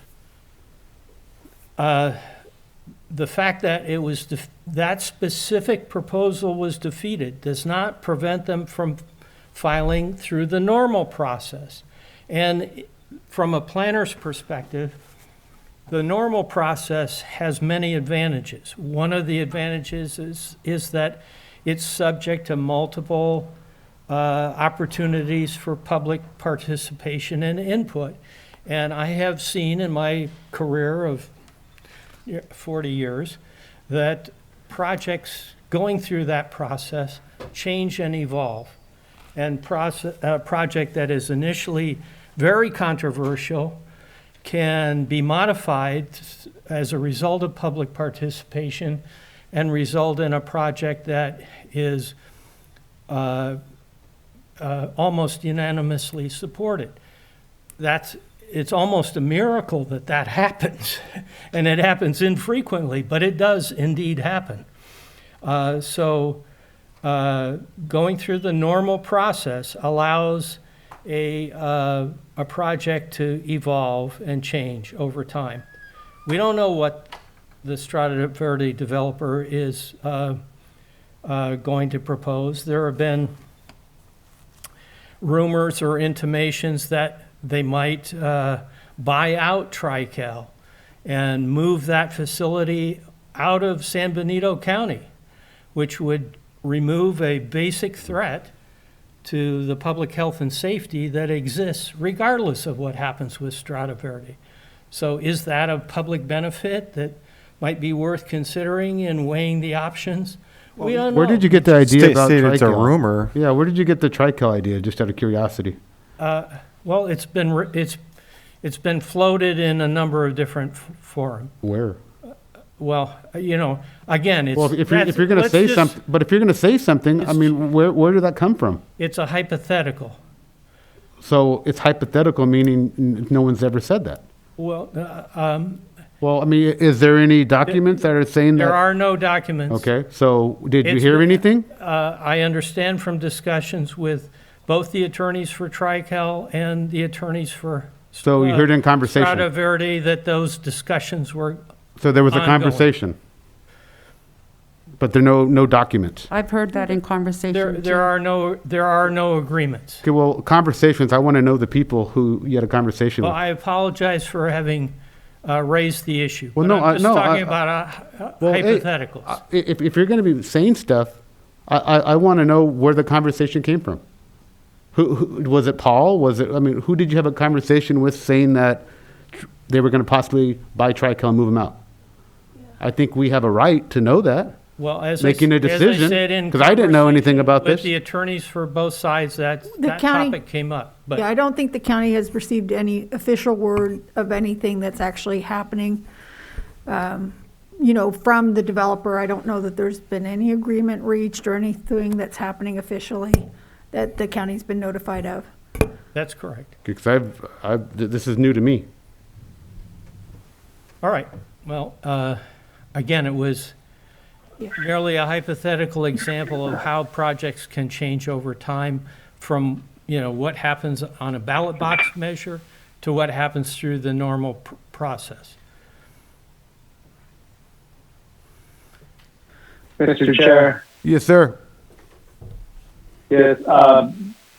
So the thing that really strikes me is that Measure N, although it got struck down, it has no bearing as far as the way that applies to our policies as they stand right now. I struggle with basically making a decision to discriminate against an entity that the process is open to anybody else except for them. To me, it kind of reeks of discrimination against basically the process that should be afforded anybody. I mean, and to me, the more I think about it, even item 3 becomes a little bit questionable, because why would we be bringing forward an amendment process if it wasn't for Strata Verde? And basically saying indirectly what we're telling you is you can't apply because we have 2 different levers to pull to stop you from coming into our county. Either we believe in the process or we don't. I'm not saying that, I mean, obviously that we have an opportunity to change policy, but I mean, that was actually established through the general plan process. I mean, that was initially what really set off the study area, right? I mean, those study areas were already established a long time ago. Now, do we want to go back to talking to the public about the study areas? Maybe have a little bit more of a kind of a fundamental sentiment of where we think development should happen? I mean, shouldn't that be maybe a consideration for a general plan process, even apart from Strata Verde? I mean, and I'm not worried about them suing us or not suing us. That's not the reason for my point.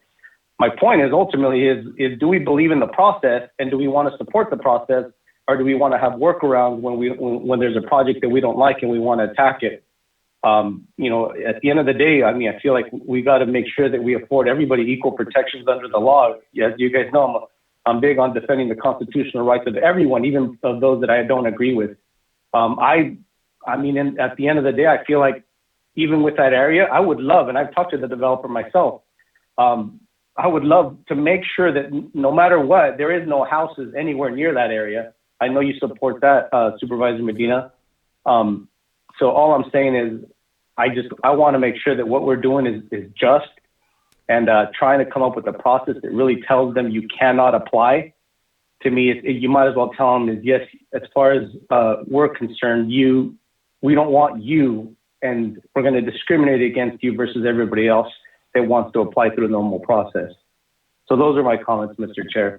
Well, just to answer that real quick, just for the record, the whole idea was brought up in April of 2018, so this is nothing new for me. So I can stand here and say that I wanted an early review, not of this project, but of other projects too. Predominantly, it was, with all due respect, a lot of these big developers. Because what's happened in the past, and I know what's happened, is these developers start spending money, and then they shame us. They shame us by saying, I just spent $1 million on my EIR, and you're going to say no to a project? So the whole idea here, in my opinion, was to stop this from happening, because I don't know how many times it's happened, but I've heard, and I've seen it happen. And I think Barbara and Ray are looking at me like, okay, yeah, you're going somewhere with this. So I did bring this up in 2018 when we had, at that time it was John Gurton. He didn't follow through. My fault. I should have been on him more and saying I want to go further with the process. We wouldn't be here right now, because this policy we have right now would state we have an early review, and that would have eliminated everything. So shame on me. I failed on that. But I'm looking at this now saying we have to have something similar to this. And when it comes to everything else, discrimination, whatever, there's nothing we're trying to do. I'm not even looking at Strata Verde right now. I'm looking at this policy as a whole. And that's where I am, trying to create something that is going to prevent people from having these same issues in the future. So I'll go to Mr. Kosmicki, and then I'll go to Thank you. Supervisor Tiffany. Sorry. Yeah, no, I appreciate that. And just to, off of what Supervisor Hernandez said, and I appreciate his mention of the general plan in that area, how it's outlined in the general plan. But I do want to just clarify, what is the name of the area that we're talking about as Supervisor Hernandez is referring in the general plan? It's called a new what? Well, there are a number of new community study areas. Thank you. That's all. Right. Yep, that's all I wanted. But in all, I mean, you want to get on words, it can be a new business community. There was never, ever, ever any intention to build houses up there. And I know you used it. I know the mayor used it, and I know Roland used it. I did not, actually. Well, I'm just saying, people used it, and that was the wrong way to run a political campaign. And I'm not here trying to say, every political campaign is correct, but when they were using that, that's disgusting. Because I sat on here many times saying, never, ever, ever, ever will we want homes out there. So, using that stuff is just disgusting. Go ahead, Mr. Tiffany, sorry. Well, I'm going to make a different point, but to what you just said about residential, that is actually an argument for a project to let it play itself out, because then you find out for a fact that indeed, what is the project? And it will be shown for a fact that there are no houses, which is the case, but people, as you've been saying, you just said, been arguing that there were houses in spite of that. So that, to me, that just shows that you should let something play itself out. But what I was going to say is, to your point, Supervisor Medina, about the early review, I would agree that, and I'm new to all this, but it might make some sense to look at early review, although I might argue that it would not be for an early denial, but maybe at least an early review, so input could be given to a developer, and you can give them a clear idea of where you're headed, and then they can make their decision whether they want to move forward or not.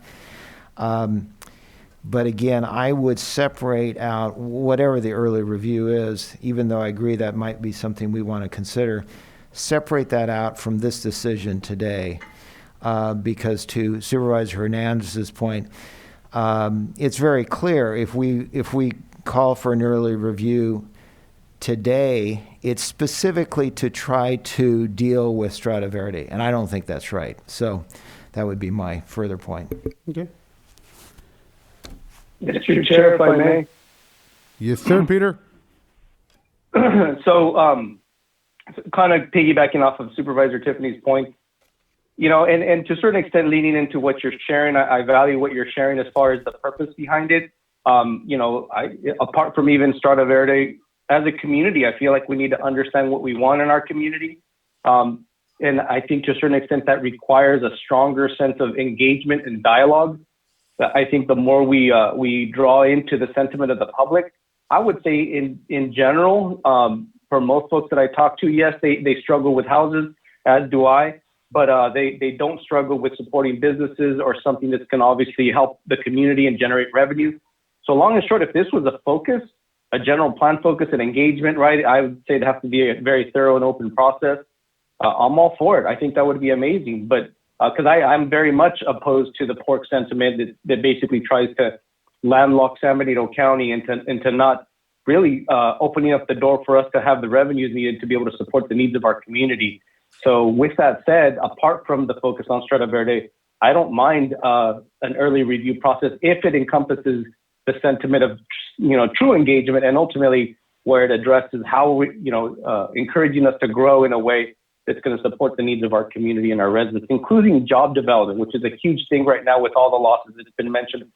I think plenty of times by many speakers that we're at a place in time right now where the county is really struggling, and now our biggest solution is to basically infuse taxpayer-funded, you know, taxpayer-funded basically grant processes through the state and the feds. That all it is inflation down the road. So we need to address that on the upfront, which means I think we need to have a holistic approach. Those are my comments, Mr. Chair. Thank you. We'll take some public comment if we wish. If you'd like to make a comment, please raise your hand or *9. This is Scott Fuller. Can I? I'm sorry, Scott. My bad. Yeah. We'll let Scott go first and give his presentation, and then we'll go to public comment. My apologies, Scott. No problem. Thank you. Thank you, Chairman Medina and board members, for hearing me today on behalf of the applicant for the proposed Strata Verde Innovation Park project. First of all, let me say that the March 10th letter that we submitted was submitted at the specific request of County Council, which asked us specifically to submit a letter outlining our views on this early review concept. And I must say, my reading of that letter, we did not explicitly threaten the county with a lawsuit as was characterized. And let me just also point out, it is the opponents of this project that have actually sued the county on more than one occasion. So I just want to make it clear. I'm not here to talk about lawsuits. And I think our letter and my comment were more about fairness and what are the county's existing procedures that every other applicant has afforded themselves of, and that we would like to afford ourselves of. So again, we're not here today to discuss the specifics of our proposed project or its merits.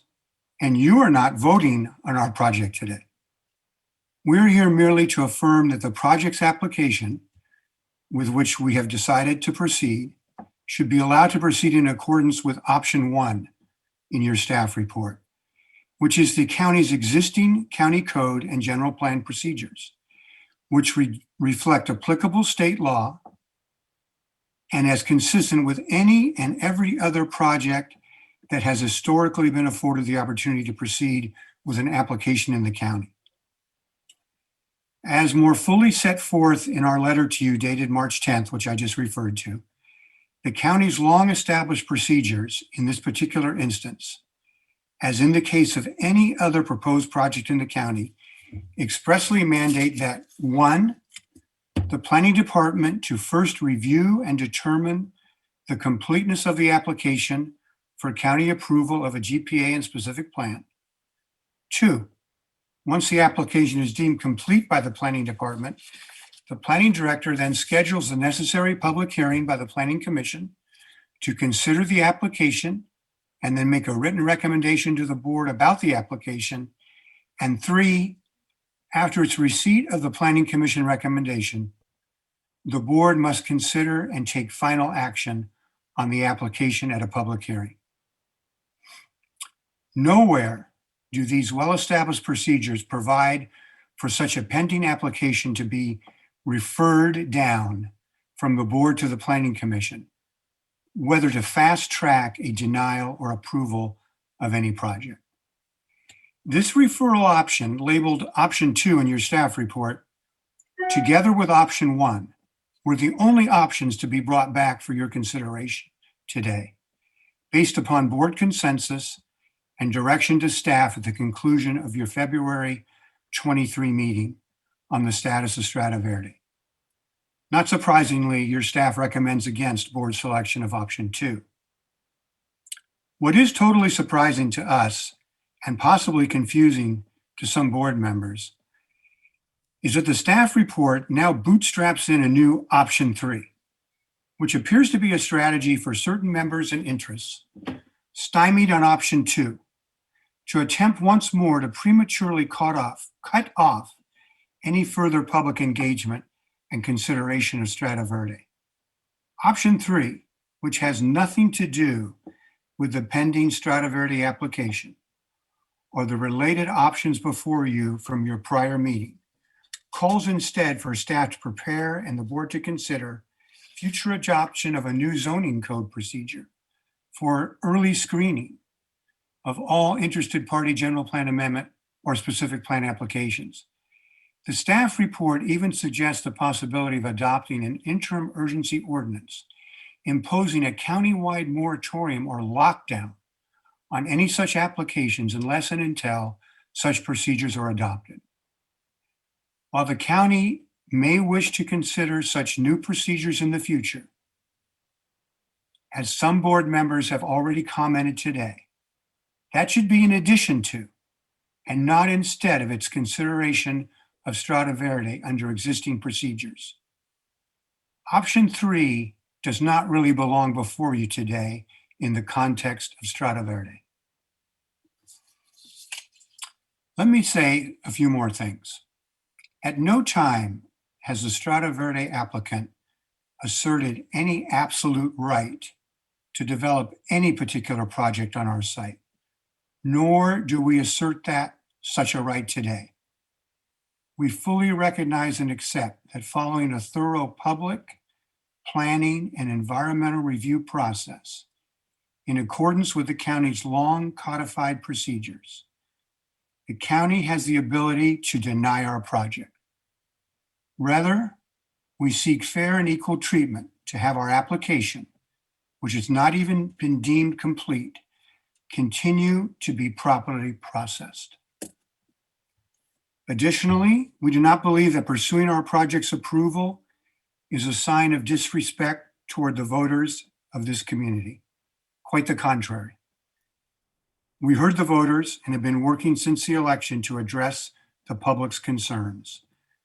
The proper and undoubtedly lengthy project review process will allow us to provide public education, to take and respond to public input, to engage in the full environmental review process, and appropriately adjust the project design in ways that were not possible during the initiative process. All based on real and not conjectural or mistaken facts about the project. In the end, we believe that you and the great majority of the public will, 1, have a better understanding of what is truly being proposed and what is not being proposed by the project. 2, trust in its very significant economic benefits. And 3, have faith that the proposed project will fully address its environmental impacts. The public's understanding of the final project design, including what we expect could be literally hundreds of conditions imposed by the county, will be very different from what voters may have understood this past November. In conclusion, we request that the board adopt option 1 and reject the notion that our application be referred to the Planning Commission or be tabled by new county zoning procedures. We request that you instead allow us to proceed with our project application in accordance with established county procedures available to all projects. Thank you again. I remain available for questions, as will David Priest, our counsel for the project, and I believe he's also on the line. Thank you. I'll just mention one thing, Mr. Fuller, is you talk about the majority of the public. Well, majority of the public did not like this project, the way it was set, whether it was with the miseducation from certain members of the public. It was a 59% of the people did not like this project. You had over 2 years to educate people on what you were doing. You decided to go to the people rather than to the board in the beginning. And in your education process, you spent over $1 million on a campaign that was not successful. So, I look at it a little bit different. I like the project. I think it would be a good project. But then again, we have a majority of the people, as you said before, that you would try to sway those majority, that do not like this project. So that's really what I have to say. Mr. Tiffany, anything? Well, Mr. Chair, may I respond to that, Mr. Chair? Sure. Okay, thank you. Thank you for those comments. Well, I mean, big picture wise, of course, we're saying that given the, as Mr. Ellenwood pointed out, that the planning process, the long, lengthy, highly intensive public planning process allows projects to adjust to public sentiment that the initiative process does not allow. And without going into great detail about us going down the initiative process, let me say that we were planning to go through the normal planning process until an initiative was submitted to the county, which would have required any project in the new community study areas to go to a vote of the people. Mr. Fuller. You knew I can't hear you, wasn't Mr. going to Costa. go to the initiative, and you decided not to withdraw your initiative. Yes, we decided to go forward having already submitted it to go on the ballot. And so my main point would be, Mr. Chair, with due respect, that what we're saying is we have through the planning process, the normal process that projects go through, which as your council pointed out, is independent of the election process. And that you can go through an initiative process and you have the ability to go through the planning process as well. That will allow us to educate the public and take their input and have that input adjust our project. We believe in this as an excellent project that fills a huge role economically for the county. And so we would like to prove ourselves by going through the normal process. Thank you. Mr. Tiffany? I'm just wondering if we should hear the public, and then, because I certainly have some comments, but. Supervisor Kuzmicki, anything? Yeah, same as Supervisor Tiffany. Supervisor Hernandez, you just want to go to public comment? Yes, please, Mr. Chair. Okay, we'll go to public comment at the wish of the board. If you'd like to make a comment, please press star 9 or the raise your hand icon on your screen. You've been unmuted. You have 3 minutes. Please state your name. Hi, can you hear me? Yes.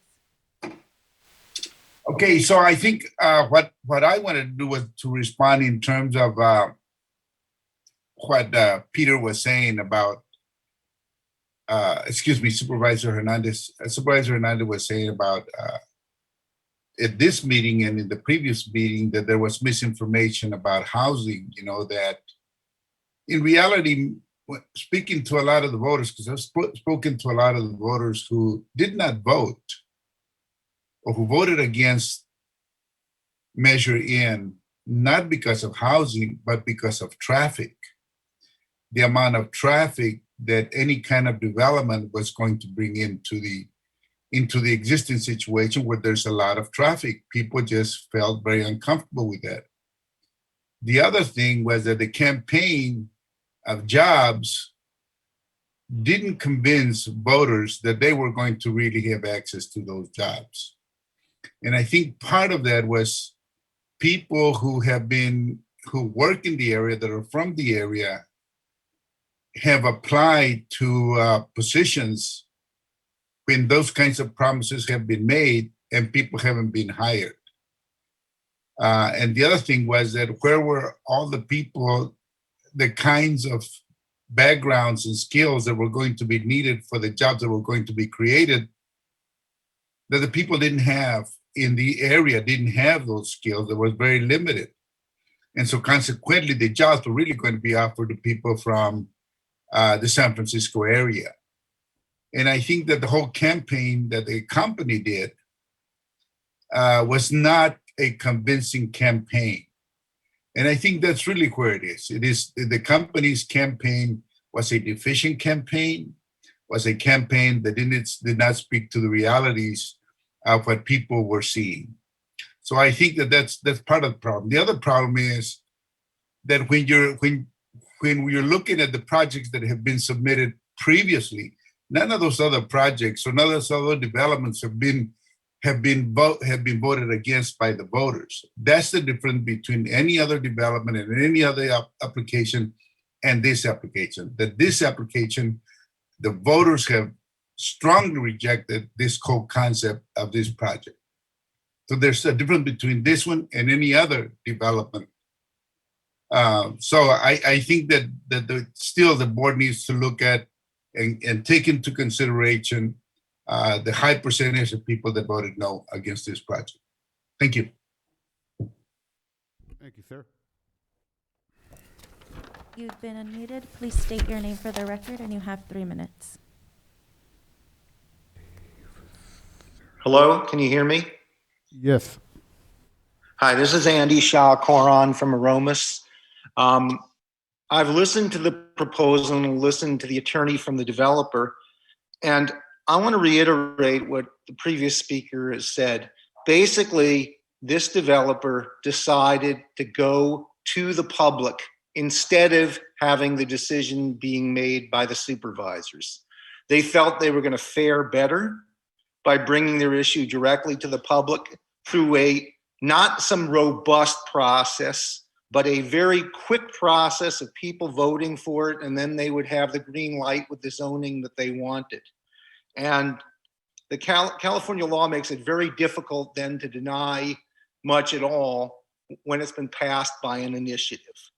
So it's almost, to use a metaphor, it's like trying to evaluate who you want to ask permission when you're a kid, your mom, your dad, and deciding that your best bet is to ask your mom because she's more likely to say yes to you. Well, they did that, and the public resoundingly said no. And you can say that the public, that somehow we distorted the issue. They had 25 times as much resources to make their case for their project. We had a small amount of money. The public has a general disagreement about developing in that area. And I think the idea of them now saying, hey, we shouldn't be discriminated against, we should be able to go through the same process as everybody else. They paid their money, they took their chances, they took the route they wanted to go. I can guarantee you that if the public had said yes to this project, they would be telling you, I'm sorry, the public has already voted on this, you've got nothing to say. Even if you have something to say on the final project. And you can bet, and this developer has sued other entities, you can bet that they would keep on pushing until they get what they want. So I think either turn them down entirely right now or set up a process whereby, after looking at it, you can say yes or no before we invest even more resources in this county and people's time in pushing this, because the public does know that they don't want development there. And I talked to many, many people, and I didn't talk about housing. I talked about an industrial park. I talked about, a lot going on in the area, which is now farmland.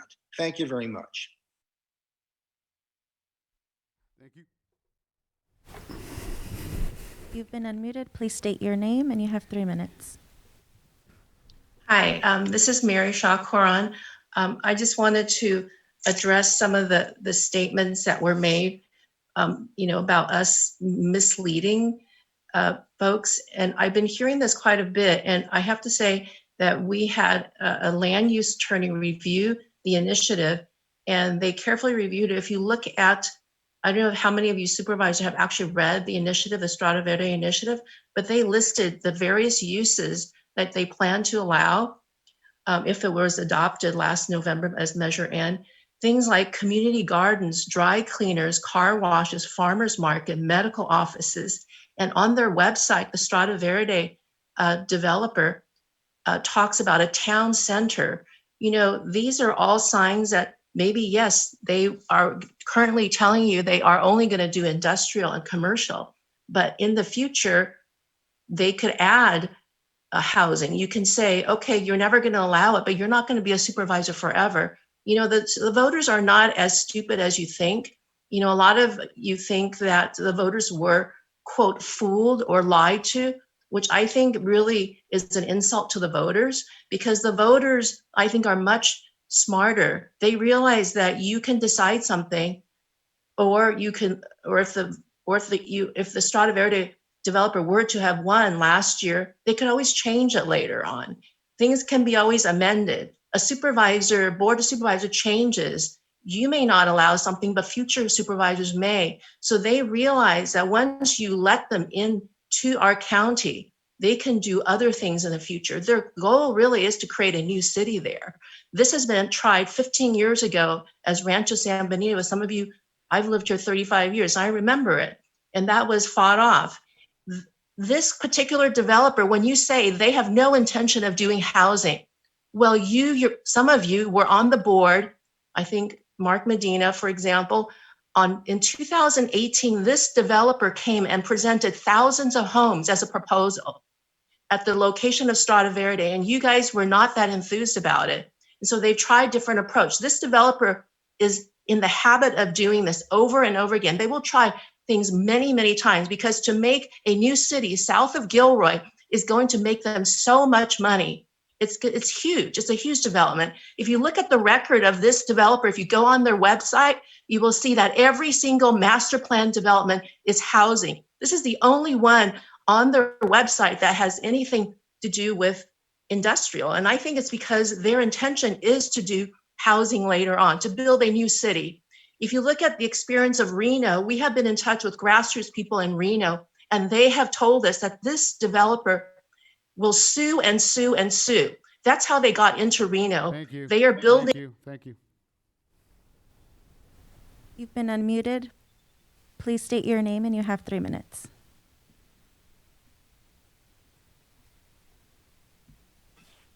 Hello? Go ahead. Hello. Thank you very much, supervisors. I'm honored to be here today to speak in front of you. I had something kind of written out, but I was offended, along, I'm pretty sure, a lot of other people, the way this developer is saying that he knows better, that they know better than the actual voters from the city of Hollister in San Benito County. It was quite upsetting, but I'll try to stick on point. I know there are many people who don't vote. Some excuses and say things like, I'm not going to waste my time. My vote doesn't count. It won't affect anything. Votar para qué? Some people say. I've never thought that. I've always believed it is important to vote. My vote counts. But now I'm even more concerned about my vote. And it's because of what the county and this board are doing on Strata Verde. If you just go ahead and consider approving a project right after the voters rejected it, what does our vote matter? It will make our vote meaningless. Why did we even vote in the first place? That is both the wrong message to send to local citizens and simply the wrong thing to do. Voters like me need to know our votes count and not just keep going back and back and back until, this developer found the right formula, and not just have us pushed aside for some larger other interest. It doesn't matter which way any one person voted. We voted. We all must accept the will of the voters overall, whether we get our way or not. That applies to big developers too. I ask you, if this board and the county just step on the will of the voters and move forward on Strada Verde, just think about what to say to your voters, your constituents, the people who elected you. The people of San Benito County and Hollister, we all voted loud and clear. We want our votes to matter. We want them to count. I'm confident that you will do better. Thank you very much. Thank you.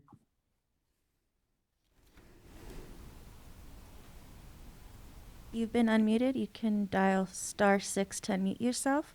Please state your name and you have 3 minutes.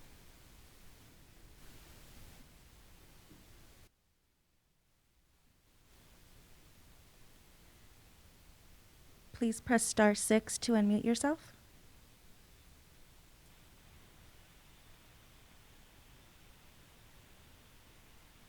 Hello, my name is Frank Berrigan. Thank you for the time today.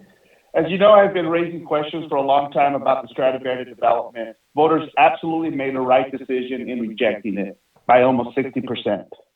More traffic congestion, fear of people being so close to a plant with toxic chemicals, the destruction of farmland, too many problems for voters to approve it. This board must respect the constituents' vote, but you also need to look deeper at what went behind the scenes with Strada Verde in county offices. Last week, I shared with each of you material internal staff email exchanges and more uncovered in Public Records Act requests to the county. It is disturbing to say the least. Based on verbatim communication, staff clearly was supporting, even promoting the Strada Verde project. During the review process, county staff is supposed to be unbiased. When the county's own hazard expert recommended a buffer zone as critical for public safety, staff not only worked to discredit the report, it tried to keep the essential information from the public. In one email, a staff member described this as, quote, try to bury, end quote. The troubling hazard report that staffers continue to quote, I don't say this lightly, but when I am seen is morally wrong. This is serious and we all have an obligation to protect the health and safety of our residents, end quote.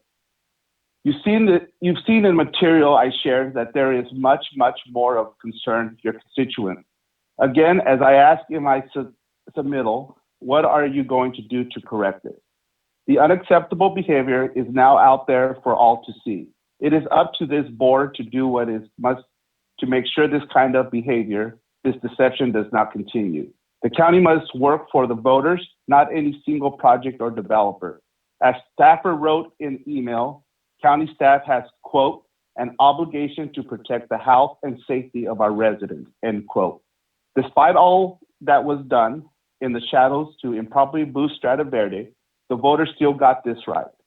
The project is wrong for our community, and yet, based on today's agenda item, it seems staff is still trying to find ways to keep the project moving forward towards approval. The board must listen to the voters, send this project to the Planning Commission so a prompt decision can be made. Thank you. Thank you.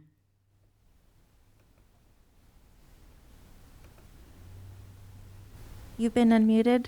Please state your name and you have 3 minutes. Good afternoon. This is Mia Casey. I'm from Hollister. You know, when a new business comes to our county, it can bring new revenue dollars. But we are not talking about just a business. Strada Verde would bring an industry to San Benito County, a fast-growing global industry. Globe Newswire projects autonomous car industry to surpass $65 billion by 2027. You know, estimates from Strada Verde showed it would bring millions for our schools at a time when we sit here with an overburdened high school trying to figure out how in the world we're going to pay to build another one. As supervisors, you have to ask yourself, when our county is facing such dire financial straits, how can we not bring this future industry with all of its jobs and revenue to our county? I've heard Supervisor Tiffany describe this project as a game changer, and the more I've read, I'm convinced he's absolutely right. This is a once-in-a-lifetime opportunity. Every major car company, as well as big tech companies like Google and Facebook, are investing in building autonomous cars, and they need a place to test these vehicles. Are we so small-minded and skeptical of big projects that we cannot see the huge opportunity here? They want to build a premier testing facility that would bring car manufacturers from all over the world. This project would provide the kind of jobs and revenue that could transform us from a struggling bedroom community to a thriving county with high-paying career jobs that will get people off the road, working, living, and playing in San Benito. It would also bring a major employment center. Supervisor Kosmicki has said he does not believe the numbers for employment, but you only need to look at a similar but much smaller facility that exists in Spain today and employs 2,500 people and has revenues of over $1 billion. I think the Strata Verde team have already demonstrated a desire to work with the county to address resident concerns. They did announce an agreement with TriCal to fully mitigate the chemical hazard. This is a win-win, removing a hazard that's existed in our county for over 50 years. They designed traffic access to be off Highway 101 to minimize impacts to Highway 25. They've engaged Cheer Environmental Restoration to clean up and protect the river area. They've even met with Galvin College to discuss programs and internships for our kids. Whether they can meet and address any other concerns that arise during the development process remains to be seen. But they are legally entitled to pursue that development process, and trying to create some new rules specifically in order to deny them this right, as Supervisor Kosmicki has pushed forward, opens this county up for litigation. It would be a huge mistake and a missed opportunity. Thank you. Thank you. You've been unmuted. Please state your name and you have 3 minutes. This is Natasha West of Hollister, California. I just want to say that for 4 years now, I have observed and participated in this whole process of the Strata Verde project. And it's hard for me to get my mind around the fact that in the last 4 years, 4 times, the Board of Supervisors has agreed to Strata Verde submitting new revised applications. The time is up now. They need to say, look, the people don't want this, and we're going to just deny it right now. The time and money that has been spent. The Strata Verde person spoke for 2 hours, really talking about propaganda of the future, not what's happening right now. And what happened is the people of this county voted unanimously in every supervisor's district that they did not want the Strata Verde development for many, many, many good reasons. So I'm saying, isn't it about time our supervisors stood up on their own 2 feet and said, hey, this is what our voters want. And we are here to represent our voters. Thank you very much. Thank you, ma'am.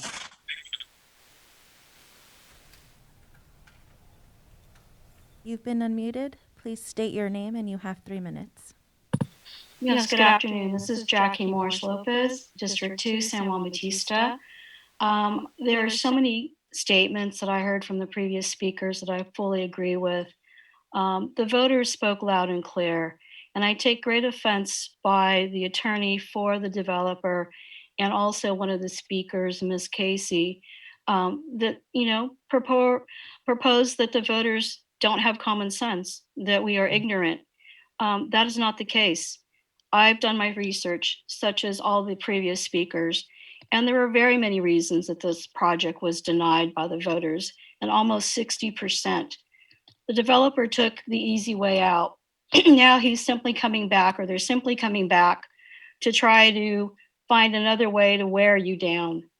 You should all take to heart what your constituents all voted, and that goes along for the 2 newest elected officials, Supervisor Tiffany and Supervisor Ramirez Gonzalez. One thing that I do know for sure is that this project proposes a 21st century autonomous car track, but within that project, there is mention of community centers, churches, restaurants, entertainment venue. So it was the beginning of a town center. So if you all think, supervisors and those that are proposing that this was not part of the plan, that housing would follow, I rest assured that housing would follow. The developer also is well known for master communities. That translates into master housing development. And as far as the previous speaker talking about all of these wonderful ideas that's going to come, why is there only one other similar project in Spain? Why can't she mention, or the attorney mention, or give us some proof of a project similar in the United States? That really makes me very suspicious that this is just sort of a cover for something more that they're not telling us. And I feel that you all need to listen to how your voters voted, and that was 60% no. And they took that gamble and they lost. Thank you.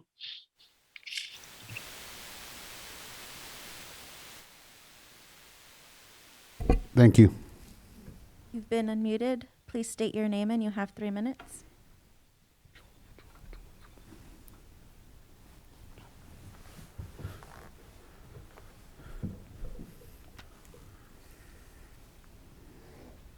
You have been unmuted.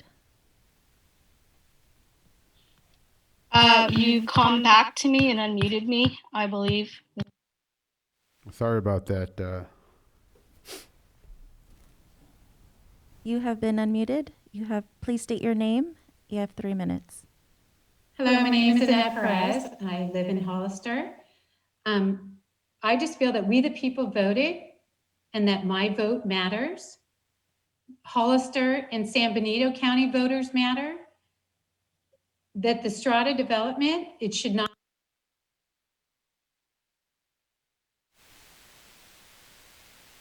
I'm sorry. Sorry, I guess I did not unmute myself. Did you? Yeah, I guess you didn't hear anything. So my name's Annette Perez. I am a Hollister citizen.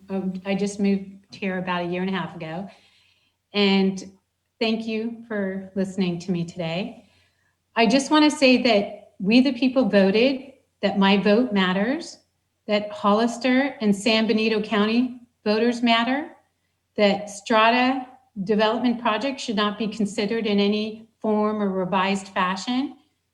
I believe a prompt decision should be made and to not approve it in any version that they could come up with. Thank you for your time. No more comments. Thank you.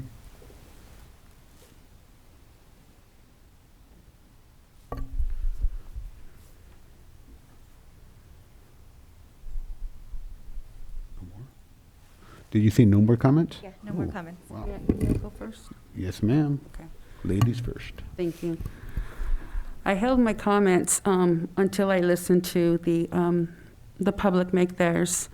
And notwithstanding the November election, and I agree with you that the measure was clearly defeated, but we must remind the public that that project still is entitled to the normal process. Whether the voters like it or not, that project is allowed its due diligence through due process to go through the normal process. So today, as supervisors, we are placed in a very difficult place regarding this project. At our last meeting, we had one supervisor push his personal political agenda and force the board to take a vote on a project where the vote had no legal ability to do so. Today, we are here to go ahead and actually make a vote on that decision. It's going to be a very difficult decision that's going to pit the board against each other. But I must err on the side of doing what is right. We have been given 3 options. 2 of the options are asking us to circumvent, bend, twist, and contort the existing law. One option wants us to break the law by ignoring our own San Benito County code. It also exposes us to the potential of legal action because the process is not neutral, nor is it unbiased with one supervisor pushing his agenda. Another option is asking us to rewrite the law with the specific task to reject the project. Our responsibility is that of a quasi-legislative body and our responsibility is to be neutral and unbiased. We are not allowed to prejudge the facts of a specific project.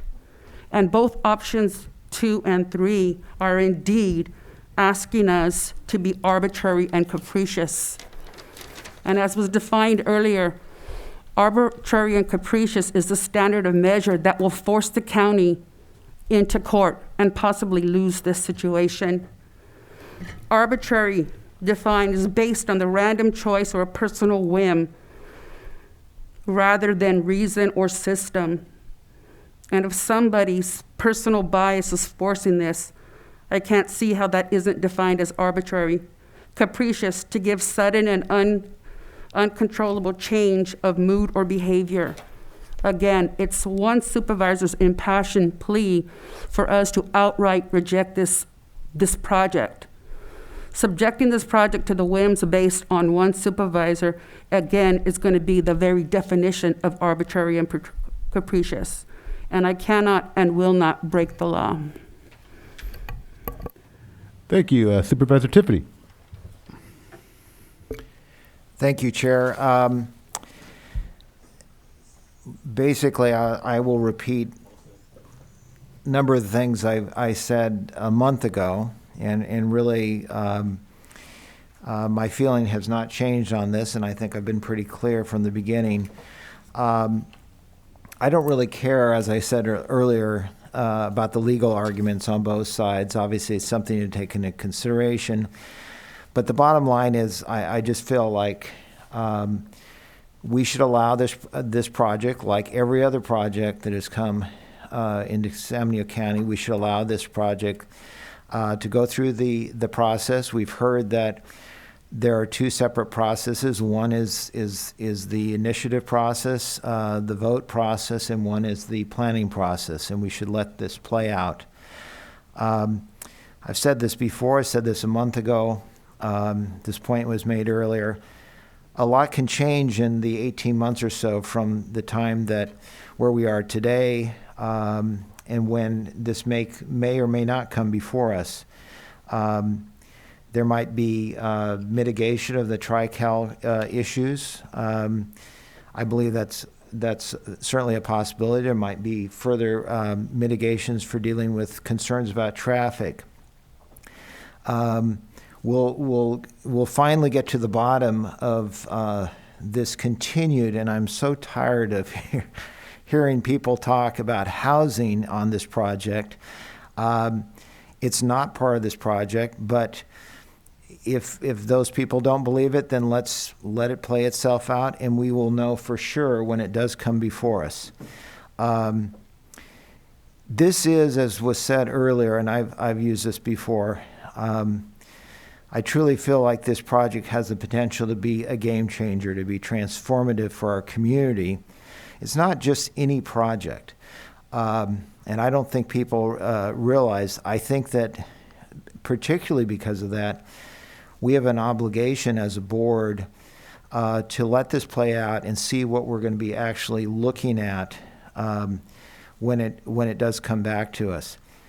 My background is from the car business. I can tell you I know personally what a huge industry this is developing into. And we have an opportunity to have this in San Benito County. It's funny, everyone here in our community is celebrating the fact that Amazon is coming to Hollister.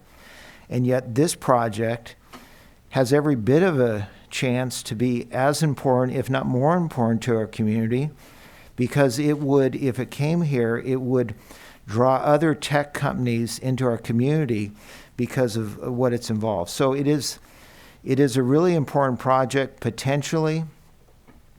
I don't know how I will vote for it if it does come back to us. I totally agree that we can't ignore the vote on Measure N. There's no doubt that there's many people that were very concerned about aspects of this project. I understand that. If they're not addressed properly, then I would have to vote no on the project, in spite of the fact that I feel very strongly about it. But I don't know where it's going to be when it comes back to us, and I'd like an opportunity to see that. And I think that it's critical we do that. So once again, my argument, which was my argument before, let this play out. We're not making a decision on Strata Verde today. That's not the decision here. The decision is just whether we're going to let the process go forward like every other project. And that's what I believe we should be doing. And so I would say definitely option one would be my choice. Thank you.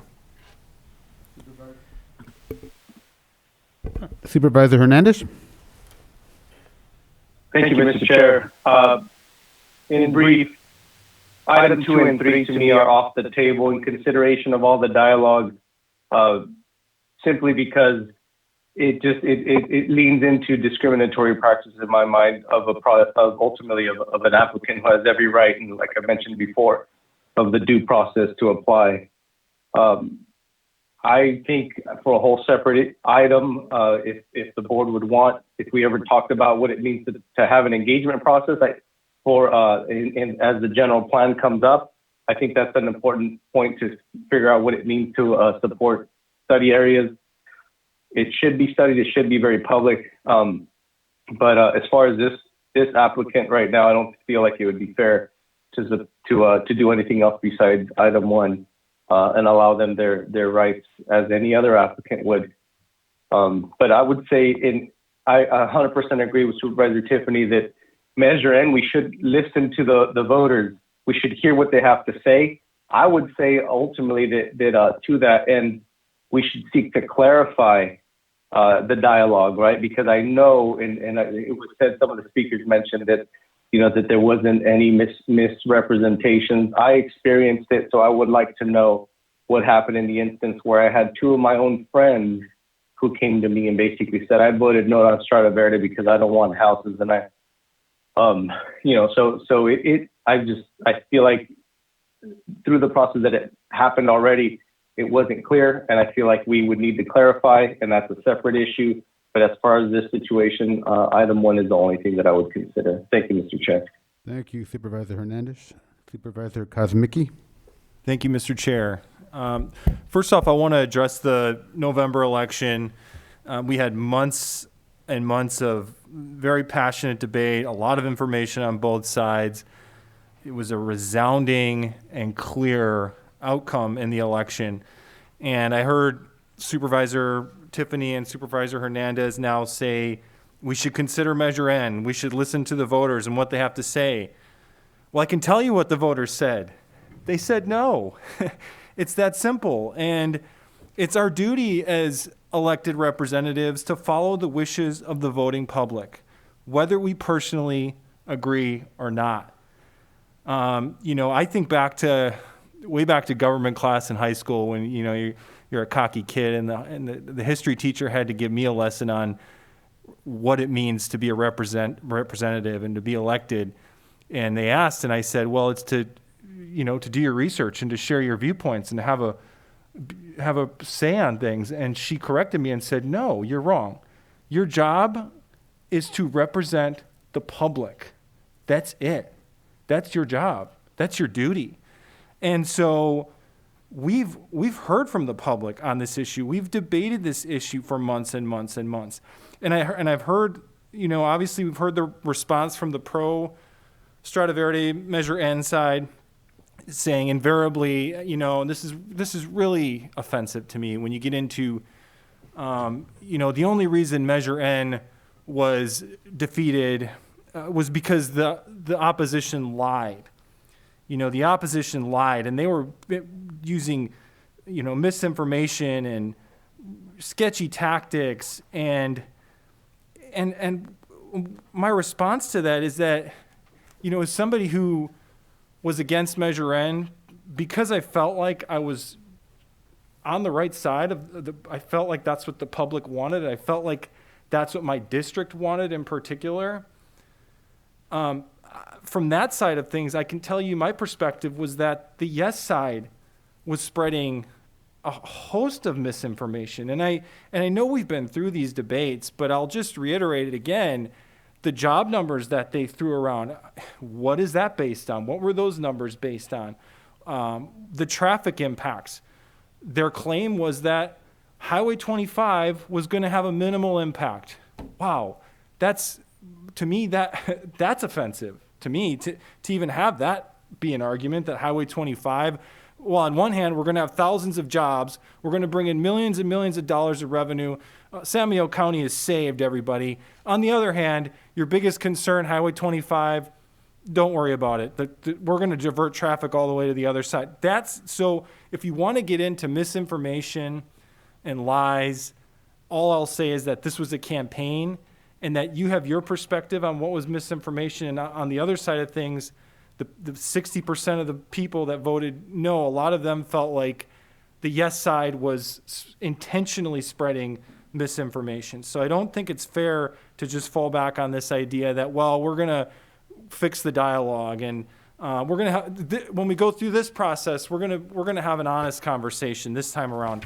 That to me, you know, again, I take offense at that. I take personal offense at that.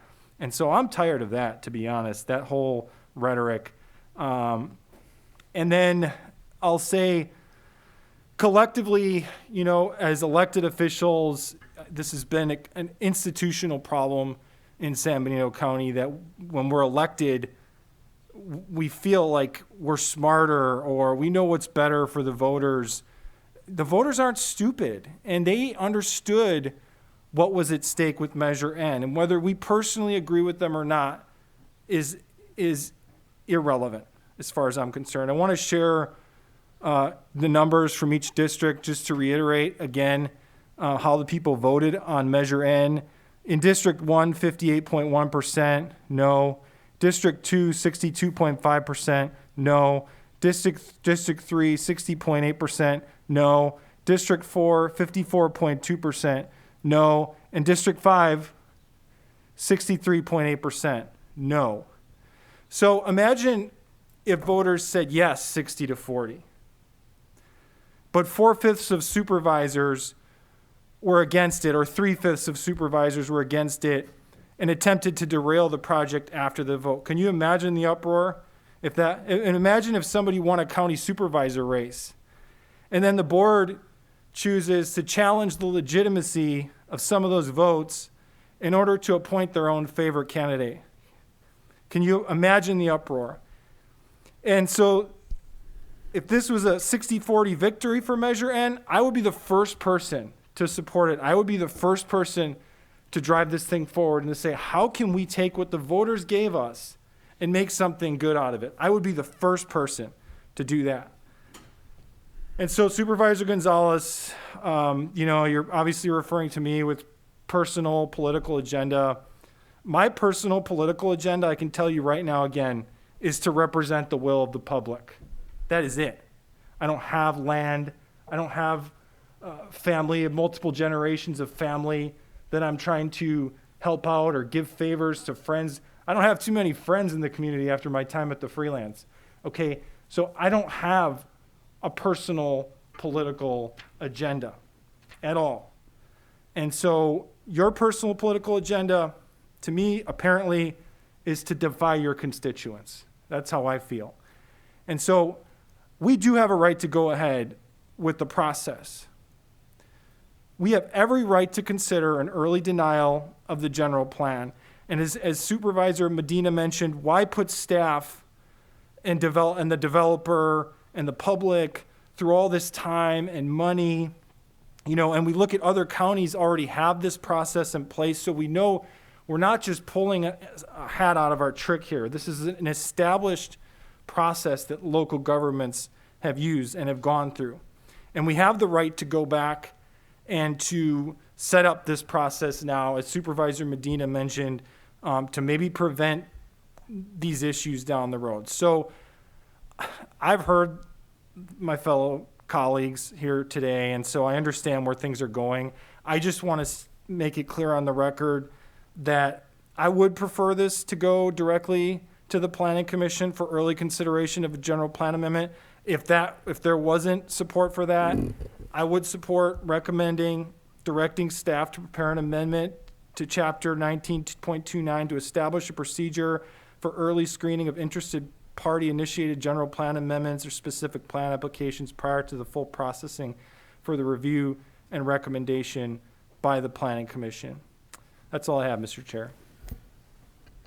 Supervisor Hernandez? Thank you, Mr. Chair. I just wanted a little bit of clarification in response to Supervisor Kosmicki's comments. Joel, if you could chime in, what was the plan that Strata Verde proposed? There's a name for it, and can you do a quick explanation of what that was?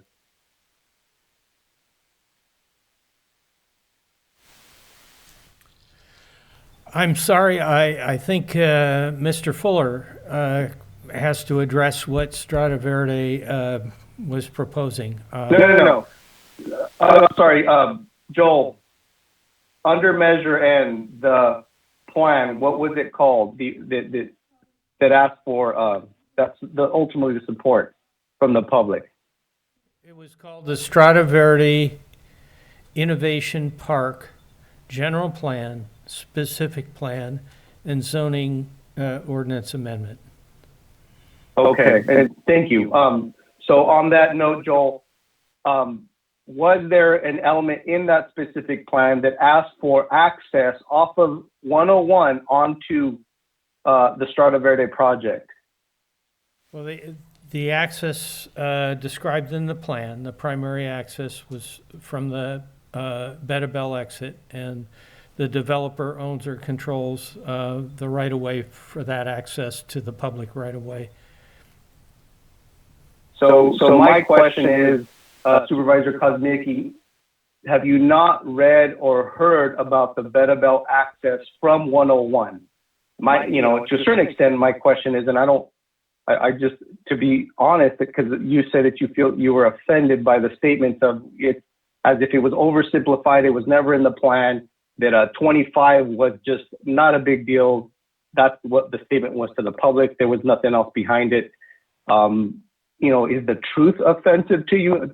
I'm trying to understand and connect the dots between your statements and then the reality that was literally implemented through this whole process. Mr. Chair? Yes, sir. Yeah, yes, I did, of course, read the plan. And I would just come back to you, Supervisor Hernandez.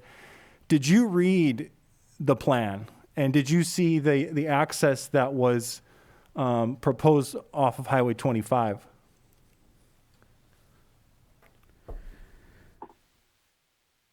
So where does most of I did read it, and I would say that question is, where do people get onto, specifically when it comes to the impacts from that actual project, where are people going to feed off of? Are they going to feed off of the 101, or are they going to go onto the 25 and then onto the project and then onto the 101? I'm just trying to understand the logic of what, in business, it's like the simple, how does water run? And in my mind, if you want a quick access to Strata Verde, you're not going to take 25 and then go backwards. You're going to go straight through the 101. And I'm not trying to get contentious, but honestly, it's just trying to connect the dots of your sentiment, because it still assumes that somehow people are going to actually work against themselves and take the longer route to a project that could be easily accessed off the 101. Those are the kind of things that I think need to be clarified to the public. Those are the kind of things that honestly, to me, they really lean into a non-clarifying, like ambiguity, and ultimately confusing statements to the public. And I would say most folks, and I would disagree, that I really believe in the public. I believe most folks are smart enough to understand. Granted, they're given the clarity and the context, right? I've been told that when you read something, you read the pretext, you read the text, and you read the post-text. You put it in context, then it makes more sense. But when you take one piece, you frame it in a different way, then yeah, it could easily be very, very scary. And that's why I struggle with statements like the ones that you had mentioned. With all due respect, Supervisor Kosmicki. Thank you, Mr. Chair. Thank you. Okay, now, I'll just finish this off.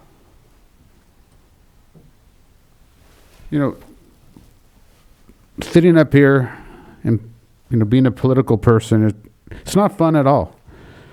It's, and I'm just saying, wow, you know, you look at the infight you have at the federal, at the state, different communities, it just tears us apart. Yeah, I looked at this project and I liked it. Then you had lies on both sides. You did have people talk about homes. You did have people that I know for a fact, as Peter stated before, that were provided misinformation. But it could have been misinformation on both sides. Both people had the same opportunity. You know, it's San Benito County, specifically Hollister. You know, growing up when I was younger, it was much different. You know, then you had one of our supervisors talking about, you know, he doesn't own land. Well, either do I, and I know B doesn't, and I know Peter doesn't. So, you know, take out the tactics of, you know, we're on the take, because this board is better than that. Any decision we make, it's majority. And we walk out of here and we say, okay, we're going to support the majority. Maybe we don't agree with it, but it's our job as 5 members up here to try to get along and make sure we move the county forward. And that's not based upon 1 or 2 people's decision. That's based upon the majority. So I want to make sure that whatever happens today, we're unified. And that's the definition of a team. We may disagree. We may not like what people have to say. But in the end, let's support the majority and not sit out there and just say, well, I'm going to be a sore person and I don't believe in this, because a perfect example right now is our federal and our state.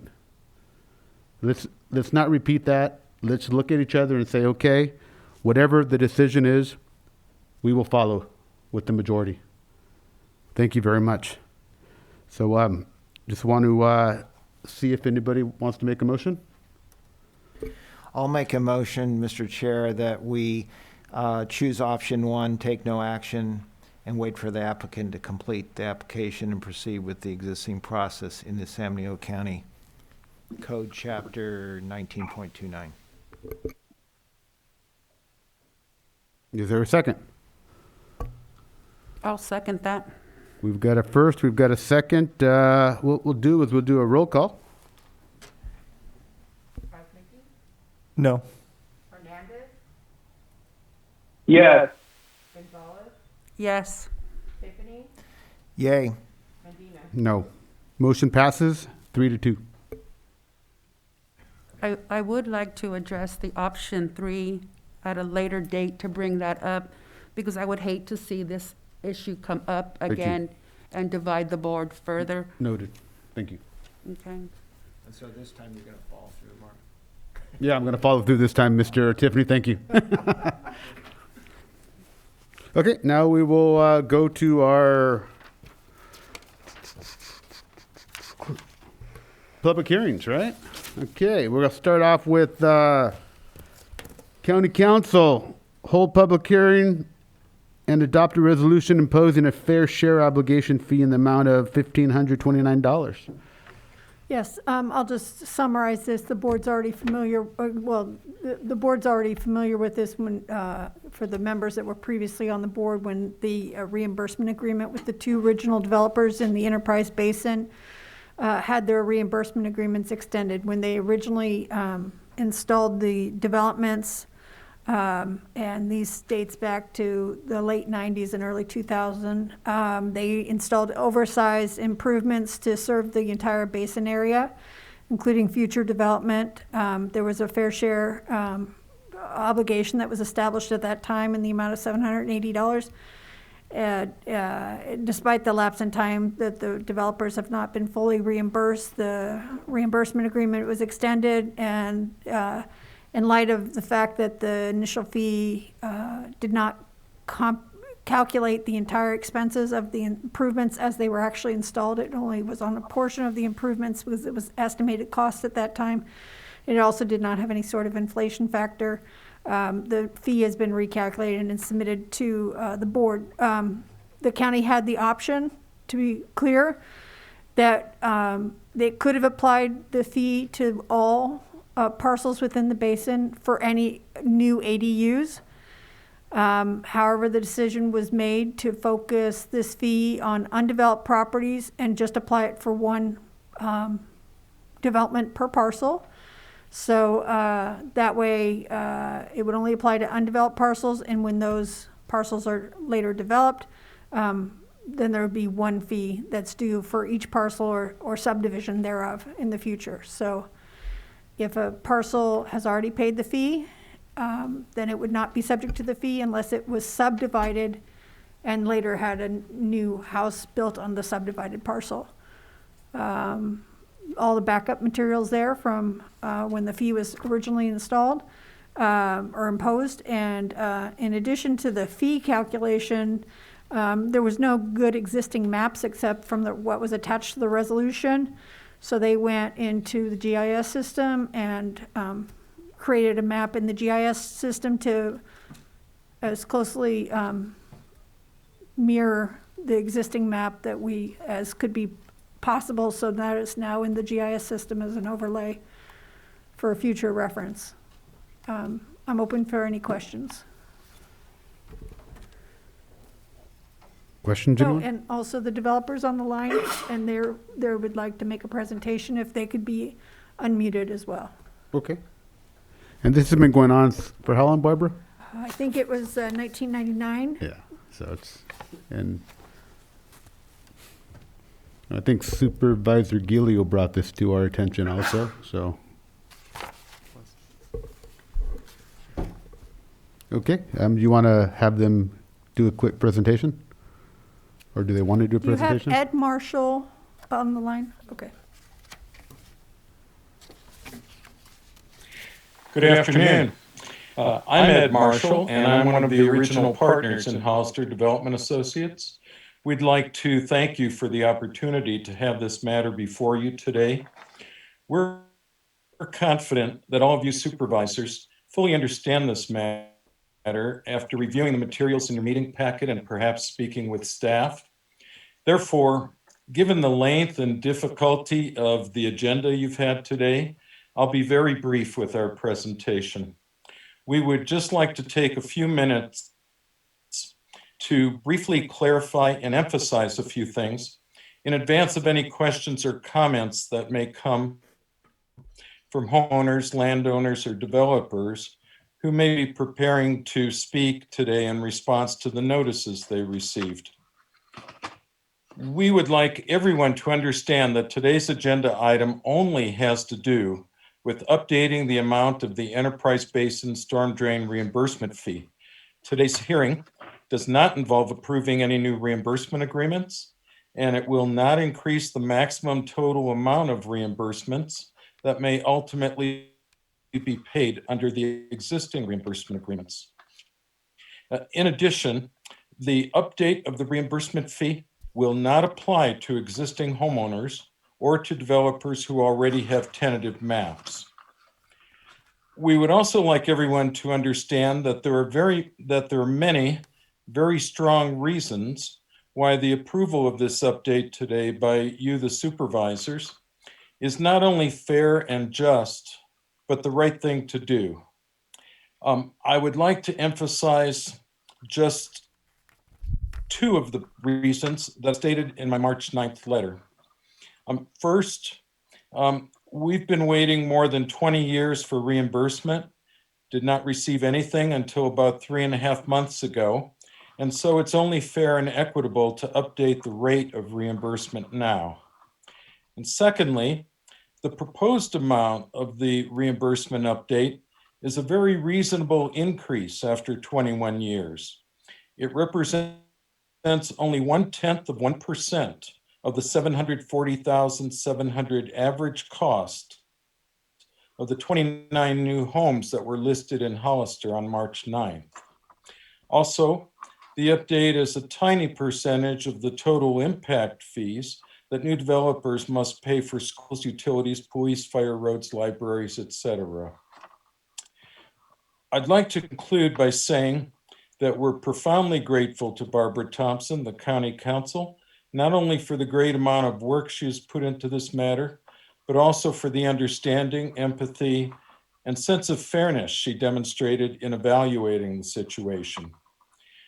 So thank you, supervisors, for your consideration today, and hopefully for showing a similar understanding and empathy by voting yes on this matter. We hope this brief presentation has helped the public to understand why yes votes by you today are both fair and proper. And I'm open for any questions that any of you may have. Questions, any supervisors? Any public comment? If you'd like to comment, please raise your hand or press star 9. You've been unmuted. Please state your name and you have 3 minutes.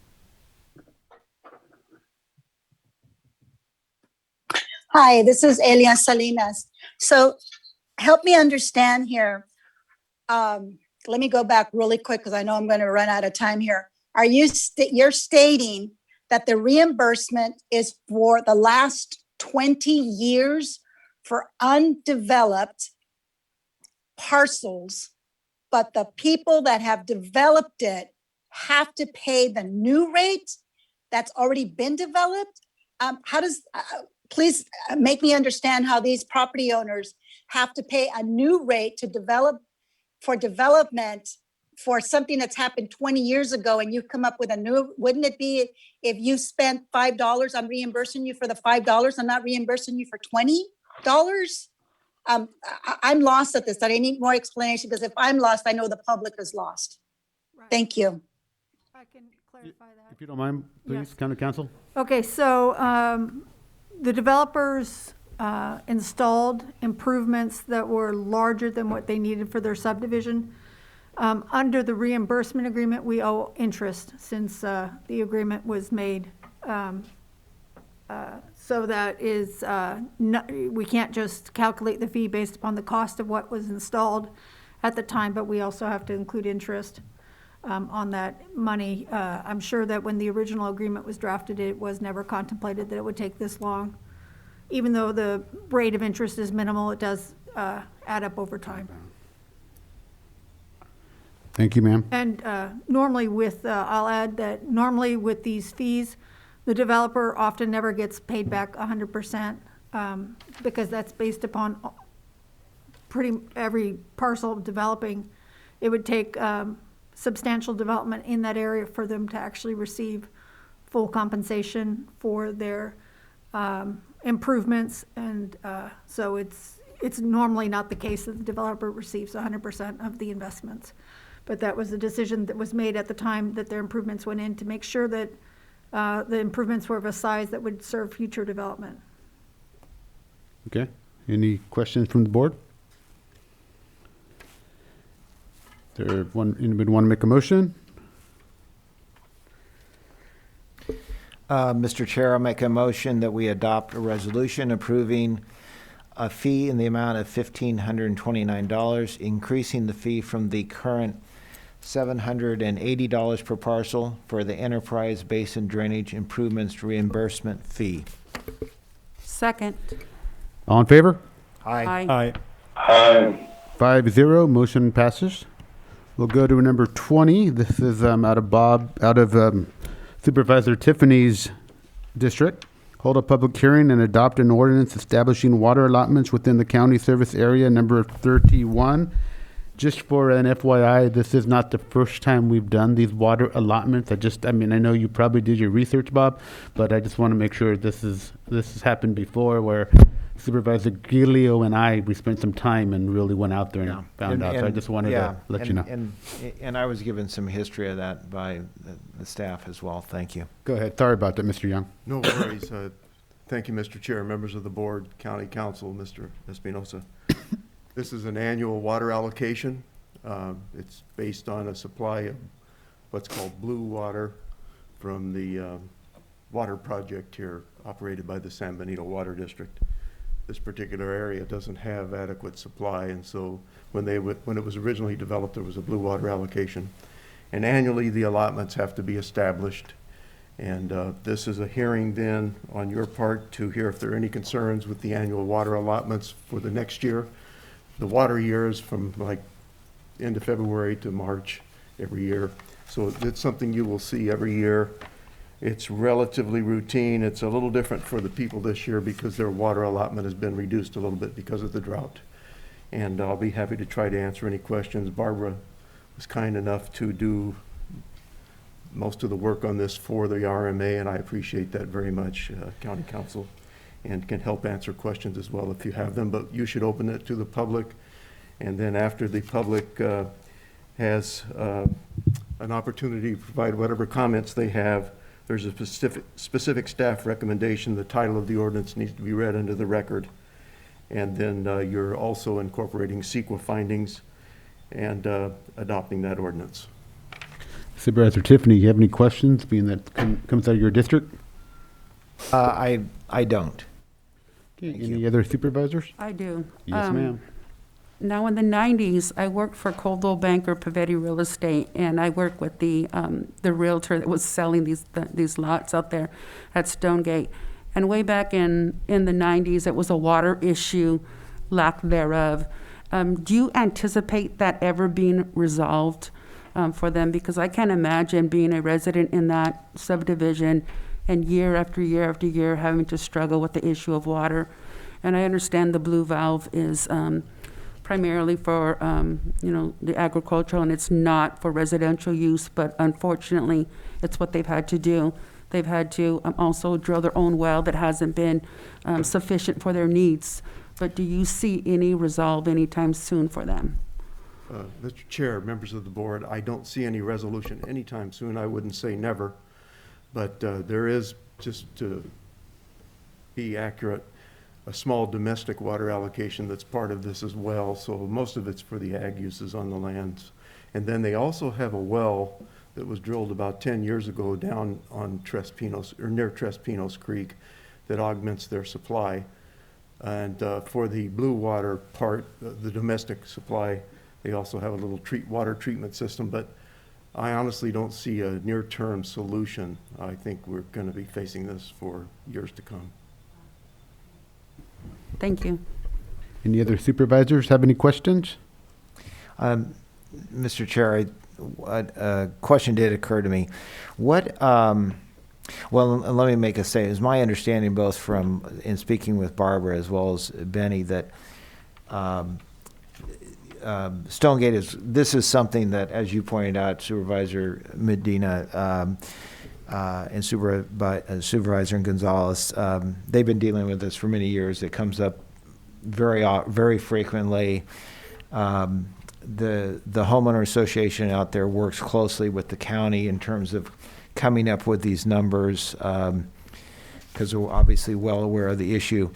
But a general question, Benny, do you know if there are other, again, being new to all this, other development CSAs that have a similar kind of an issue that we regularly have to deal with water-wise? Mr. Chair, Supervisor Tiffany, I'm also new to this. You're right. I don't think so, but maybe Barbara can help. Yeah, there's no other CSA that actually has had a water shortage ordinance. This is the only one. We do provide water for another CSA, but their well seems to have, I would say, plenty of water. It just needs upkeep to the well. So we do manage another water system, but it doesn't have the same shortage issues. Are you speaking to Denville? Yes. And has it ever been explored, the idea of trying to get Sunny Slope water into this situation, or is that something that would even be feasible? I would say that probably somebody at RMA might historically have looked into that. I don't know for sure what the cost or the distance, but I think I've heard of some thoughts about that, but I don't remember whether it went very far. Maybe something to be explored, down the road, so we don't have to revisit this every year. Thank you. Yeah, for some reason I thought that the distance was pretty far historically. Maybe so. Ridgemark is Sunny Slope, right? Yes. So right. I mean, it cost a lot to just bring the pipeline from the well to the Tres Pinos, to Stonegate. But they do service, areas of the, Sunny Slope area, parts of the Sunny Slope Yes, area, of that's- course, Sunny yes, Slope I'm water. wondering. Anyway, just thinking out loud. Mr. Chair, if I may, it does occur to me, Supervisor Tiffany, that there is an interconnect being planned with the water system that serves Tres Pinos. And I regret to tell you, I don't know enough about the situation there to know which area is benefited by the interconnect. I have a feeling it may be Tres Pinos. But Emergency. but we can, we're in fairly regular contact with Sunny Slope on a variety of issues, and we can look into that. Right. Barbara, you mentioned that there was There's a proposed intertie between Stonegate and Tres Right. Pinos for emergencies For only. emergency. But it hasn't been constructed yet. It has not, you're right. Okay, thank you. Okay, bring it back to the board. Any other questions? Seeing none, we'll go to public comment. Is there any public comment? If you'd like to comment, please raise your hand or press star 9. You've been unmuted. Please state your name and you have 3 minutes. Elia Salinas. So my question, since this comes up, yearly, is the decisions on the allotment, is that based on rainfall? So drought or non-drought years? Because I know the water is very expensive out there. So how is that allotment calculated? Is that based on the rainfall every year or on the usage of the previous year? Thank you. County Council, do you have It's that? based upon the allocation of blue valve water. About how much allocation is given out from the blue valve water. And that's from the state. Yeah, through San Benito County Water. Yes, County Water District. Water District, sorry. But then that's indirectly tied Indirectly. to the amount of water Yes. and the Right, rainfall, indirectly. so, yeah. So it is all connected. Okay. What's the wish of or is there any more public comment? No more comments. What's the wish of the board? Mr. Chair, can I read the title of the You ordinance? sure can, ma'am. Okay, an ordinance of the County of San Benito establishing a water conservation program for the area served by County Service Area Number 31 for the 2021-2022 water year. Is there a motion? I'll go ahead and I'm not sure I'll do this right, but I'll make a motion to make the CEQA findings set forth in the agenda item transmittal, accept introduction and waive further reading of the ordinance, and adopt the ordinance amending water allocation requirements for the county service area number 31 for the 2021-2022 water year. And then lastly, retroactively approve the publication of a quarter-page display ad that was published prior to today's hearing and authorize publication of a display ad after publication in lieu of publication of the ordinance itself or a summary thereof. Is there a second? Second. All in favor? Aye. Aye. 5-0, motion passes.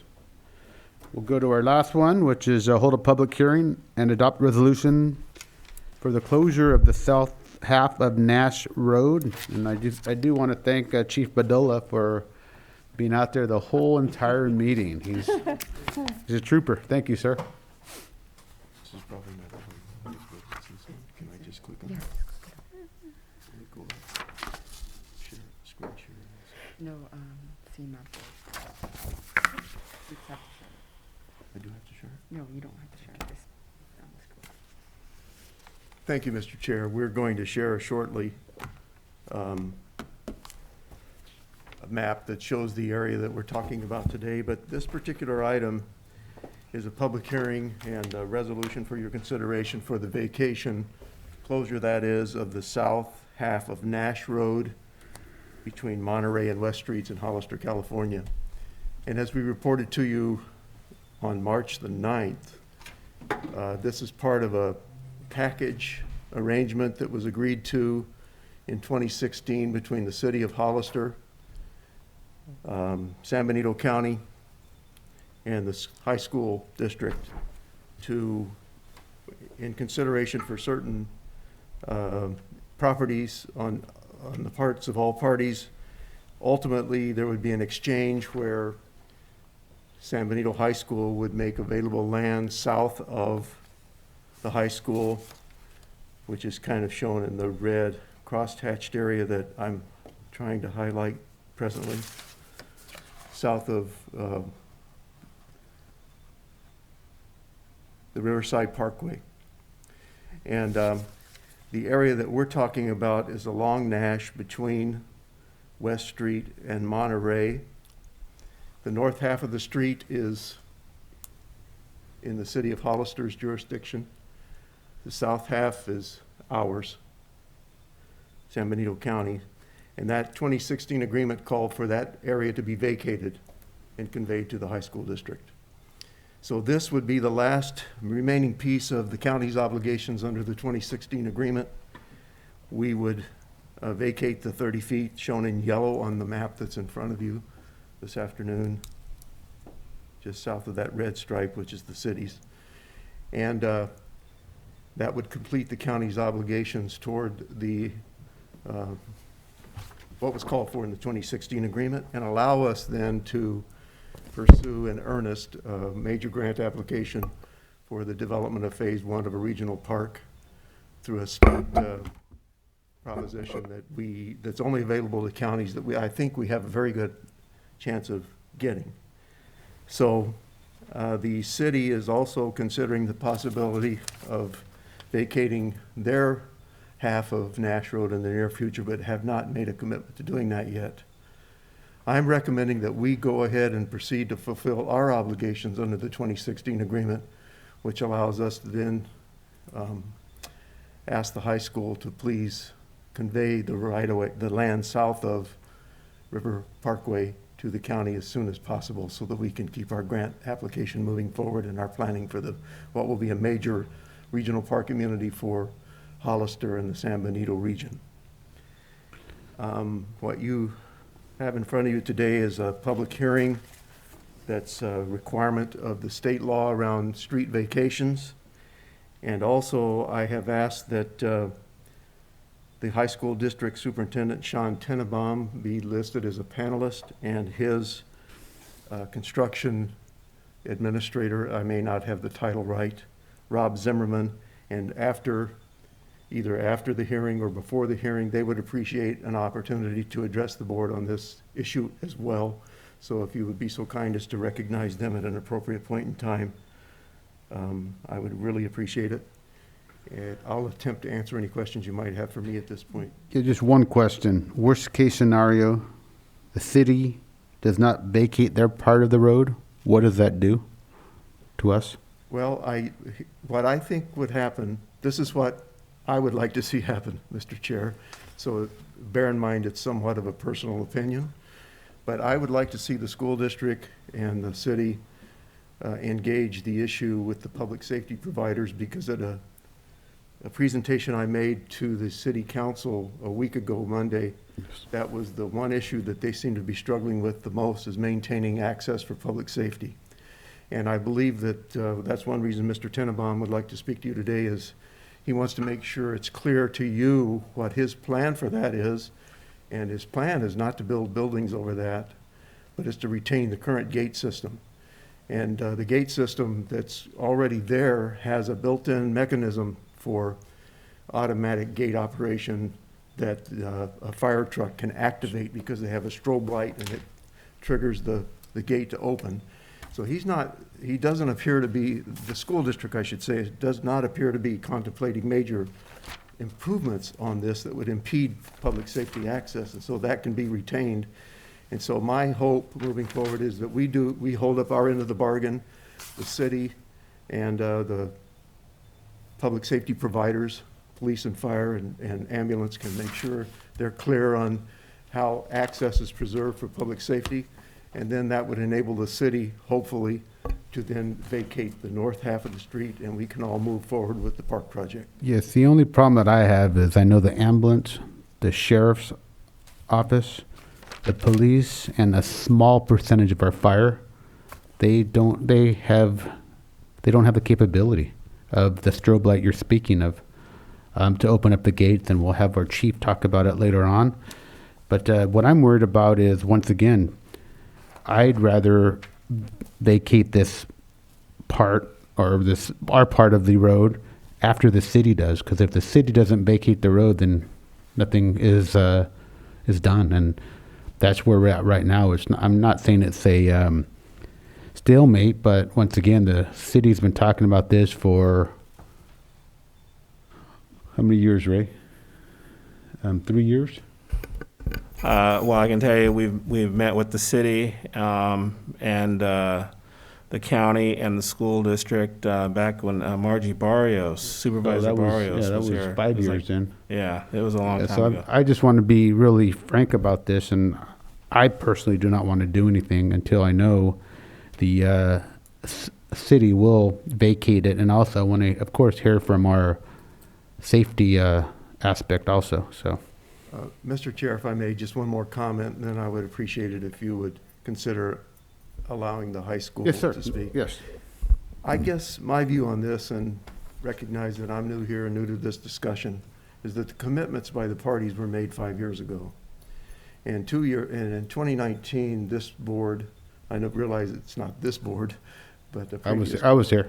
authorized Mr. Espinosa to move forward with the work that's required to uphold the county's end of the bargain and vacate the south half of Nash, and a lot of other things. You've already spent $1.9 million on River Parkway, and we're planning to do a major intersection improvement where that comes into San Benito, and then improve San Benito Street down to Union.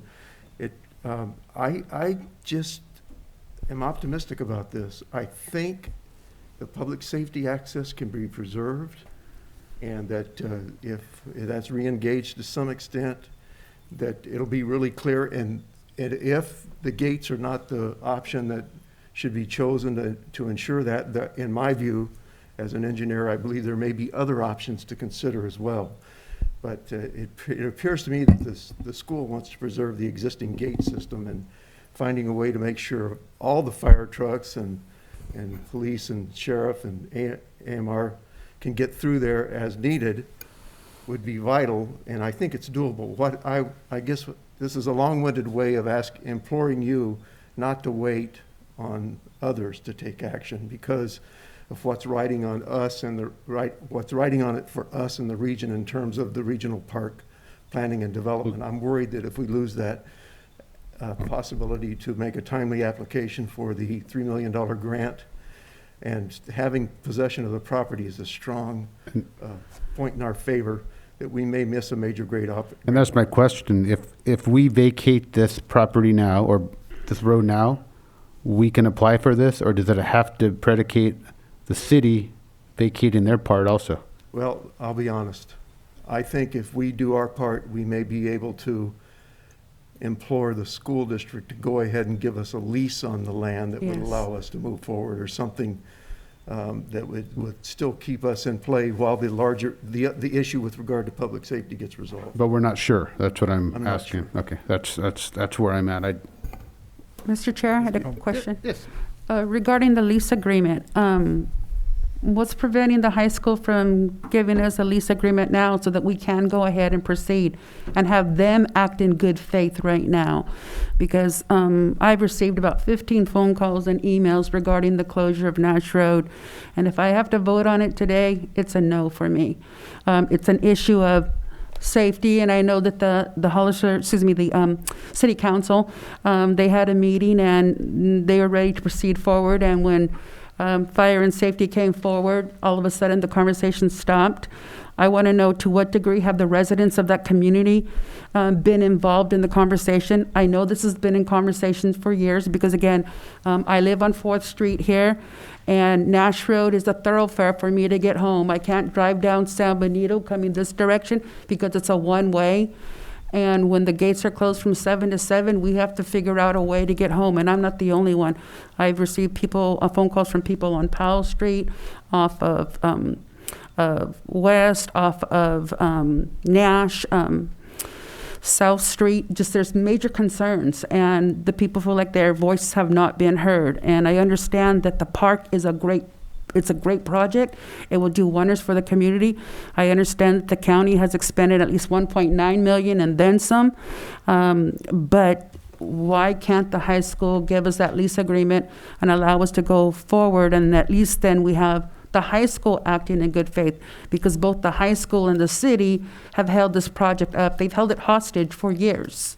And I would like to see them act in good faith before we do. Mr. Chair, if I, may I briefly respond to that?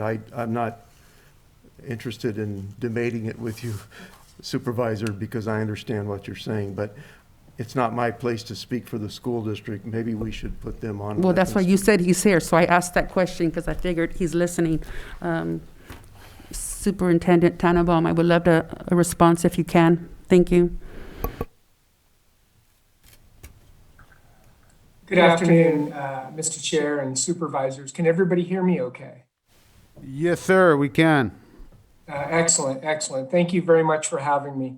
If I may, Supervisor Gonzalez, offer a few comments and then I can answer your question, if that is okay with you. So it's an honor to be here today. I'd like to thank you for the opportunity to participate once again on behalf of the San Benito High School District. I'd also like to commend the county team consisting of Ray, Dulce, Barbara, Mike, and now Benny for outstanding collaboration and support over the years. San Benito High School District is committed to realizing the final steps of the interagency cooperation agreement and celebrating the culmination of our collective vision. Leading up to the implementation of the temporary closure of Nash Road, the district engaged in an almost 2-year process with the city and county public safety agencies, officials to prepare for the initial part-time closure between 7 a.m. and 7 p.m. Monday through Friday. After excellent collaboration and approval from key stakeholders, traffic calming measures were implemented in and around the campus. And on October 15, 2018, we celebrated the official part-time closure. On August 5th, 2019, the City Council confirmed these actions by taking a resolution to the council authorizing staff to commence actions to permanently close, vacate, and dispose of a portion of Nash Road. Included in that resolution, public safety officials concurred with the closure of Nash Road, provided a few additional safety measures be explored in the area surrounding the high school and the county regional park, one of which is the 3-way stop at San Benito Street and River Park Way. Since the part-time closure, we've had successfully over 200 instructional days of increased safety for our students, staff, and the public. We thank you for your support to achieve this historic milestone, and Mr. Zimmerman and I are here to answer any questions on behalf of the high school district. And I believe Supervisor Gonzalez, your question was in particular nature to the lease agreement, is that correct? Was. So the district 3 years ago started down the path of negotiating with both the city and the county regarding the final step. A lease was put on the table, and we both parties felt in the best interest of moving forward with the property exchange. And at that time, we started to negotiate the property exchange and the terms of the final agreement, if you will. And that is what we've been pursuing for the last 3 years.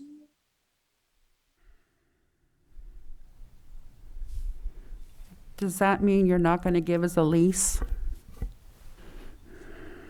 Well, Supervisor Gonzalez, if I may, all aspects are on the table. We've been working in good faith with the county as well as the city. We will continue to do so. It is our goal, as Mr. Young stated to the Board of Supervisors, to continue to move forward with the finalization of the last steps of the agreement and the land transfer and the property exchange. But all aspects are on the table. With all due respect, that still doesn't sound like it answers the question. This has been ongoing for quite some time, and we would really love to see the park project go forward. And as I said earlier, and I'll say it again, the city and the high school are holding this project hostage. That means you're not allowing us to go forward. It's not us as a county, it's us as a community. That park will benefit so many people. And right now you have a temporary closure that ensures safety for your students on campus. A 7 to 7 should suffice. But as you said, that option is still on the table. But why don't you show some good faith, extend the county the lease that we need to proceed through with this grant, and then, as you said, all options are on the table. We can continue negotiating. But we need to see some good faith effort from the high school first.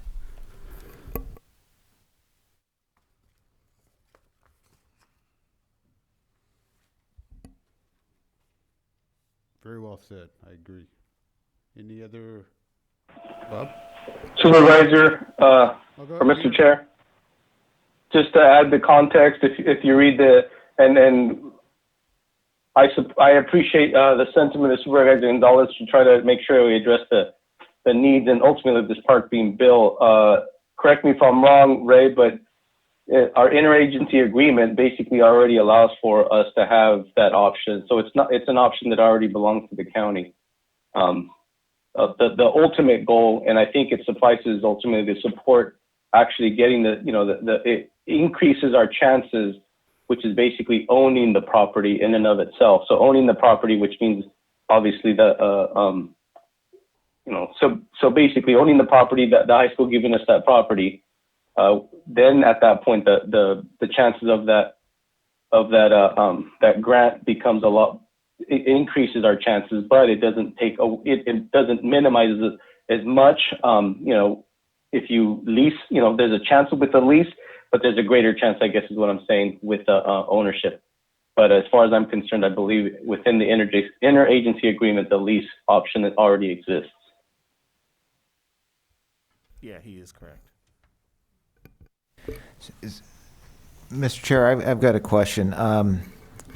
So the way the agreement works is if we vacate, it's not until Hollister City Council also vacates that we would get the property.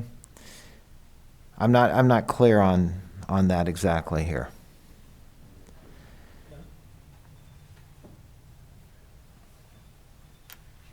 Can I respond to that question, Chair Medina?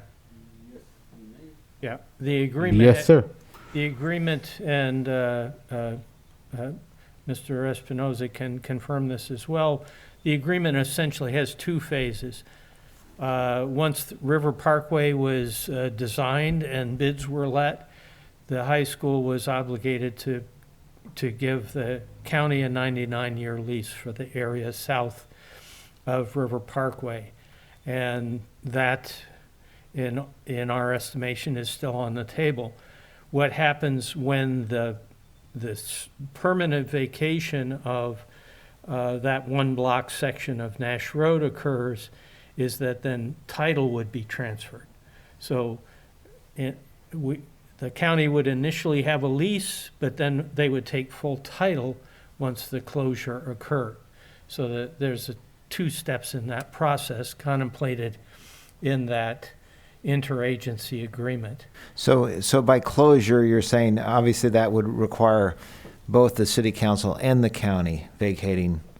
I mean, that's correct. It would take both parties. One of the things that perhaps the district can clarify, closure, permanent closure, would mean that that the emergency access gates would remain in place.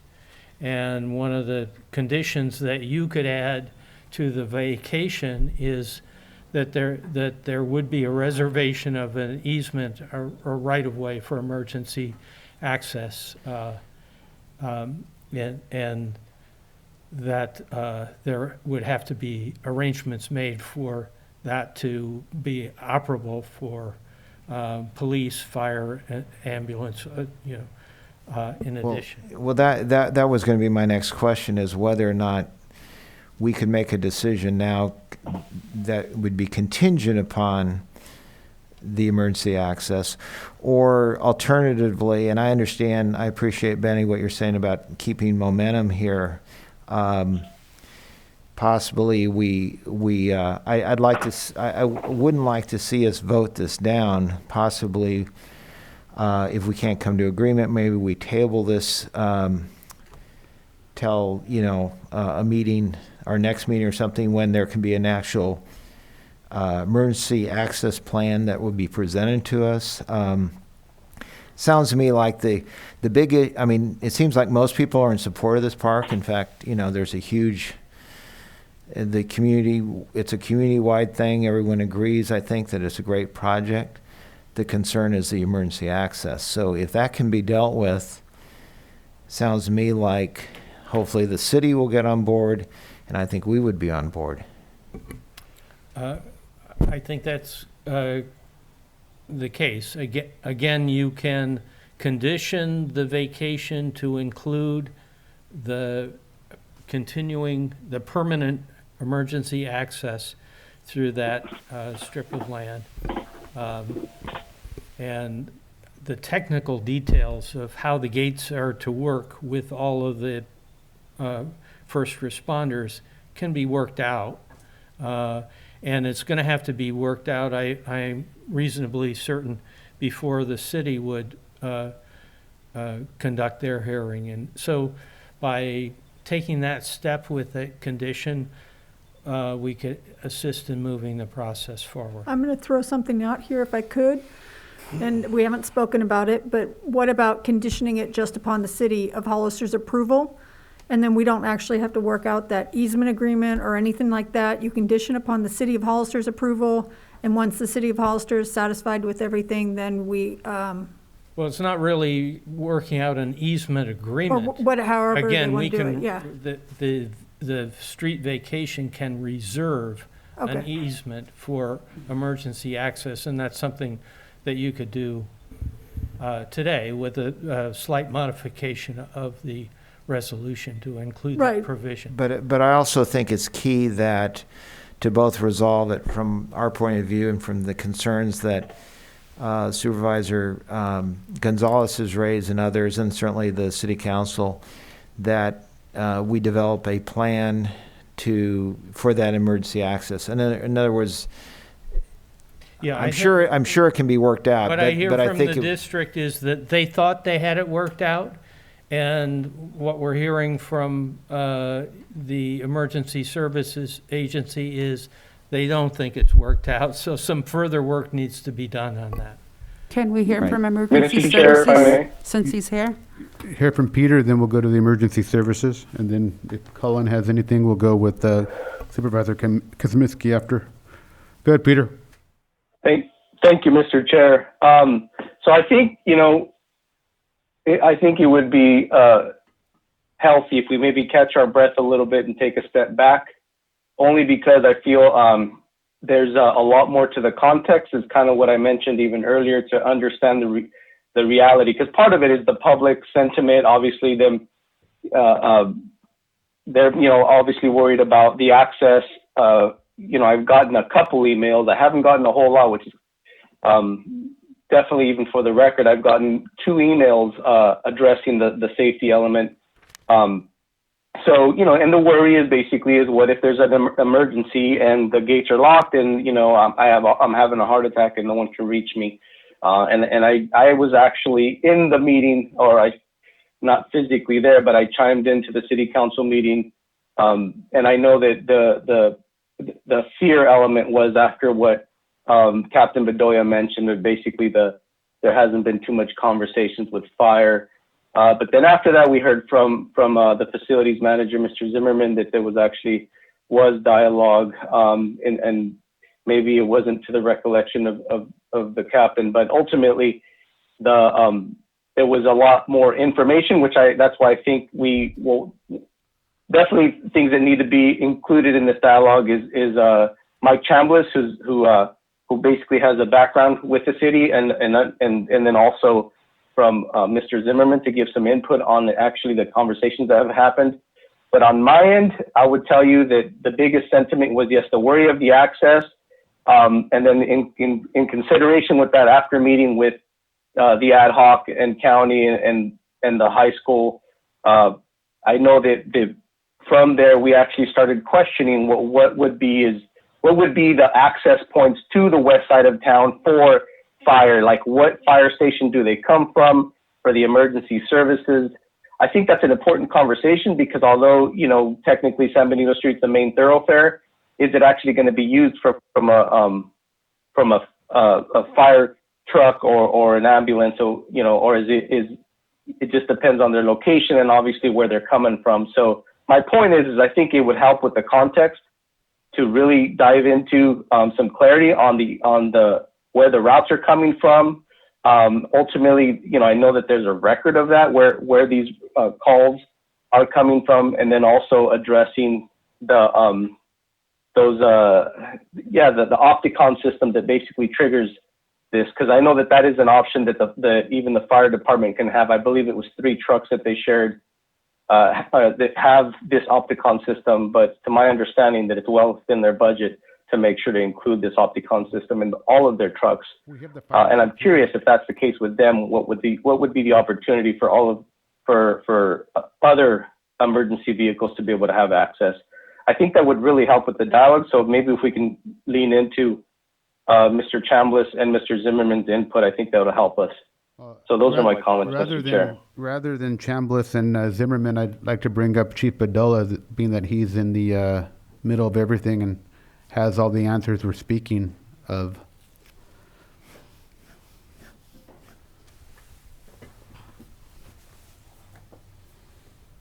Thank you for waiting for so long, Chief.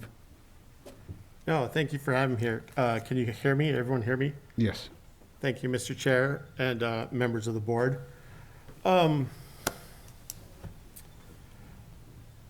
I first learned about this from the great presentation that Benny did the other night at the council, and it was a great presentation. And I think we can get the best of both worlds from this with the way things are working right now.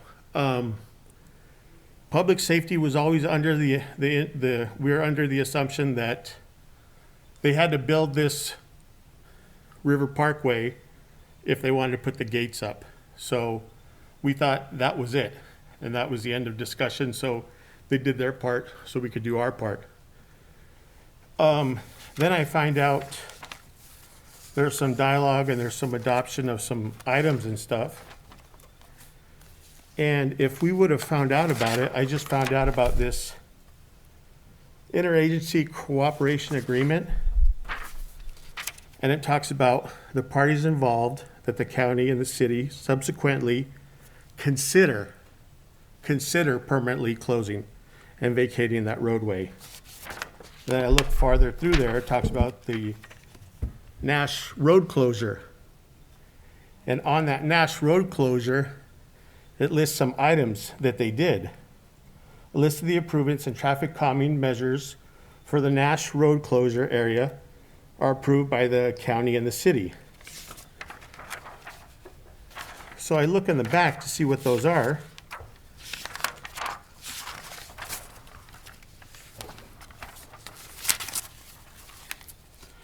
And on the back it says traffic calming and safety measures, speed bulbs, speed humps, and our speed tables. So that's where it kind of sparked some, raised some flags for me, because it's in the fire code. It's in the International Fire Code, and I have 2019 that we'll talk about the fire apparatus roads shall have unobstructed widths, and then the authority of the fire code official shall have the authority to require or permit modifications to the required access widths where they are inadequate for fire or rescue operations, or where necessary to meet the public safety objectives of the jurisdiction. In addition to that, the adopted boilerplate fire code states 503.4, obstruction of the fire apparatus access road. Fire apparatus access roads shall not be obstructed in any manner. In addition to that, 503.4.1, traffic calming devices. Traffic calming devices shall be prohibited unless approved by the fire code official. So if all this stuff would have came to me in the beginning, I would have said traffic calming devices aren't allowed, meaning speed bumps. And then we go a little farther. Required gates or barricades in the fire code that's adopted. The fire code official is authorized to require the installation and maintenance of gates or other approved barricades across fire apparatus roads, not including streets, alleys, or highways, public streets, alleys, or highways. I'm not going to say take the gateways out because I'm overall concerned for the safety of the public, the general public. And I think this is the best compromise that we could get to keep the kids safe and to keep the public safe. I'm not in favor of closing it because the school's not in service 24 hours a day. We already had the perfect storm happen where we did have a fire on Homestead. Opticom did fail.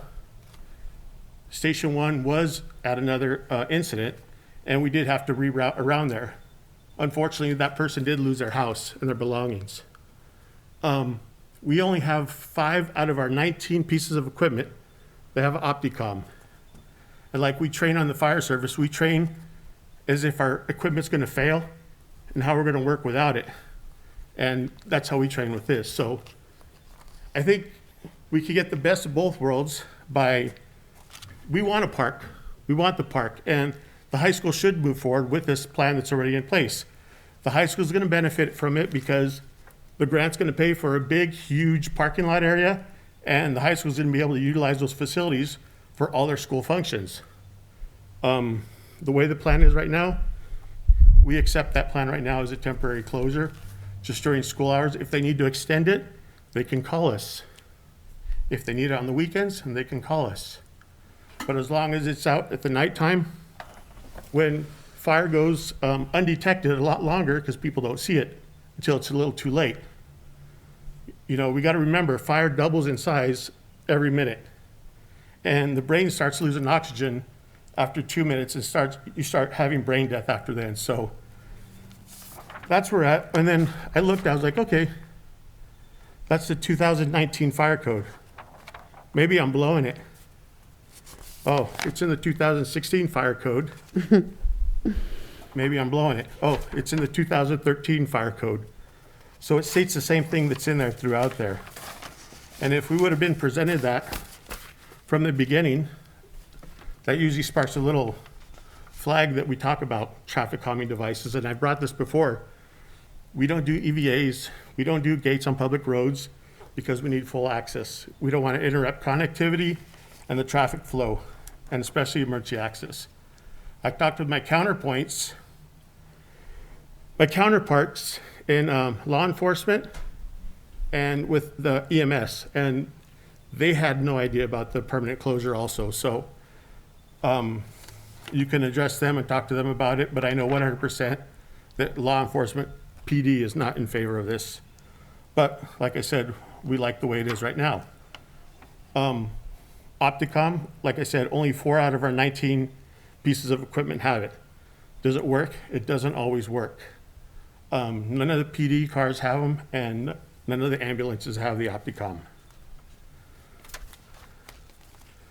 There was some talk. Hey, and I've heard this more than once, San Jose State did it, so why can't you? Before we go there, we're not San Jose Fire. We don't have the luxury of having plenty of apparatus and plenty of other strategically planned stations to be able to cover those other areas. We have 4 stations in the county that can respond to that. Also, we were said, how about Station 2? Can't Station 2 run those calls? I ran some numbers.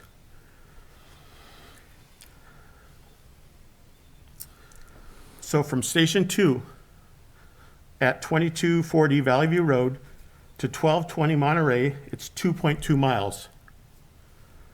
From Station 1 at 110 5th Street to 1220 Monterey Street. It's 0.9 miles. Okay, sure, that's not on that side, so I took it a little further. Let's go to the corner of Powell Street and Nash Road. 1149 Powell Street. From Station 1, it's 1.3 miles. From Station 2, it's 2.4 miles. Then I took it a little farther. Let's go 1000 Nash Road, a little bit down the street a little bit. From Station 1, it's 1.7 miles. From Station 2, it's 2.6 miles. So it's almost a mile difference in that. Now they say, why can't you go around? We're not going to take a 100,000-pound piece of apparatus zigzagging through side streets. You know, we're just putting lives in jeopardy, and we're just not going to do that. We have major thoroughfares, we have major routes that we take. Nash is one of them, 7th Street is one of them. We're not going to zigzag through the town because we're not going to put the community in danger of injuries or accidents happening from there. And that's all I have. Like I said, we just don't support it. I'm not a vote, but law doesn't support it either. And I'm sure you can make contact with Chief Reynoso also, and he'd let you know the same thing. But like I said, I think we get the best of both worlds by the high school giving this over because they're going to benefit from it, be able to use the facilities and get this big parking lot built. And that's all I have. Any other questions? Any questions for Chief? Thank you. You just exemplified my whole presentation. Thank you. Any questions for the Chief? I did have one question, Mr. Chair. Yes, sir, Peter. Yeah, Chief, so that you mentioned the mile difference, and obviously that's really, really important.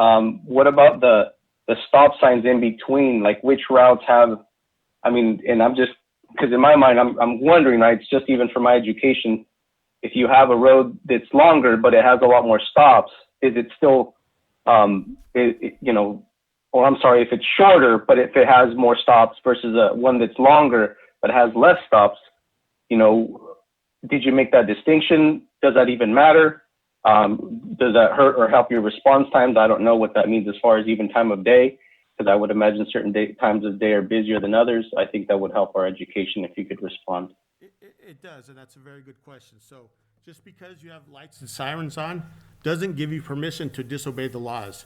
So when we come through a stop sign, we're supposed to come to a stop, even though we have our code 3s on, or slow down to almost to a stop to make sure we make eye contact and make sure we go through before that. So it does make a difference from hitting shorter routes with more stop signs or longer routes without stop signs. That does make a big difference, because if we were to hit someone going code 3, going through a red light, going through a stop sign, we're definitely at fault because we're asking for permission to go through that. We don't demand permission for that. So does that make sense? Thank you. That was a good question. Thank you. You're good.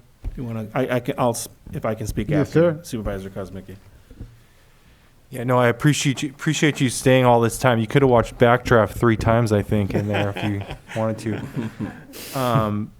So, it's a really tough issue because, first of all, I'll say this. I get the impression from the city of Hollister that this is dead in the water from their perspective. So I think to a certain extent we're sort of chasing our tail a little bit here, and I think we're basically trying to show the high school that we're playing ball, and we are, and we have for 5 years or whatnot. But like I said, my impression from this whole thing and talking to people at the city is that whether you put in the emergency access or not at this point, I don't think it's going to matter. The reality of it is, so, my concern is, let's say we vacate our half of the road, what happens? I think Supervisor Medina was trying to ask this earlier, and I'm not sure it's even clear to this point. What happens if we vacate our portion of the road and the city of Hollister, which I suspect would be the case, does not vacate their portion of the road? Does that give us or the high school the impetus to close our half. You know, I've had these conversations with staff. It's interesting to go down the rabbit hole, but does that give us the option to close our half of the road, which I don't want to get into it with the city and have some sort of a beef with the city. Does that give the high school the option to close their lane basically and turn it into a one-way, which obviously is not feasible? So we'd be forcing the hand, I think, at that point of the city. We're just getting into interesting territory here. If we approve our vacation, the city of Hollister doesn't approve their vacation, which I'm 95% sure would be the case. I don't even think they're going to take it up again. Where does that leave us? And that's kind of where I'm, and if it leaves us kind of out there, then it's all moot anyway. I think we should just pursue the 99-year lease. We've done our part to this point as a county. We've done everything we can. I think we're all here at least willing to consider, for the most part. I think some of us are more against it, but I think most of us went into this willing to consider the vacation. Can we get more clarity on what happens if under that scenario, which I think is the most likely scenario? We approve it, City of Hollister doesn't. What happens then? If I may, real quick, I did find where they did make an adoption in the resolution of July 26, 2019. But in the whereas, it says where the city, that the city consider taking actions to pursue. So everyone's right there. And you also got to remember that I'm not just the city fire department. I'm San Benito County Fire Department, and we look for overall safety of the whole community. Like I said, the school and the community. I'm not set on defending the city. I'm not set on defending the county. I mean, I am looking out to defend the city and the county because that's my intentions. That's who I work for, and that's my community. So it's not just the city of Hollister that I'm up here representing. I'm representing the whole county as a whole, even San Juan Bautista. Well, at this time, does it sound, I'm just trying to get a call or a thought from everyone to table this until. If I may, this is Rob Zimmerman. If I may shed some history on everybody's conversations, may I speak, Chair? Yes, sir.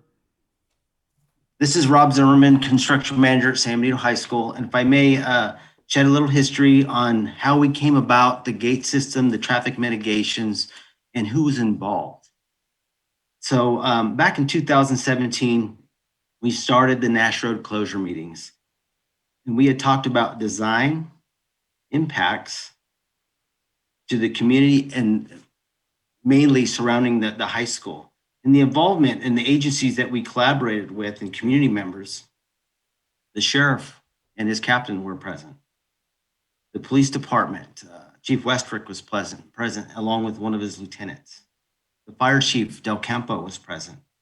AMR, the mayor, the city manager, Bill Avera at the time, the city planning office, David Rubisek and team, city council members, past and present, county supervisors, county RMA director at the time, water district director, and of course the San Benito board members, administration, certificated classified staff, and HOA legal counsel, along with a few others. And in these meetings, several months of meetings, we discussed design, the impact, what the gate system would do, the routes that it would charge the fire trucks and SO cars and the PD cars having to go around the campus, and the time that it would take to do that, and any possible worries that would be for the emergency folks that were present.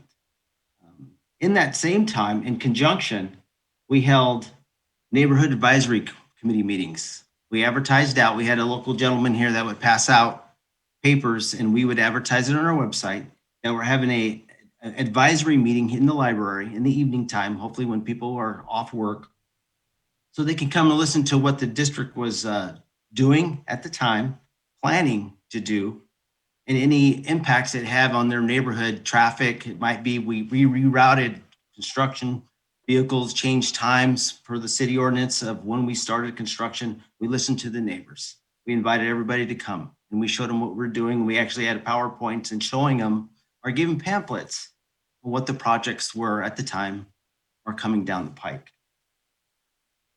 And so with this said, with all the different agencies, we created a plan. And that plan was what everybody's talking about, the gates and traffic mitigations and the agreements, working with the city planning department, David Rubisek at the time.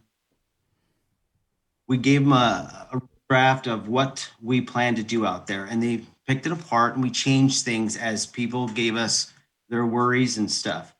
The speed tables, for instance, we originally had a 6-inch rise with the 10-foot platform speed tables. There were 6 of them total surrounding the campus: Monterey Street, B Street, and West Street. I believe it was Chief Del Campo said the rise was too tall. We need to lower it because it would cause issues with the trucks. As Chief Padola said, the weight of them, the size of them, all that good stuff. So we did lower them considerably. They're 4-inch rise with a 10-inch tabletop on them. If you haven't gone over them, they're pretty non-intrusive, but I haven't been in a fire truck, so I couldn't speak to that. We also put 2 solar speed radar signs on Powell Street to hopefully slow the traffic that had to take alternate routes. So people would see how fast they were going and slow them down in those neighborhoods. That was one of the agreements. Along with that, of course, we did the traffic bulbs out on Nash Road, the gate systems. So doing the gate systems, ADIS Architect and myself met with Chief Padola at Station 1 and went over the design of those gates. And Chief Padola ultimately signed off on the plans for the traffic mitigations and the gates out on Nash Road on Do you have a copy of April those plans? 2018, along with the city engineer, David Rubisek, on January 3rd, 2018. We made considerable changes to Chief Padola's request because the Opticom system, we had spec'd out something different. And so he let us know that their trucks had the Opticom, so we changed it out. And before we commissioned those gates to be used, we asked the fire department to bring their trucks down so we could test them. And then while we're doing that, we found out one of their trucks, the actual Opticom light was not working. So they were able to get that fixed so they would work. Those are pretty sensitive. About a block and a half away, if they're not even coming down Nash Road, they'll fire off those gates and they'll open up. And they are designed where they stay open until somebody manually closes them in case the fire department gets another call and they come back through. They do not get closed. They've been used considerably. I've witnessed myself going through and back and forth. I know there was an instance where Bill Avera at the time said that he called me up and kind of lit me up and said, "Hey, those gates aren't working. We had a call over there." I said, "Okay, you know what truck it was?" Well, they brought the truck down and lo and behold, that Opticom light that they have in there was not operating correctly, and they were able to fix that. He apologized and blaming the system over here. I'm not saying it won't fail or it can't fail. It's mechanical, subject to failure. But those are the only times that I've heard of, and I could say, Dr. Tannenbaum, that we have heard of any failure over there. And believe me, if there is a failure, we'd be the first ones to take care of it. We do not want to put anybody at risk in this community, ever. But with that said, there were plenty of meetings with a lot of collaborating members to give us their worries on what this design would do and the impacts it would have. And we had talked to the SO, they did not have an issue. Their cars are small to go around. Same with PD. Like I said, we had a lieutenant and the chief there. Said the same thing. As far as the AMR, we spoke with them. They said they take other routes. It didn't pose an impact to have those gates closed. And I know the fire department's the only vehicle set that has the Opticom system in those, and they would not lose the capability to go through those gates 7 days a week, any time of the day, if they were closed with those systems. And like anything else, we do preventative maintenance on stuff. So we're more than happy to work with the fire department and ensure that our system is working with theirs 3 times a year, whatever it takes, to ensure that we don't put anybody's safety at risk. ever. And I'm more than happy to take any questions at this time, but I believe as the construction manager, we did our due diligence by talking to all the different stakeholders in the community itself.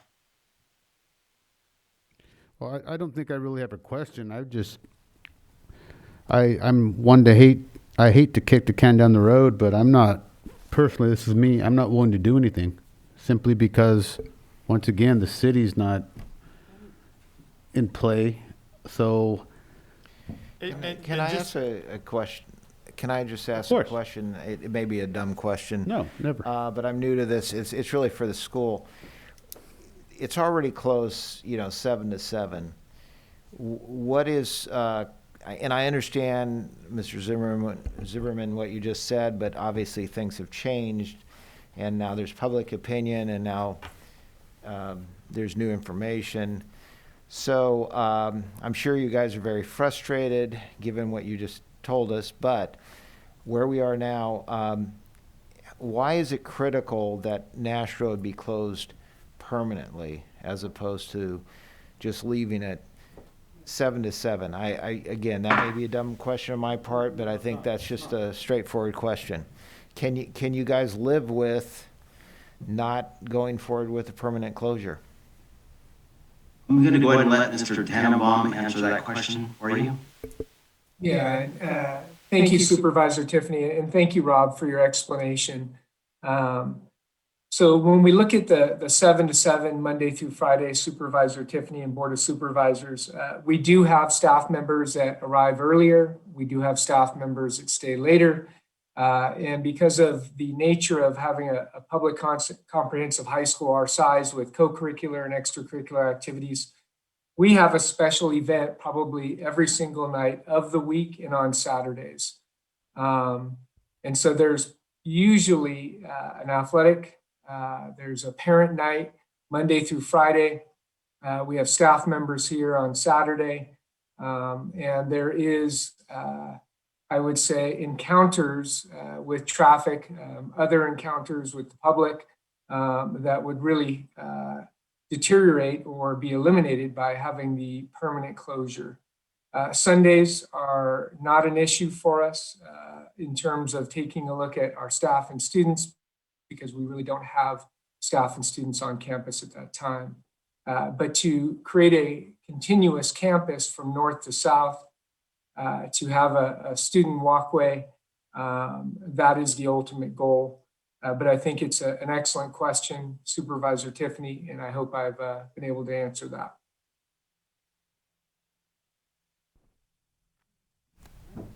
I have a question. Joel, would you elaborate how this resolution could be modified if the board was interested to make it conditional upon the city of Hollister? The vacation, would the board be interested? I mean, I'm just speaking for myself.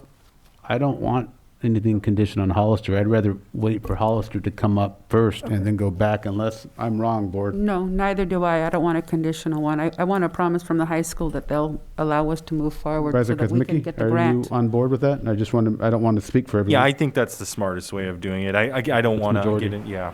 I don't Sorry, wanna- Peter, that's a majority. Well, I think I would agree that why don't we table it and see if we can come up with a solution that will be acceptable to the city of Hollister and the school as well. The only, Mr. Chair, I apologize. The only question, we should get clarification on timing with the grant application that we're pursuing. And if there is, I would like some clarity on what happens. Thoughts on, if we get the 99-year lease, is there a real belief that would significantly lower our chances of getting the grant, or? I'll defer. Defer that probably to Mike Samblis or to Benny Young on that one.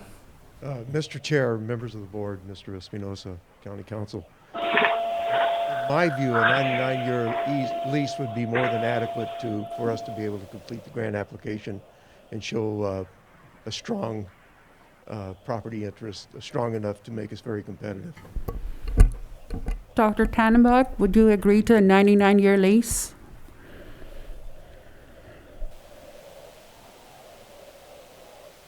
Supervisor Gonzalez, we'd be happy to meet with the county staff and take a look at what the next steps may be. Okay, with that being said, I think I'm going to make a motion if there's no other comments to table this. One quick question. I'm Mr. Chair. fine with that. Excuse me, Benny, what is the timing? I mean, I know timing is important, but to Supervisor Kosmicki's question, I mean, if we delay this a couple of weeks to the next meeting or a month, are we going to lose this grant? Where are we? Mr. Chair, members of the board, Supervisor Tiffany, I included a schedule in a PowerPoint that's over on that unit, but basically it calls for us to commence the public involvement program in May, and I was hoping we'd have possession so we could engage that fully. And so if we got it sometime in So we have a April, little we'd bit of time, be maybe. okay. Okay. Okay, thank you. Okay. Mr. Chair. Yes, sir. Yeah, just some final thoughts. And I mean, I appreciate the due diligence of the board. Ultimately, just so you guys know, especially since I did attend at the city council meeting, the city council was waiting for ultimately a solution. So it sounds like if the city doesn't move with the solution and the county doesn't move with the solution, then there is no solution. There is no moving forward. Doesn't necessarily stop the progress of the regional park, but just for disclosure purposes, because I can say that the dialogue from that city council was they want this to move forward. That it was just contingent upon some solution. So that means that there needs to be stronger dialogue if we really want this to happen. And to me, it's not about leverage or non-leverage. It's about literally an interagency, or to a certain extent, honoring the interagency sentiment of protecting the public on the west side of town, addressing the safety concerns, but ultimately creating a benefit, interagency benefit. That's why I feel like I'm strongly advocating, not so much to just push this through, but ultimately to not stop the dialogue, because I can sense from what you guys are sharing, you guys don't want to move this forward. Unless there's a thorough, strong advocacy for some solution on the city side, as far as my interpretation of their sentiment, it won't move forward either. So we're pretty much saying we're going to kill this now, just to be clear. And there is a limited timeline on the grant. So again, to reiterate, safety is a priority, and talking about it is the only way you're going to solve it. Outside of that, we're not leading, we're following. And those are just my honest sentiments. So I hope, with all due respect to the board, that we have a stronger focus. Thank you, Mr. Chair. Excuse me, Mr. Chair, can I? Oh, and I forgot, public comment, I think, is warranted at this point in time. Yes, it is, but we're still talking, Peter. I was just going to say, I don't want to kill this going forward. I would propose that I don't want to table it indefinitely. I would say put it off for one meeting and try to come up with a solution. I agree with Supervisor Hernandez. We need to keep pushing this along and not lose the opportunity. But not make a decision right now. That's what I think we all agree on that. Is there any public comment? To make a comment, please raise your hand or press *9. Thank you, Chief. You've been unmuted. Please state your name for the record, and you have 3 minutes. My name is Steve Bird. I'm the president of the Homeowners Association west of this proposed blockage. We are adamantly against the full-time closure of Nash Road. We are adamantly supporting of the fire chief, who's told you point blank it's against the law. We're very concerned that traffic studies have not been done. We're also concerned with the quote mitigation that everybody's talking about, stop signs, when we had a car that literally drove into the bedroom where a couple sleeps. This mitigation is garbage. It doesn't work. Had that couple been in bed, they would have been killed. Now, the school Tannenbaum is quoting about safety of students and staff. I live here and I've lived here for 20 years. I have yet to hear an auto ped of a student getting run down on Nash Road. His comments about safety are ridiculous. You keep it to 7 and 7. We know it's going to happen. we're supporting the 7 to 7 closure, which prevents the bulk of the students, the bulk of the teachers. And if they have to give a heads up, it's reasonable. The other thing that concerns us is that once the school gets control of this, they don't play by the same rules as the county or the city. They get inspected and their policies are set in Sacramento. So I would be very concerned if you give control over this to the school, because again, they don't go by our same rules. Pretty much the last thing is the timeline. Everybody's concerned about this land grant. You haven't even addressed the concerns of the River Parkway. You don't have adequate mitigations. You've heard from the chief it's illegal, and now you're hearing from homeowners west of the closure, we don't want it. And as a 25-year career EMS, 911 and an ambulance, we don't have it, and it's not fun to circle around neighborhoods because it's very dangerous. So I'm urging you, please do not close the street full time. Put in mitigations that are realistic, that protect homeowners, and be careful. Do not ignore the fire chief who's telling you what you're proposing is illegal. That's my comments. Thank you, sir.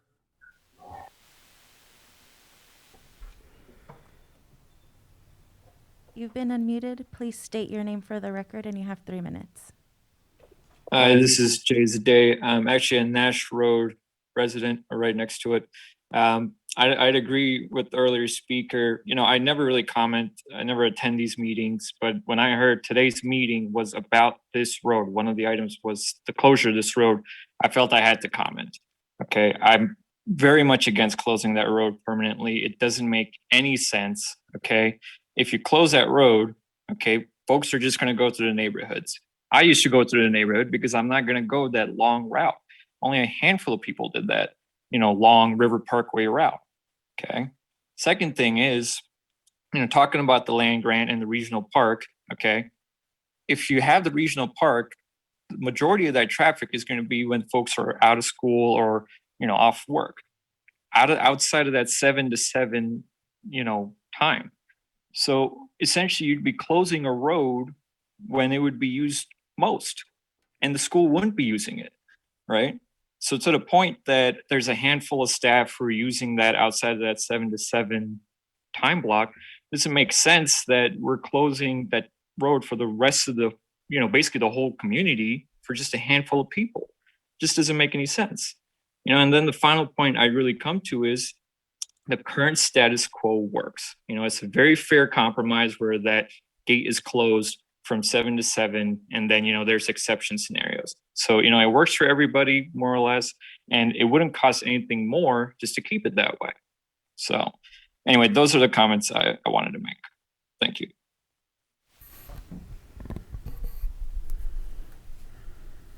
You've been unmuted. Please state your name for the record, and you have 3 minutes. Thank you very much. This is Valerie Eglin with Reach San Benito Parks Foundation. And it's very confusing to listen to the dialogue. Mr. Zimmerman had an exacting list of dates and people and agreements. And so to me, it is like, where's the reality of what's going on? Chief Bedolla, if he had been in those meetings, as Mr. Zimmerman said, then where is the institutional memory? Where is the record keeping and the coordination? I agree that it's very difficult to communicate with the city of Hollister, but the San Benito County supervisors are held to a different standard, and it's obvious. When I was also in the Hollister City Council meeting that discussed the closure of Nash Road, and rather than come to any kind of thoughtful end of the conversation, the mayor and vice mayor just got up and left. And so I don't think we're dealing with a lot of reasonableness with the city. And it's very difficult for me especially to sit and listen. I would agree, you know, in my simple logic, The gates work well. The 7 to 7 protects the kids most of the time.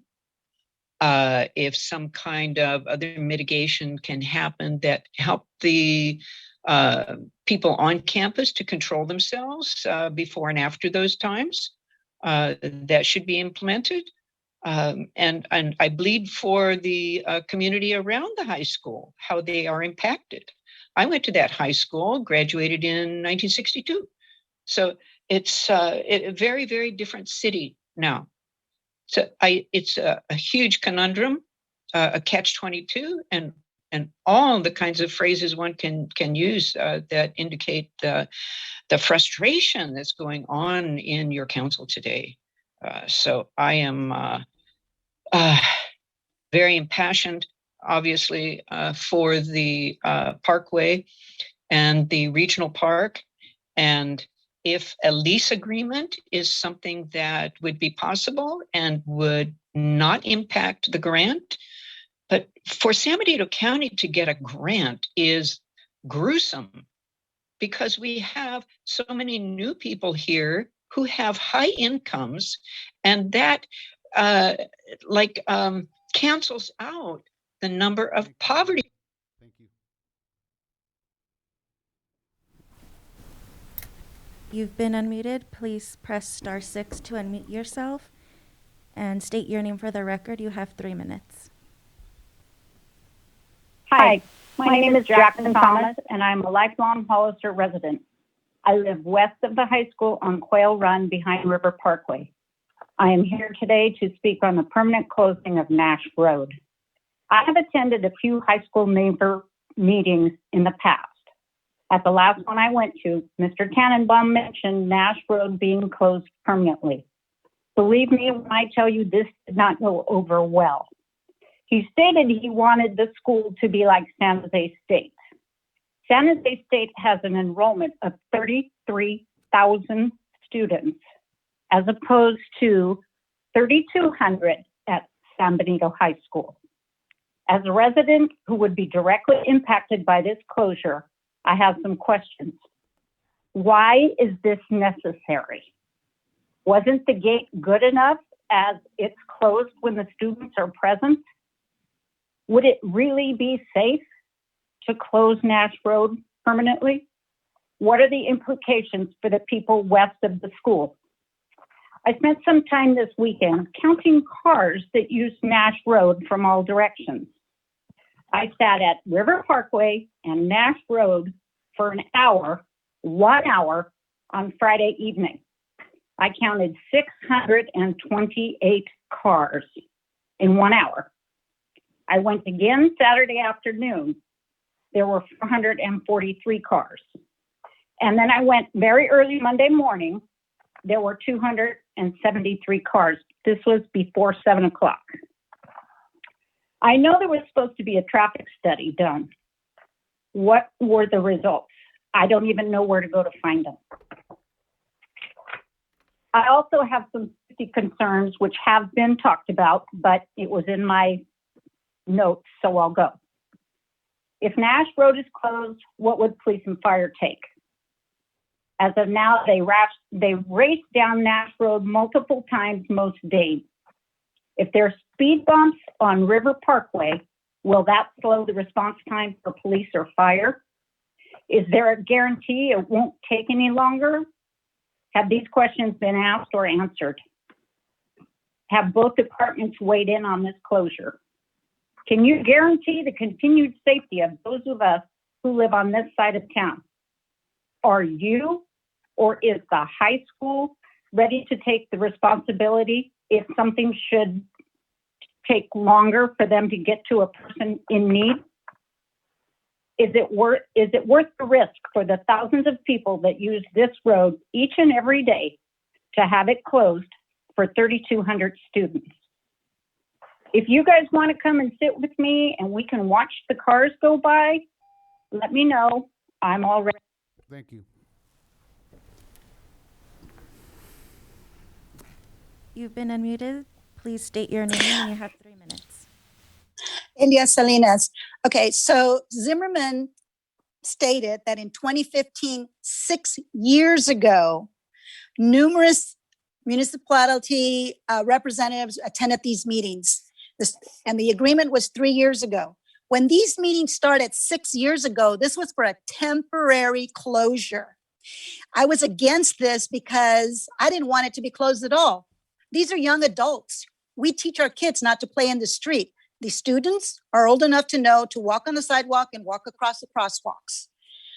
I don't know, have any of you supervisors actually seen any of the plans? The plans actually include tables, umbrellas, planter boxes, benches. They're going to be scattered all around the area. There's no way that a vehicle can get through there, much less a fire truck. So for Zimmerman, back onto Zimmerman, to saying that the police and fire were there, yeah, they were there 6 years ago. Then you changed, Tenenbaum changed the plan and he wants it permanent. You excluded, and I mentioned this at the last time that this was on the agenda, fire and police are against this project. And they were excluded from the talks for a permanent closure. So when Chief Bedoya says he wasn't aware of it, trust the fact that he was not aware of it. Zimmerman coming back and saying, oh yeah, they were included. That was 6 years ago. We are now in 2021 and you want a permanent closure. You know what this is? This is extortion. This is exactly what it is. You give me that and I will give you this. If you don't give it to me, I'm not going to give it to you. Well, you know what? The high school has all the power to go ahead and sign a lease and give it to the county at whatever 99 years or 50 years or whatever it is. The students, they claim that, oh, this is going to be great. And the county take it and we take this and the students are going to use it. Well, yeah, the students are going to use it. So why not do a lease? You can do it. You choose not to do it because this is legal extortion. Thank you. Thank you, ma'am.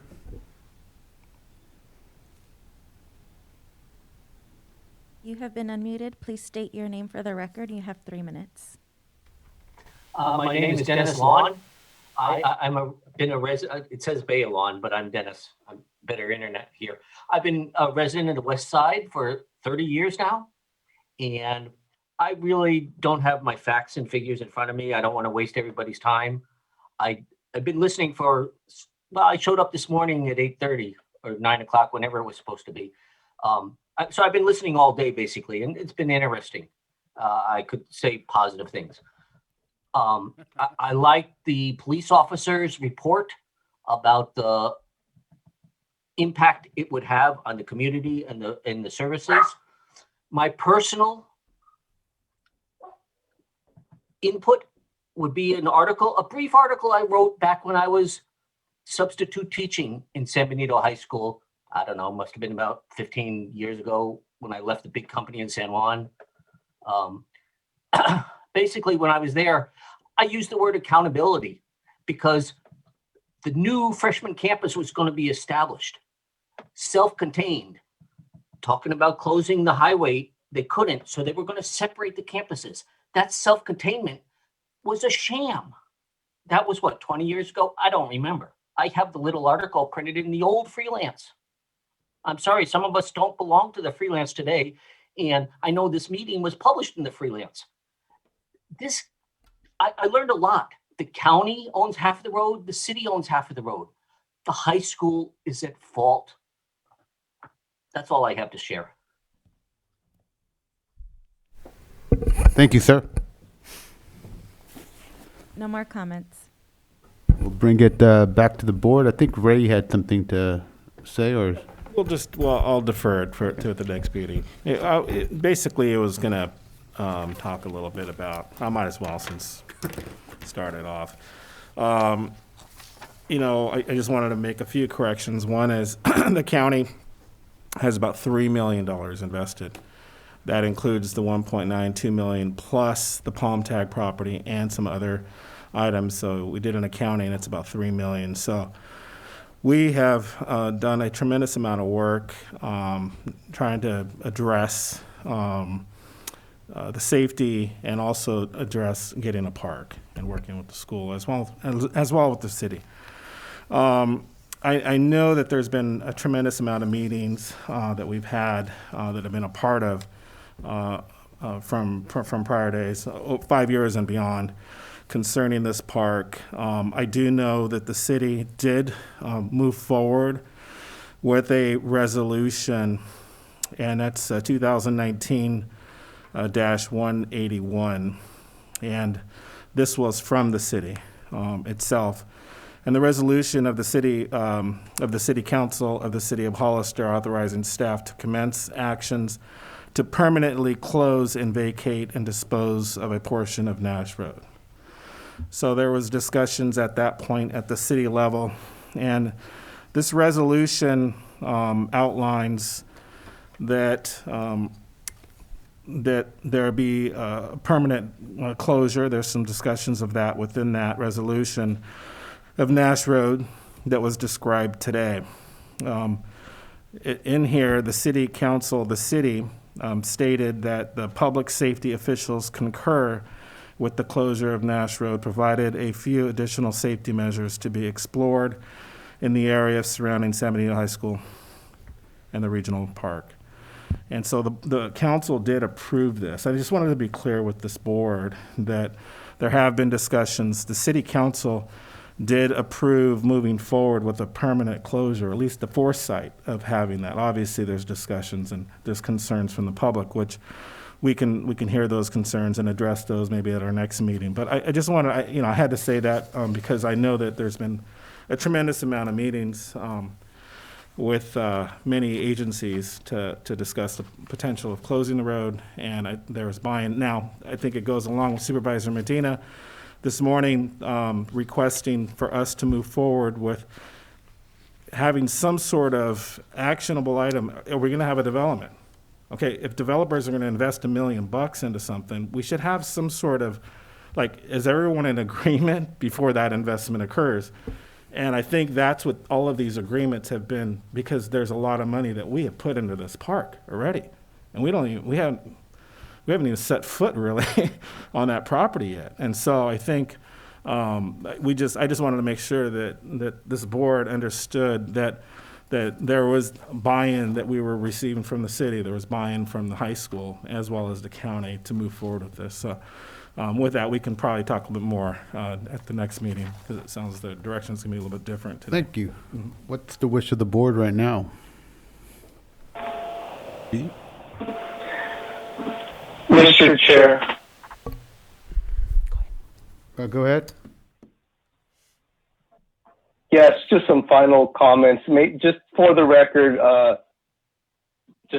ultimately, I respect you guys' decision. So just for the record, the parties, so item 437 of the interagency agreement says the parties shall meet on or about August 1st, 2021, or 3 years from the closure date, to discuss an action plan for county and city's potential permanent closure of the Nash Road closure area and the transfer of applicable property interest to the district in exchange for the district's conveyance in C or other property interest to the county for the park property.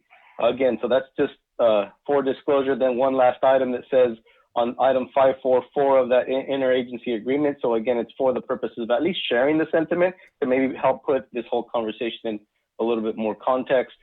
The city agrees to diligently pursue the abandonment of its right, title, and or interest in and to the Nash Road closure area. The city shall not impede or impair county's actions under this agreement in furtherance of effectuating a permanent Nash Road closure.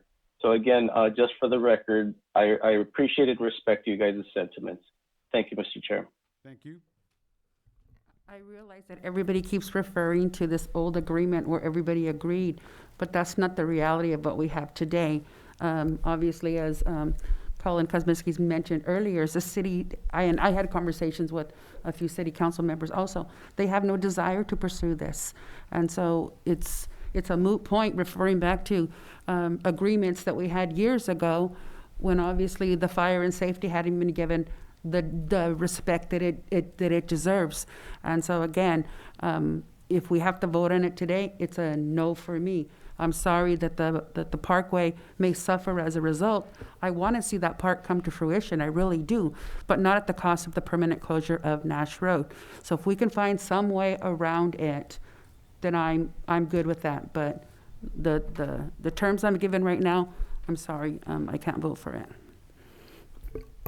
Mr. Chair, I'd like to suggest that we postpone this or move this to either, if we have the time, to move it just to the next meeting, or possibly the About the second meeting in April. The second meeting in April. Yes. I would like to see us not vote on it, because I don't want to see. No, that's what I'm saying. We're tabled to the a second no meeting. vote and send the signal that there's a, but it sounds to me like we need some time. It sounds to me like permanent closure of Nash Road is not in the cards, and we need to hopefully work out a lease with the, for that property with the high school, and see if we can come up with a solution. Mr. Chair, if I may. Yes, sir. Yeah, this is a public hearing today that required certain notices be published, and it is possible to continue a public hearing to a date certain, so that if your intention is to, I would suggest the term continue the public hearing rather than table it, and identify a specific date, so that those who received the public notice and attended this public hearing would be on notice as to when the matter will be continued. I believe April 27th. at 9 a.m. Is that That works enough, with the board. Mr. Chair? Is that enough time for the May? And I would respectfully request that the board direct RMA staff to convene a meeting with the emergency services providers and the high school district to try and work out a technical solution to permanent emergency access through this route of Nash Road. You hear that, Chief? May I suggest that the city is included in that conversation, because obviously. Well, they're the yes, those stomach. agencies are city agencies. Police and fire is county and city. AMR contracts with the county, so. But, excuse me, but if we continue this, we can still, at that meeting, not just contemplate the vacation of Nash Road, but also there could be other possibilities, like looking at a lease, or looking at other alternatives that have developed. The lease is something that could occur in the interim between the county and the school district, and we hope that we can negotiate that with the school district. We can do that. We We believe can do they're both. obligated to provide us with that lease, regardless of whether or not Nash Road is permanently closed. So we'll be pursuing that, but we'd also like to try and take some of the leadership, as Supervisor Hernandez suggested, to try and move this process forward, instead of everybody saying, they're not going to deal with it, rather than let's get the dialogue going and assign responsibility for doing that to appropriate staff. Okay, who wants to formulate that motion? Can I make that motion, Mr. Chair? Sure, go ahead. So I make a motion that we move forward. Sorry, I need to look at my item. Item 21 for a continuance, so an amendment to the item itself, so a continuance of the public hearing to adopt a resolution for the possible vacation and closure of the south half of Nash Road between Monterey and West Streets, with further amendments addressing safety first. To the date. The date certain, April 27th. To a date certain, I apologize, which I believe would be April 23rd? 27th at 9 a.m. To a date April certain, April 27th. 27th, 9 a.m. Right, thank you. Is there a second? Second. We got a second, all in favor? Aye. Aye. Aye. We have a 5-0, motion passes. Now to the next item. which is 4:51. Is there a motion to adjourn? I'll make a motion to adjourn. I'll second that. See you guys tomorrow. Oh, yeah, that's right. Good night, everybody.